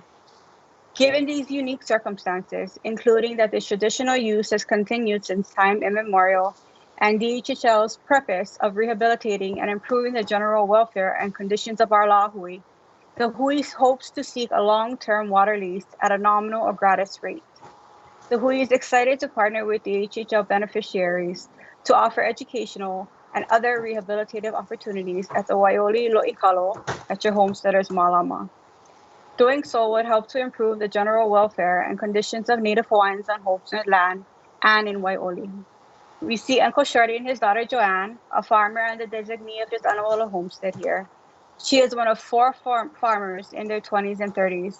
The rest are in their 60s and 80s. According to one Hui member, farming kalo is much more than a job. It is a way of life and how we connect to our ancestors. It is an important cultural practice that we want to pass down to our children and the generations to come. These small family farmers are taking on the large task of perpetuating some of the work that Prince Jonah Kuhio Kalanianaole envisioned as the rehabilitation of our people. Here we see Nathaniel Tinwong and his daughter Poliahu planting her first hui.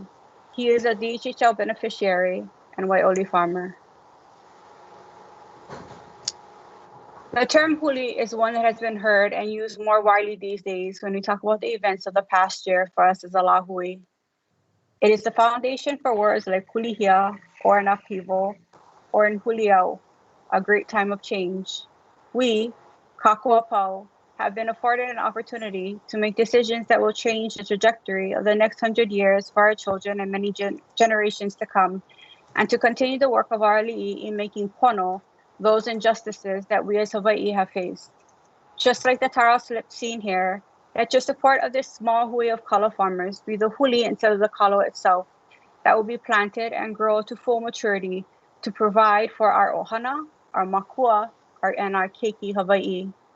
This return to the aina is one vision of rehabilitation that Keali'i Jonah Kuhio Kalanianaole would foretell without knowing these unprecedented times that we now face. The hui farmers continue to support Hawaii's agrarian economy, grounded in values and history that represent Hawaii, and are a model for other communities struggling to maintain the rural character of their homelands, especially in places like the North Shore of Kauai. Their contributions to our local community goes far beyond Waioli and Kauai, but reach the larger lahui and fulfill the objectives and goals paved by the great work of our beloved Ali'i Maka'ainana. Personally, I've been fortunate enough to work with the farmers since January of this year. In February, I was able to visit their aina and actually ikebaka their amazing work, but also the resiliency of these group of farmers. And I think it's representative of the resiliency of our aina. It's opportunities like these that have brought, young kua aina, Waikia Waina, students like me, girls from Hilo, to law school, to enable us to go back to our communities and make changes that are going to impact our poe and impact our lahui, essentially.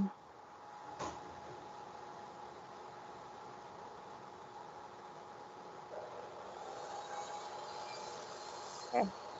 Now, that's my mana'o for now, and I'd like to share some mana'o from the farmers in their own words. Cedric will help us, and he'll show us a short video.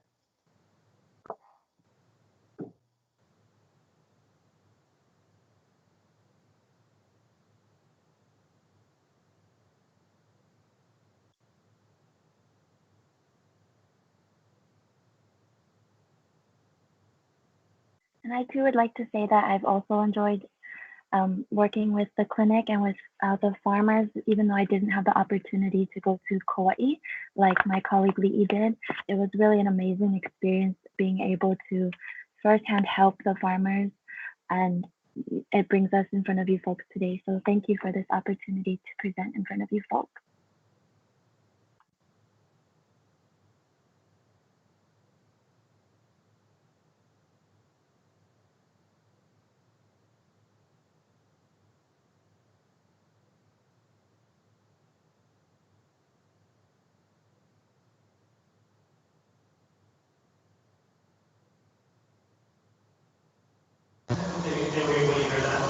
Are you folks able to hear that?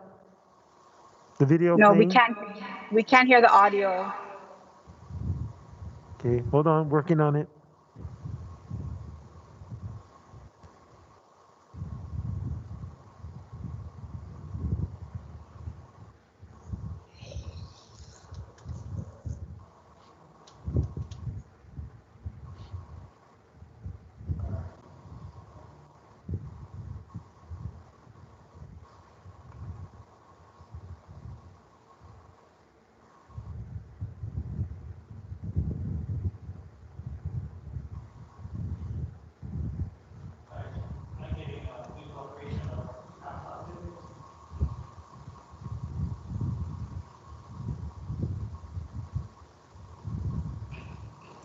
We could hear it on our side. Commissioners, could you hear it? No? No. Okay, hold on.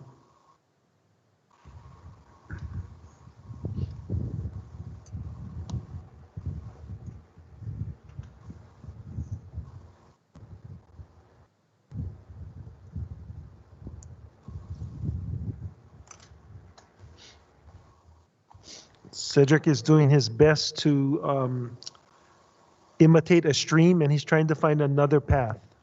Okay.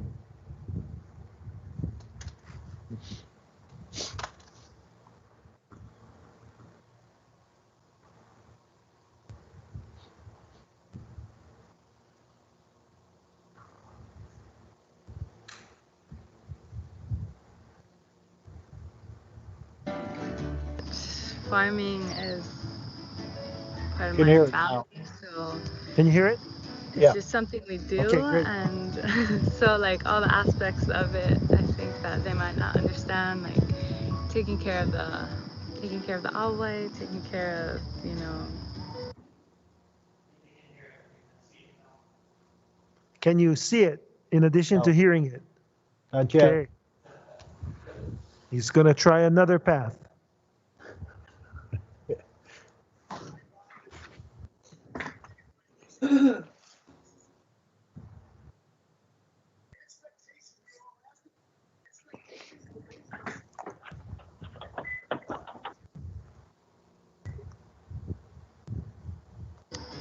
Each other, and then like Are you Uncle able to Bobby hear it? said, Yeah.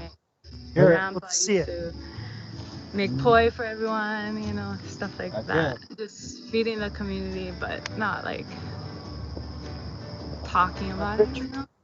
I started when I was maybe 3, 4 years old.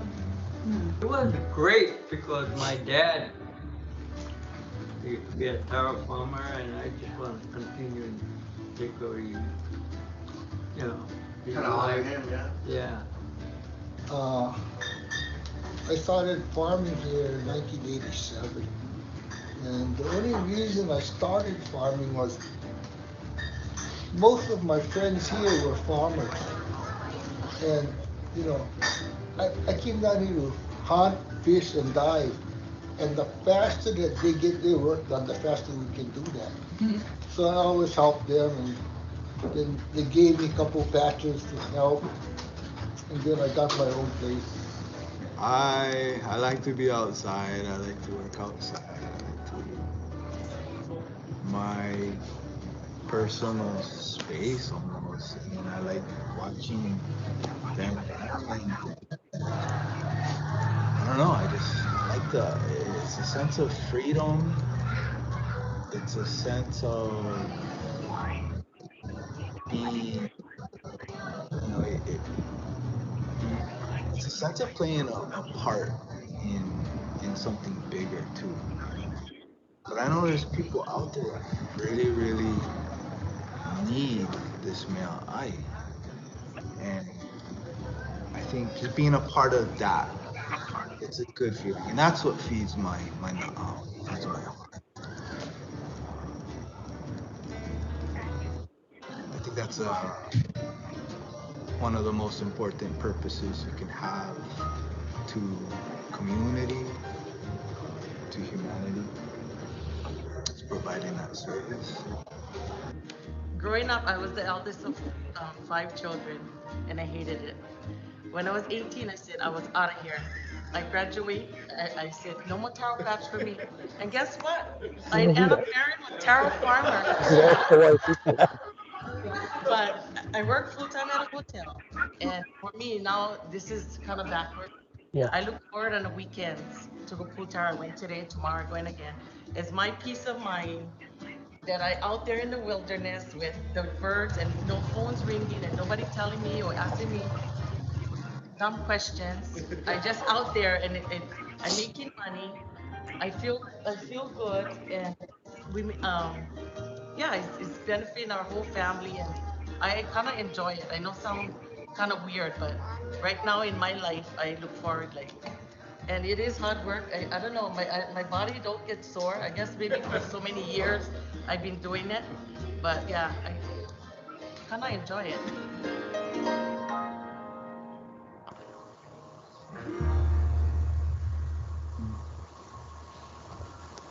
Okay, mahalo. Mahalo. Did you want to make any final statements, the students or the presenters? No, that's it. Just mahalo for allowing us to present today.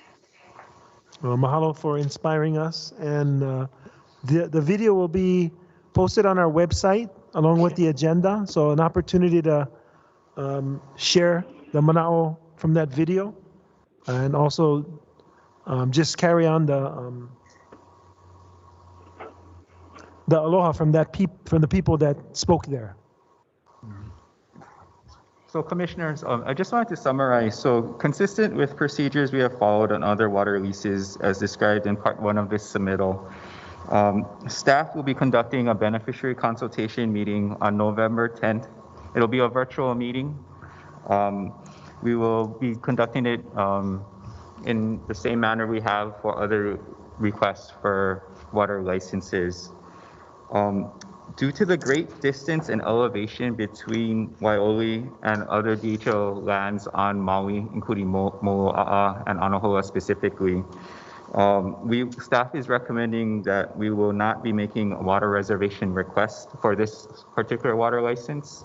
Additionally, for other reasons, including because this use of water is being used for a traditional customary practice, staff is recommending that no lease payment will be made in association with this lease. However, in lieu of lease payment, staff recommends that a special condition be inserted into the DLNR water lease that would require the water lessee to provide educational opportunities and/or programs for DHL beneficiaries related to the traditional and customary practice for which the water is being used. As noted previously, monies in the Native Hawaiian Rehabilitation Fund, which is where the funds for a water license would go, support projects on DHL lands for beneficiaries. The provision of educational opportunities by the water lessee for DHL beneficiaries as an alternative to lease rent would be consistent with the purpose of the Native Hawaiian Rehabilitation Fund.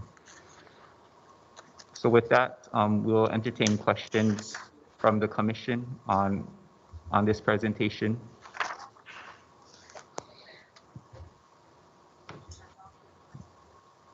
Patty? Hi, can you hear me, Andrew?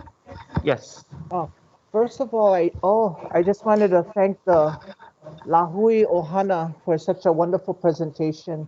Beautiful Kauai. I like your recommendation on the floor is to support cultural Native Hawaiians educational using rehabilitation funds to help our Lahui in such a remarkable program that they have in the Hawaii.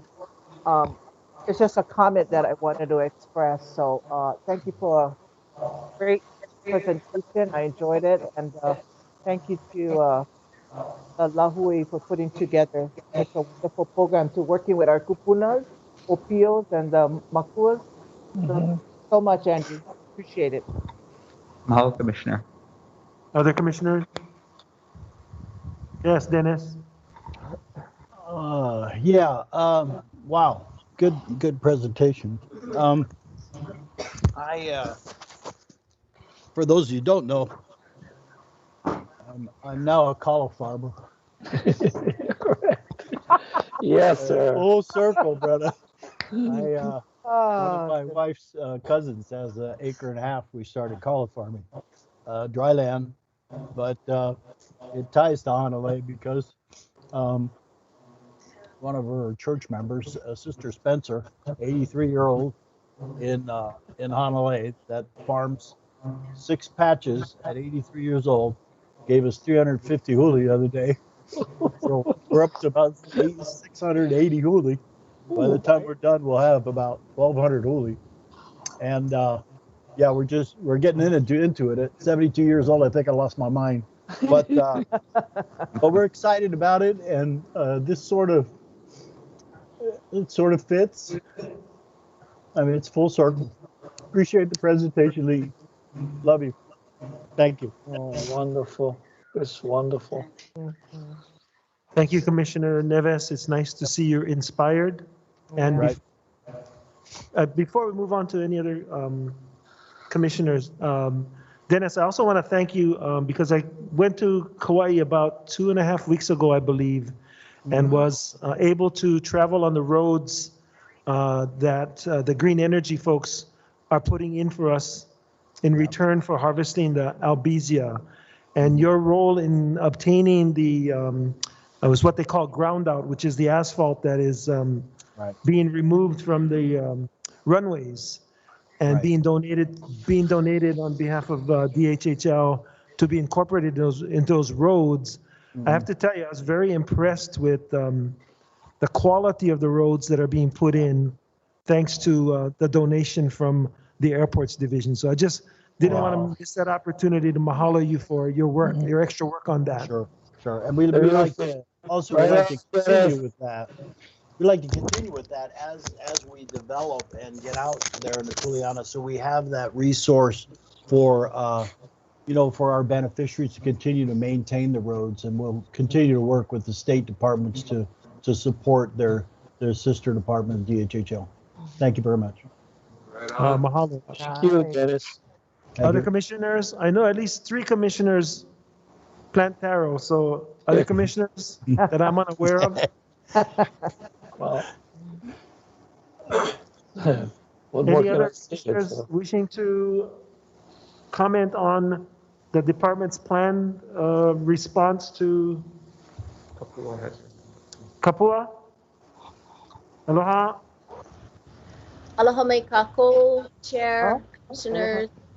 I just wanted to say mahalo for this opportunity. Thank you for allowing our students the wonderful work of Li'i and Kelly to be able to put together, to work with the farmers, to put this presentation together for each of you.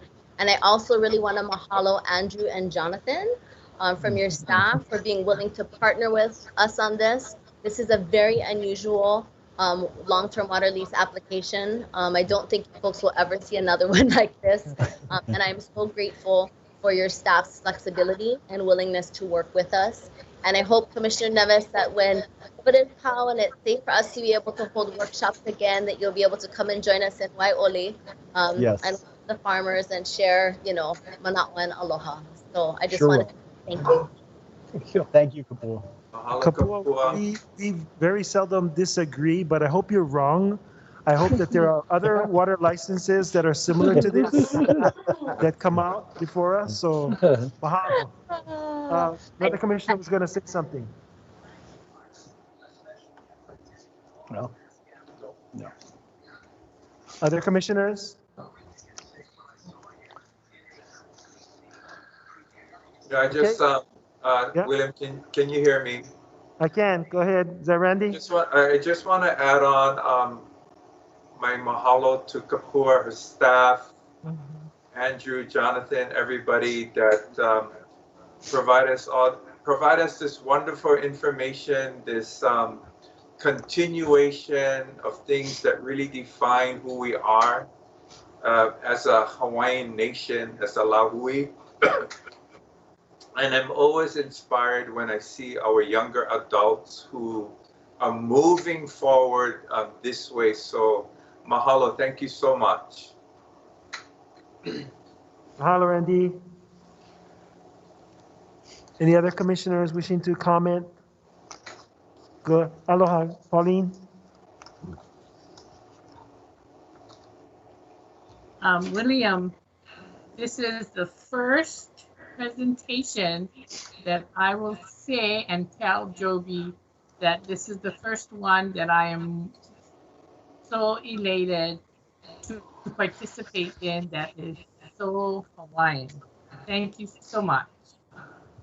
Mahalo nui, Pauline.